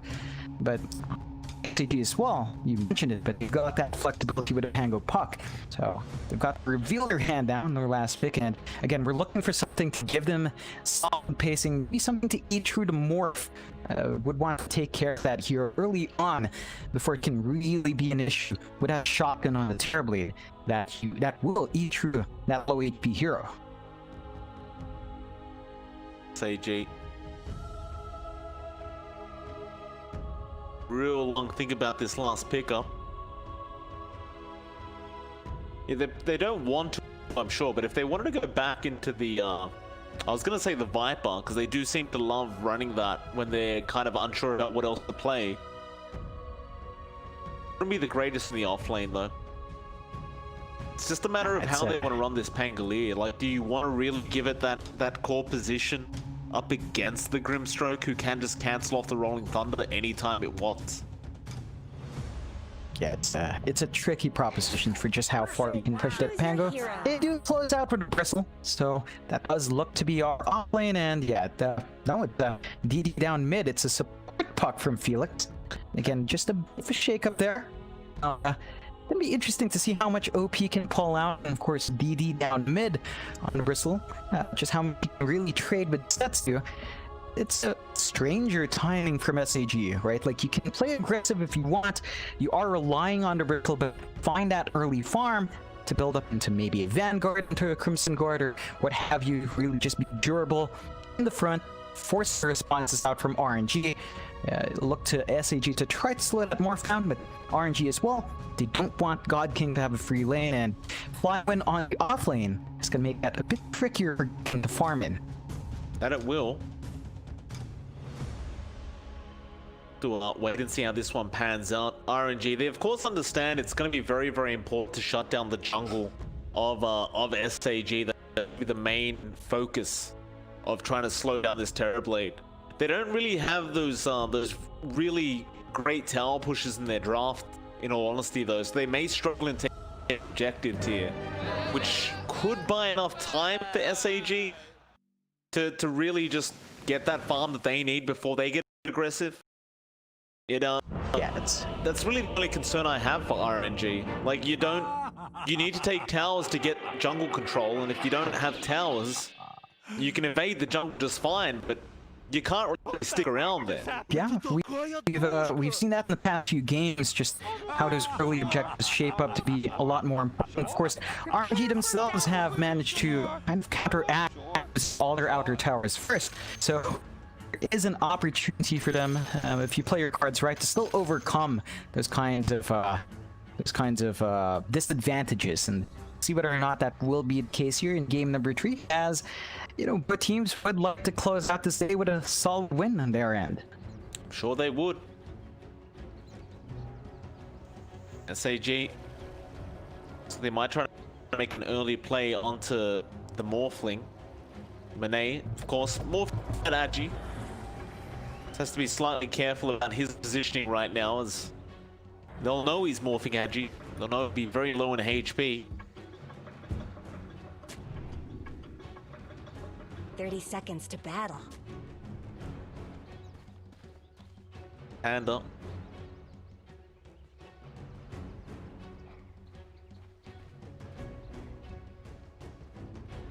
Up that mid lane, try and suss out whether he can find a ward there. No tower aggro means no ward. Panda will head off, but you've already got Super still sticking around just in case he spots out them placing a ward. You should see Red Panda doesn't really have the obs ward, so it's fairly obvious where he's put it. And he's going to be able to clean one up pretty easily. Nice play from Super. It's a nice gold boost from him. You do see pretty decent bounties as well, so a lot less of explosive start. Looking to secure those early kills, although Red Panda's probably caught a couple of hits here, but he does have Shadow Poison to trade with.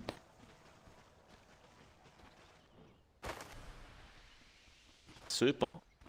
It's going to be a little bit careful. Even if these earlier levels, those poison stacks can hurt quite a lot. Super, he wanted to go for the D ward straight away, or rather Red Panda wanted to go for the D ward straight away, and does get it. I love the fact that they have this bristle mid, because it seems to make it almost impossible for Setsu in this lane to really feel safe at any moment. Yeah, it's tricky for the Volker to really apply that pressure he wants. I mean, there is some durability resonance to force you.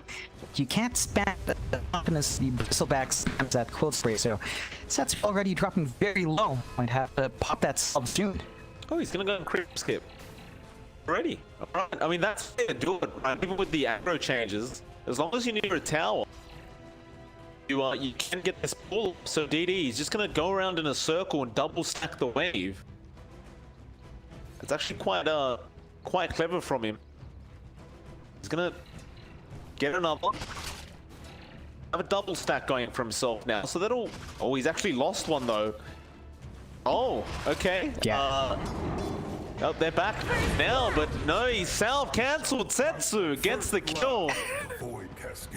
Oh yeah. That's a bit of a shame for DD. I think he forgot that those creeps only act within 1,500 range of the T1, so he doesn't quite find a stack, but it is still a fairly pushed-in wave.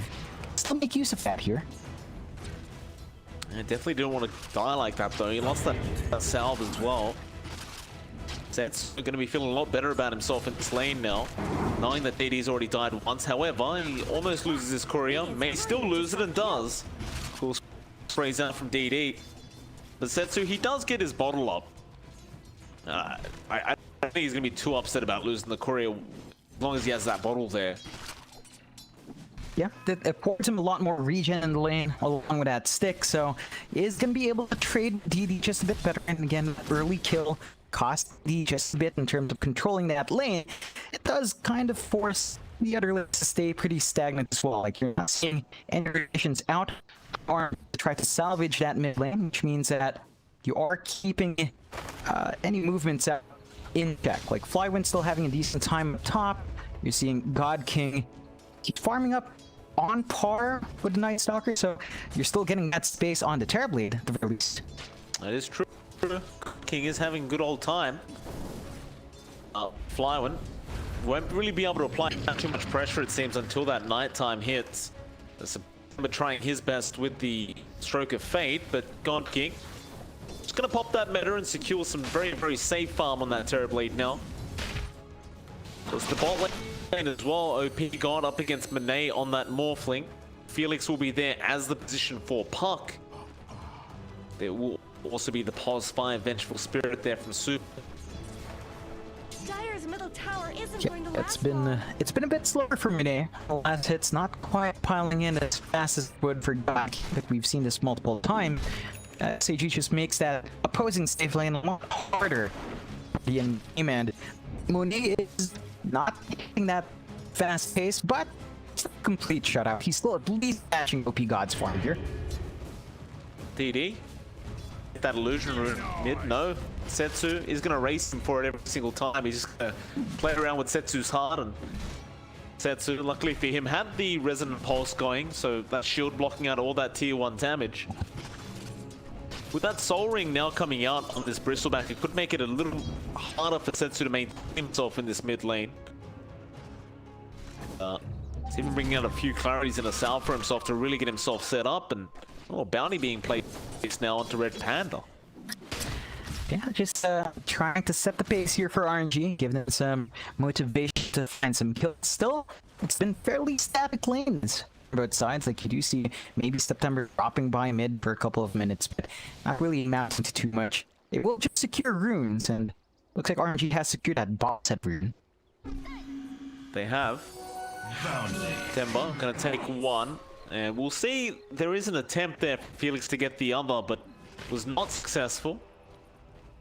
Red Panda does manage to take one up at the top lane, but Flywind is going to punish him for it. And that still will be a 3-for-1 trade on those bounties. Fly will make his way back down towards his own triangle and maybe get that bounty a little later on, though. Setsu is actually just diving DD through his own jungle. He doesn't have any more astral steps, so he has to be a little bit wary of how much damage he takes. He'll be alright. He'll walk out of there. Setsu's really trying to give it over to DD, though. He's just not giving him any space in this Bristle, and this Bristleback really doesn't have that much farm. Yeah, I love seeing this from RNG. Just, we've seen this happen before when the Bristleback gets slowed down by an extreme amount. They just don't manage to find that impact. If their Vanguard's delayed, if their Defiance is delayed, and well, this is not quite a complete shutout yet, but DD's progression is substantially stalled out compared to what you'd want from a really good Bristleback game.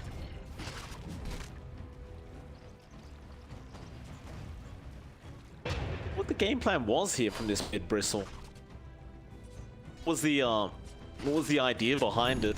Obviously, you dominate the mid lane against the Void Spirit, but after that, perhaps the idea was just to snowball with that Bristle and leave God King alone. Speaking of God King, interesting build. He goes for the drums, and disassembles it. It's an interesting pickup for God King. Allow farm a bit faster as long as the charges are up. It gives him an option to fight Swallow. Red Panda, he's not gonna be in trouble. Flywind's still thinking about diving, but Felix is there now on the pos 4 puck. Flywind's still wanting to go for this. Red Panda trying to survive the best he can. The T1 tower whacking away, but Flywind does get the bounty and does get the kill. He's just got to try and make his way out of this now. In fact, Setsu joins in on that Void Spirit, also getting Felix. Again, that entire fight was happening while Flywind had his boot in the backpack, so he wasn't trading as efficiently as he could have. He still find the kills, and you see RNG pull away with a 2k lead. This is going to be an issue for SAG. You already have God King in that jungle. Need to find a way finding DD his own farm as well, and I mean, OP God's lane is also kind of forfeit. He's dipped into that jungle as well. RNG, they're coming out of this laning phase, finding everything they could possibly ask for all of their cores. That they are. 3k net worth lead. It's going to be feeling quite here for RNG, and the God King, he's been forced to just go into that jungle earlier than he would usually like to. He'll get to farming, but RNG not looking to slow down. Setsu, where are we TPing to? Down back to the mid lane, where he does go for the DD rune up at the top rune spot. With that DD, he could definitely try to look for another play to make across the map. We see our second drums for today as well. Flywind picks one up now, the Night Stalker, and well, really a question after this patch of whether these drums was going to be popular. Turns out for now, at least in this game it is, so opting to get one for themselves. Yeah, it's a lot of value. It's just gives you a lot more openings to be aggressive. Once you pop that active, you can really start getting into the fights or into the objective. So it's a great tempo set item, and it makes a bit more sense on the Nightbot perhaps compared to the Starblade, but as long as God King to use that for farm, I guess doesn't really hurt. At R&D, they laid onto the mid-tier 1 from SAG. So a nice simple objective going away for RNG. Lane, they might actually try to make a play as SAG. No, they can't really do anything right now. They're just behind. They'll TP in their Bristle again. Well, DD still isn't really at that point he'd like to be to get aggressive. He's going for a Vanguard build. Super gonna be chased down now. DD should be able to secure this kill onto the bench. There is gonna be the Stalker being popped, however. And whoa, what a nice save out from Setsu. Will end up meaning Super is dead anyway, though. The Shadow Poison does tick him out. Now Flywind, when he popped the nighttime, but he's not able to do anything with it. Instead, he's gonna make his way back down to the bot lane. That's a bit of a waste. Their SAG, they still hold on to that rolling thunder if they want to play aggressive themselves. They've got a slight opening here. They could just find the proper target to get control onto. They could.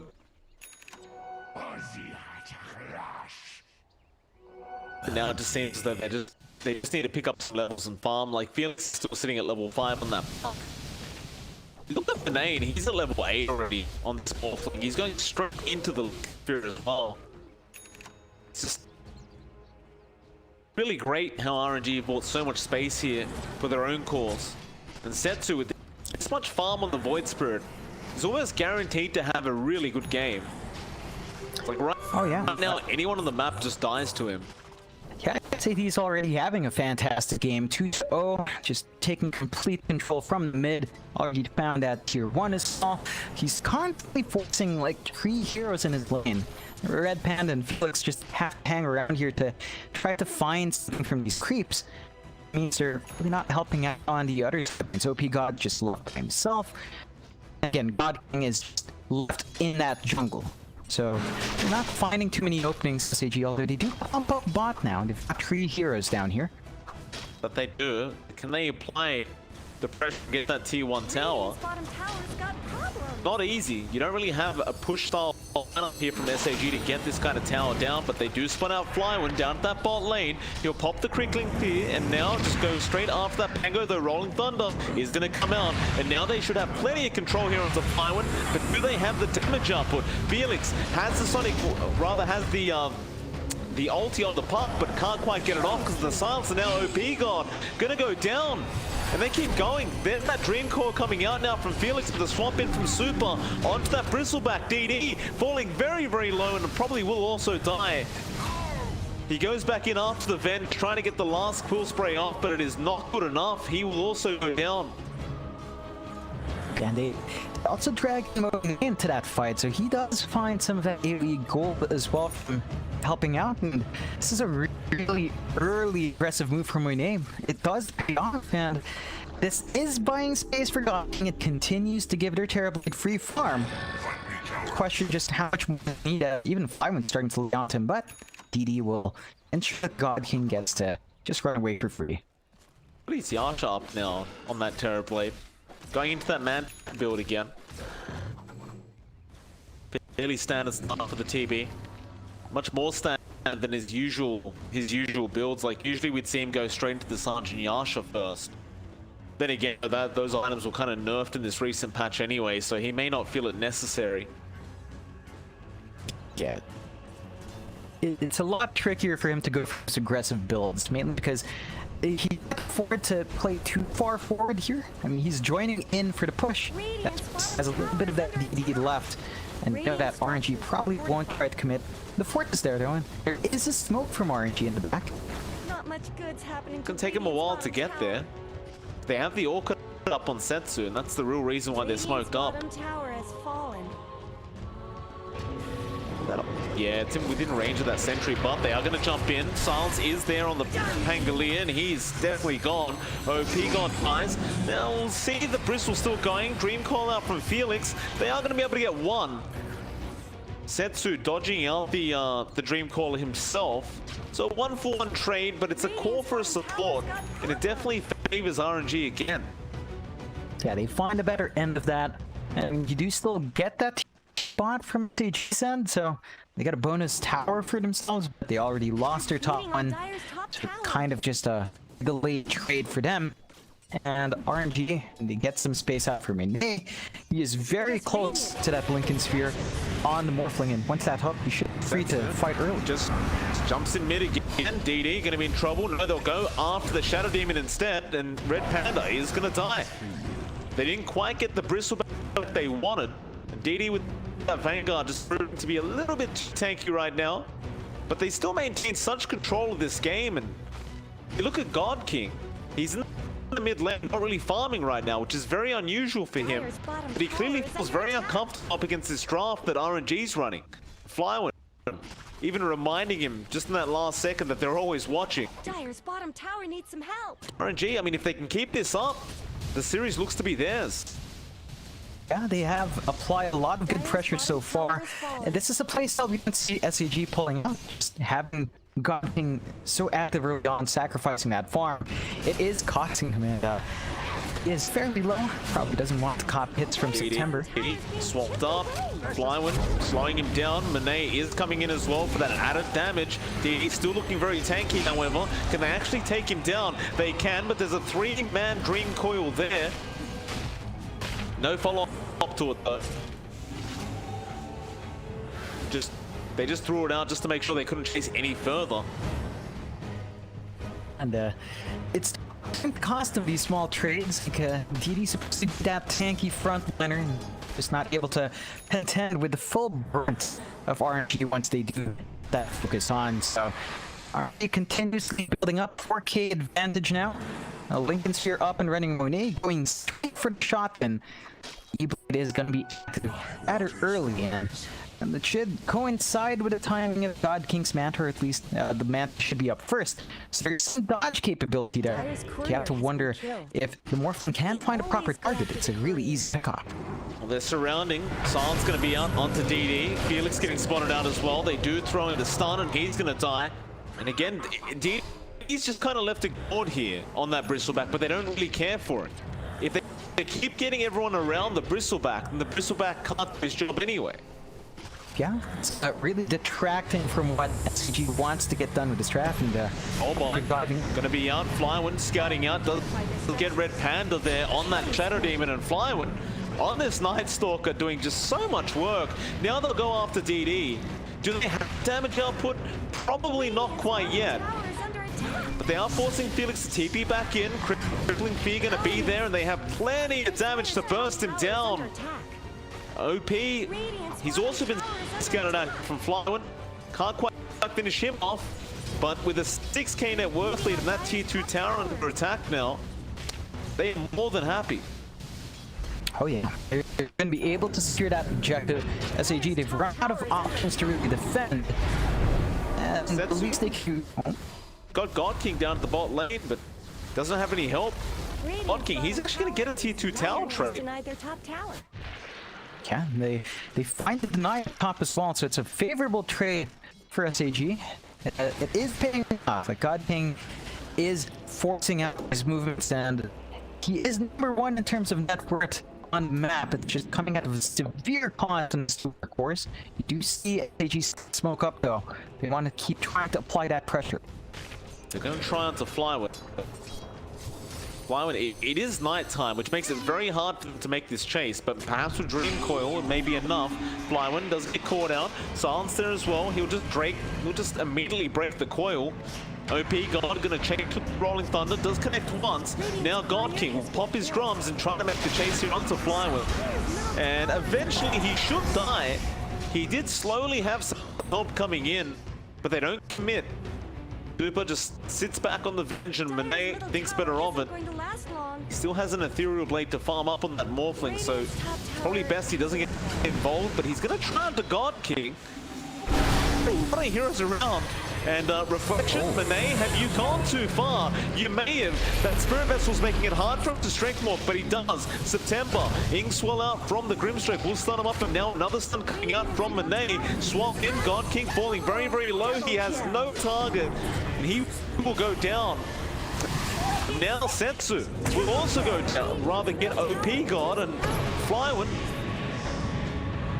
gonna go after DD on this Bristleback. Again, it's the one target they just continue to leave, and this is finally the chance where they can actually go after this Bristleback. It will slowly but surely chip away at that HP, and DD does go down. They did find big kills SAG at the start. I think getting that first Flywind kill was massive. It's just they bleed out too much in the end. They lose out in their own biggest core in the form of God King. So RNG, that's a very favorable trade for them. This is all while Monet doesn't have the E-Blade. He doesn't even have this big tool yet. You're seeing a slight edge towards God King's own presence on his hero.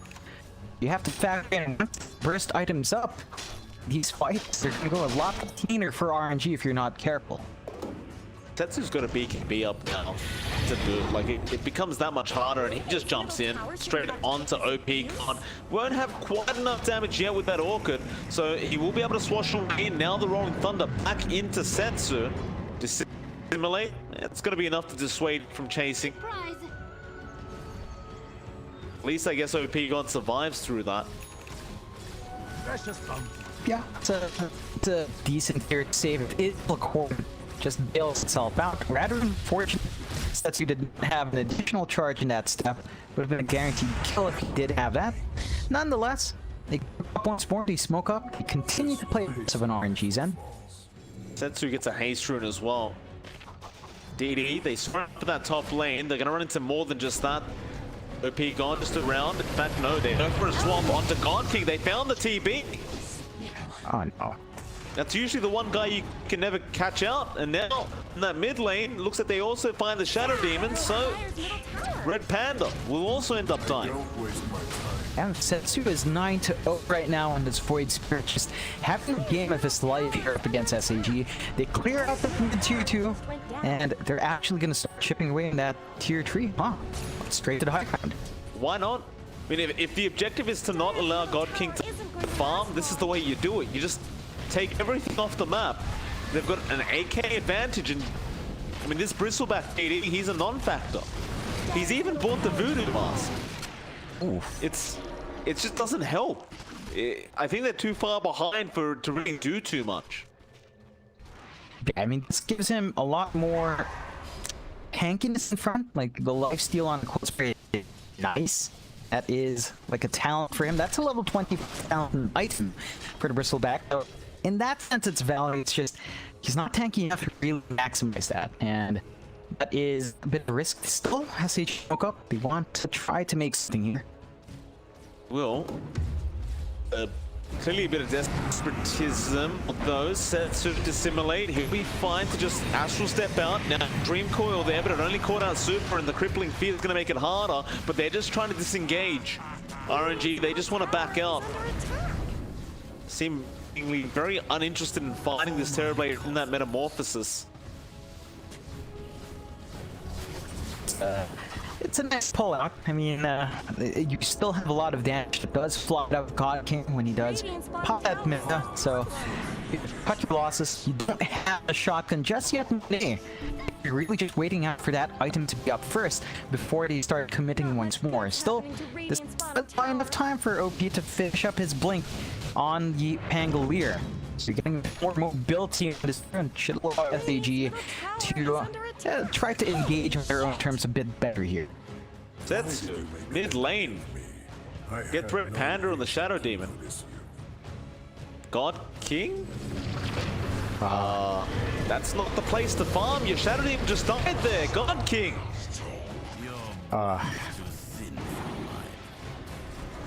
If the Remnant gonna latch onto DD, that is so much damage coming out with that Ink Portrait. Oh man, that's a really early pickup from September onto the Ags. He just rushed it. It's paying off. Like, they've got a lot more presence here. They build up their lead to 11k, and SAG, they're slipping up a bit. They're exposing themselves when they shouldn't be. God King is just not farming fast enough on a hero it should be bigger on, but simply isn't. They're gonna go after the Roshan. It won't be that long of a Roshan either. They just have so much damage through the Monet and Setsu. That wave of terror, it's gonna be that much faster. And now that shotgun is up, at least one person's getting deleted from the team fight before it even starts, and they'll smoke up. He's even got the Nether Shawl to really add on that bonus spell damage. And SAG look to try and back off now. They're gonna... Oh, God King on again. Mid lane getting caught out there with the swap of Super. More. Oh Show me my, more. and that's it. They just call it. They've had enough. Someone's GG, and he just disconnects. Look at that. Ooh, that's that is a far cry from how their games went beyond epic, but RNG, it looks like they learned from that experience. They found the answer to SAG, and they managed to turn this into a 2-1 victory. So props to RNG for managing to figure out the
Prepare for battle.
30 seconds to battle.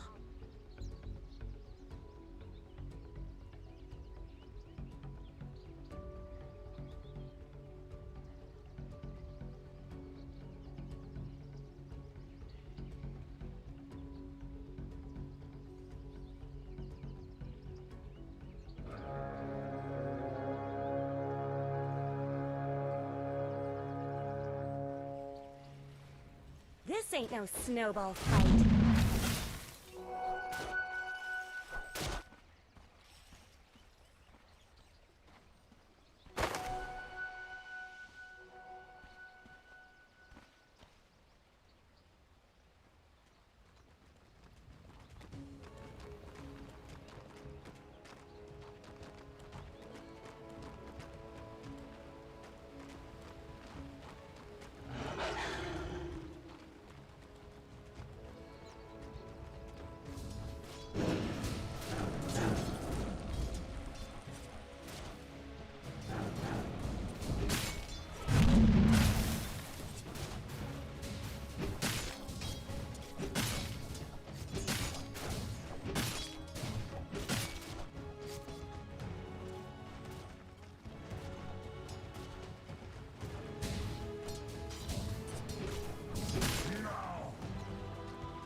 Tower shouldn't have to take this abuse?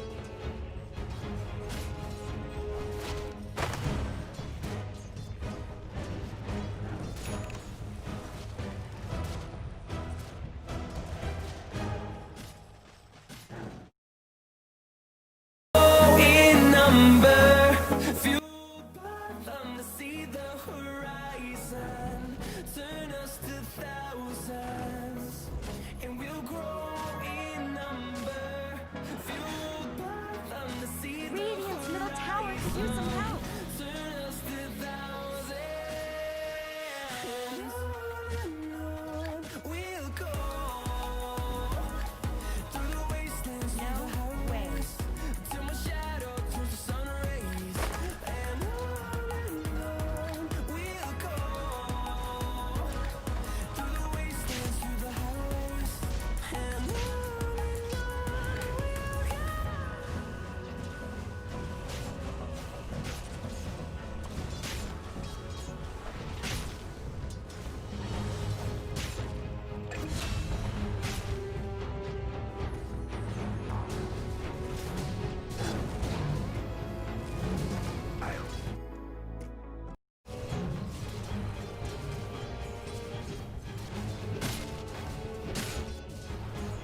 better help Dire's middle tower.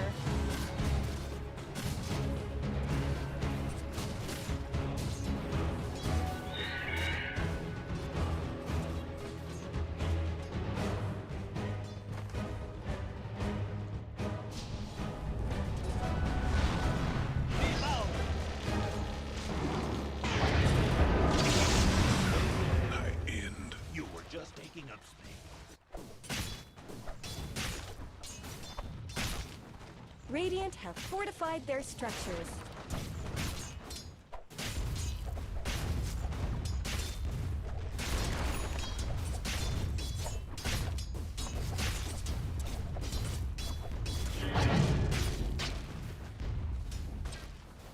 Radiant's middle tower could use some help.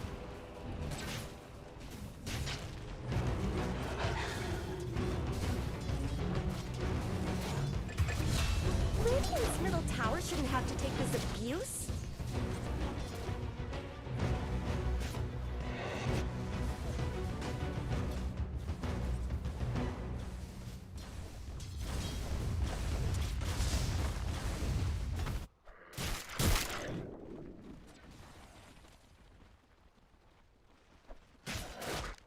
Radiant's middle tower is under attack.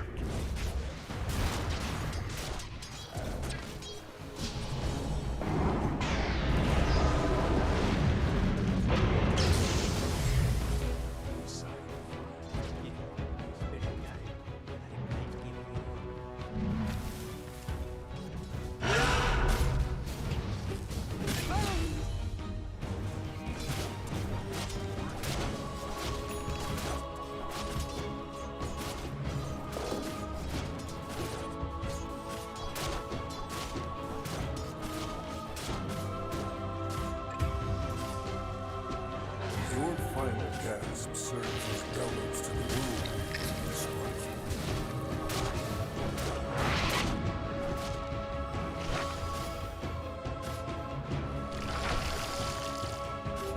Radiant's middle tower shouldn't have to take this abuse.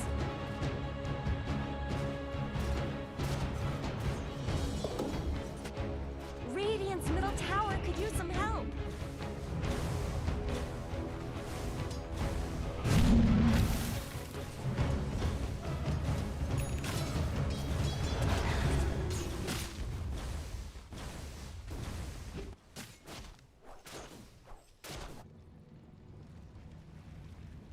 Dire's middle tower is under attack.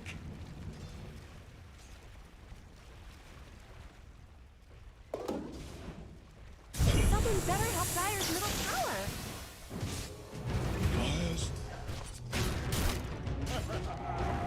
Radiant's bottom tower is under attack.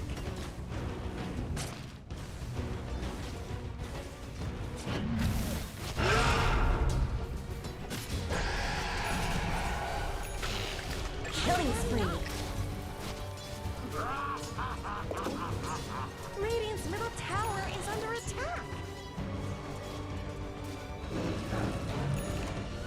Oh, Dire's courier got killed. Those things aren't cheap, you know.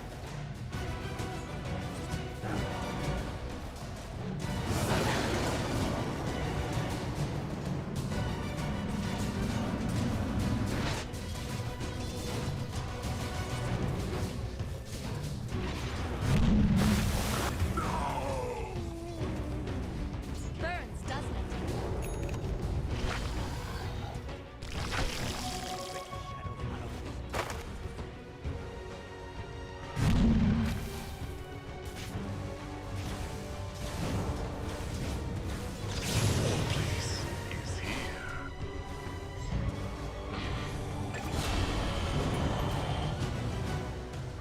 Killing spree.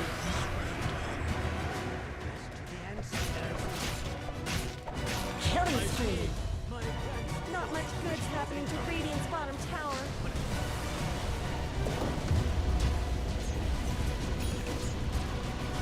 Radiant's bottom tower's got problems.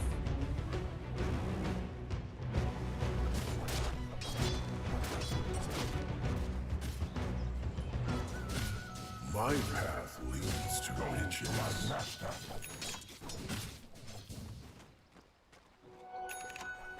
Bounty. Are those cracks in Dire's top tower?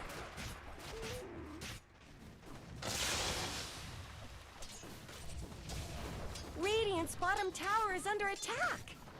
Are those cracks in Dire's top tower?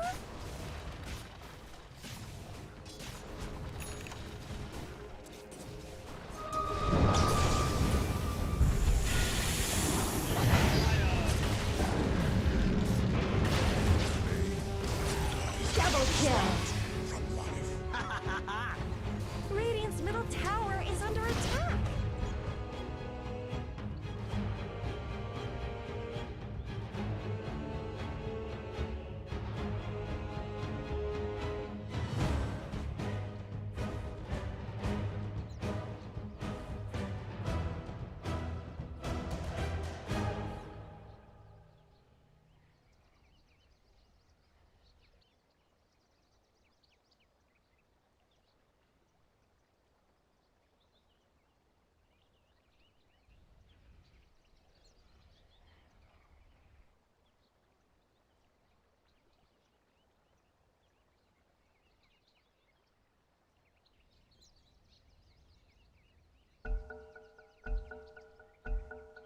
The battle resumes!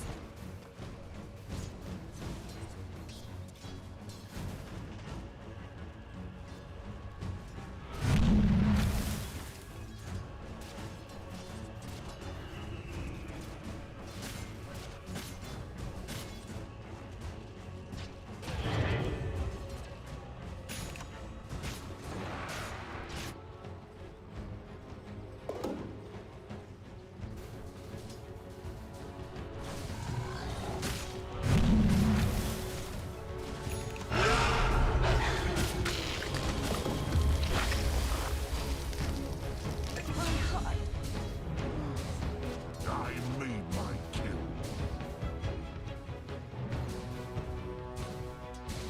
Radiant's bottom tower's got problems.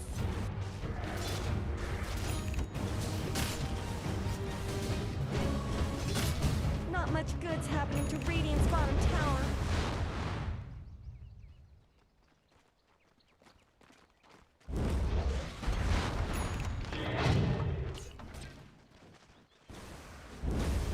Not much good's happening to Radiant's bottom tower. Radiant's bottom tower is no more.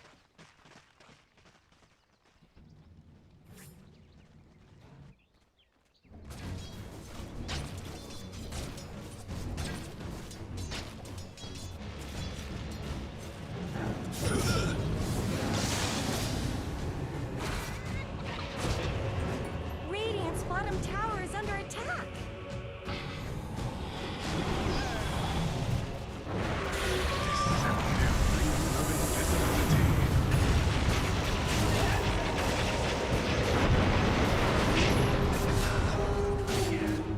Discover what lies beyond. Dire's middle tower isn't going to last long. Someone better help Dire's middle tower. Dire's middle tower has fallen.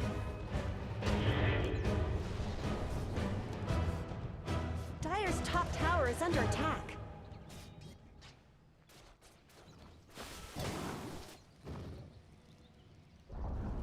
Dire's top tower has fallen.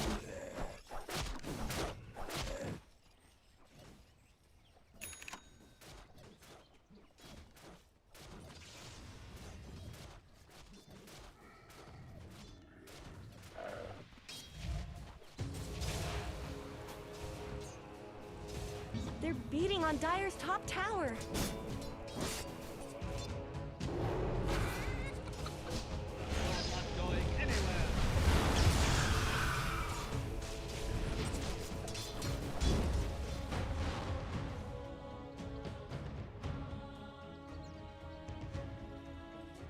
Dire's structures are fortified.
Killing spree.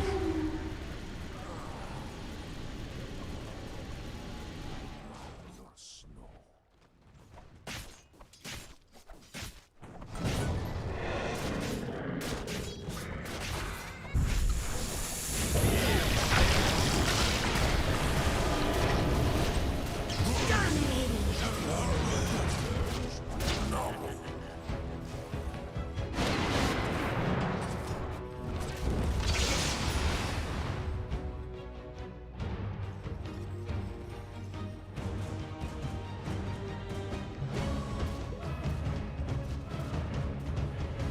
Dire's middle tower isn't going to last long.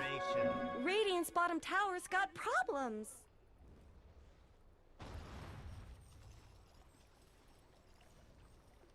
Dire's top tower is under attack.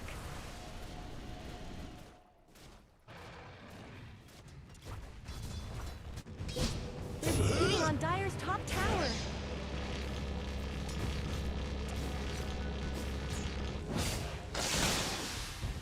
Are those cracks in Dire's top tower is gone. Just a cold fog left. Killing spree. Your life cycle captured in the flame.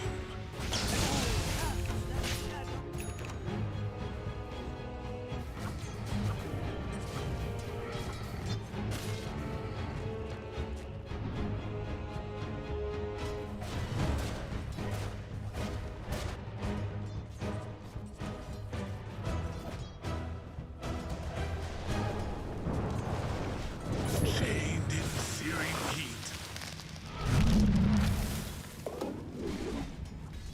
Dominating. Feel the thing. Your elements return to nature.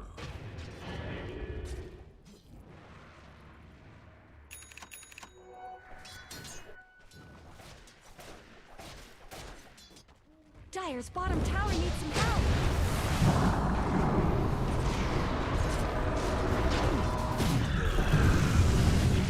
Dire's bottom tower is under attack. Dire's bottom tower always did get short shrift.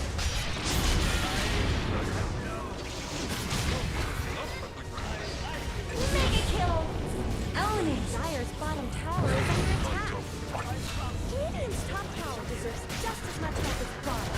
Dire's snow fortified their structures. Dire's middle tower isn't going to last long. Radiant's top tower has fallen. Dire's middle tower just went down.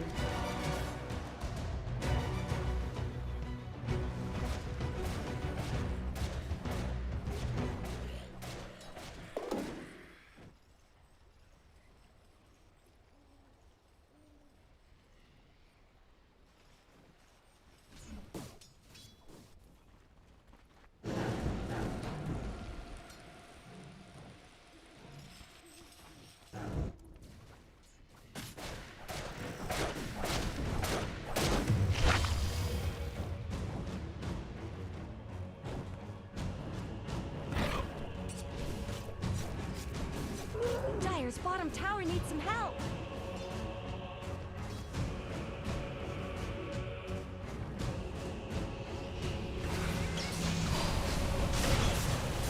Unstoppable! Own it!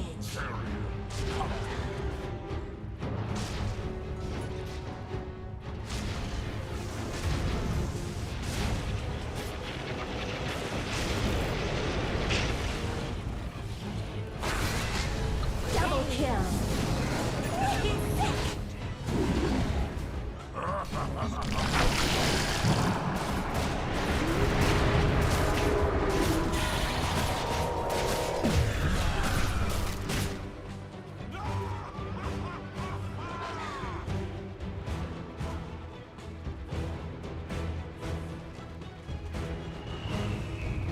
Something better help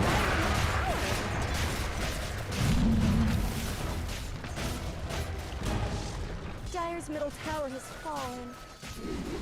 Dire's middle barracks are taking fire, which is obviously bad. Dire's middle barracks have fallen. Dire's middle barracks have fallen. I thought we could maybe hold on.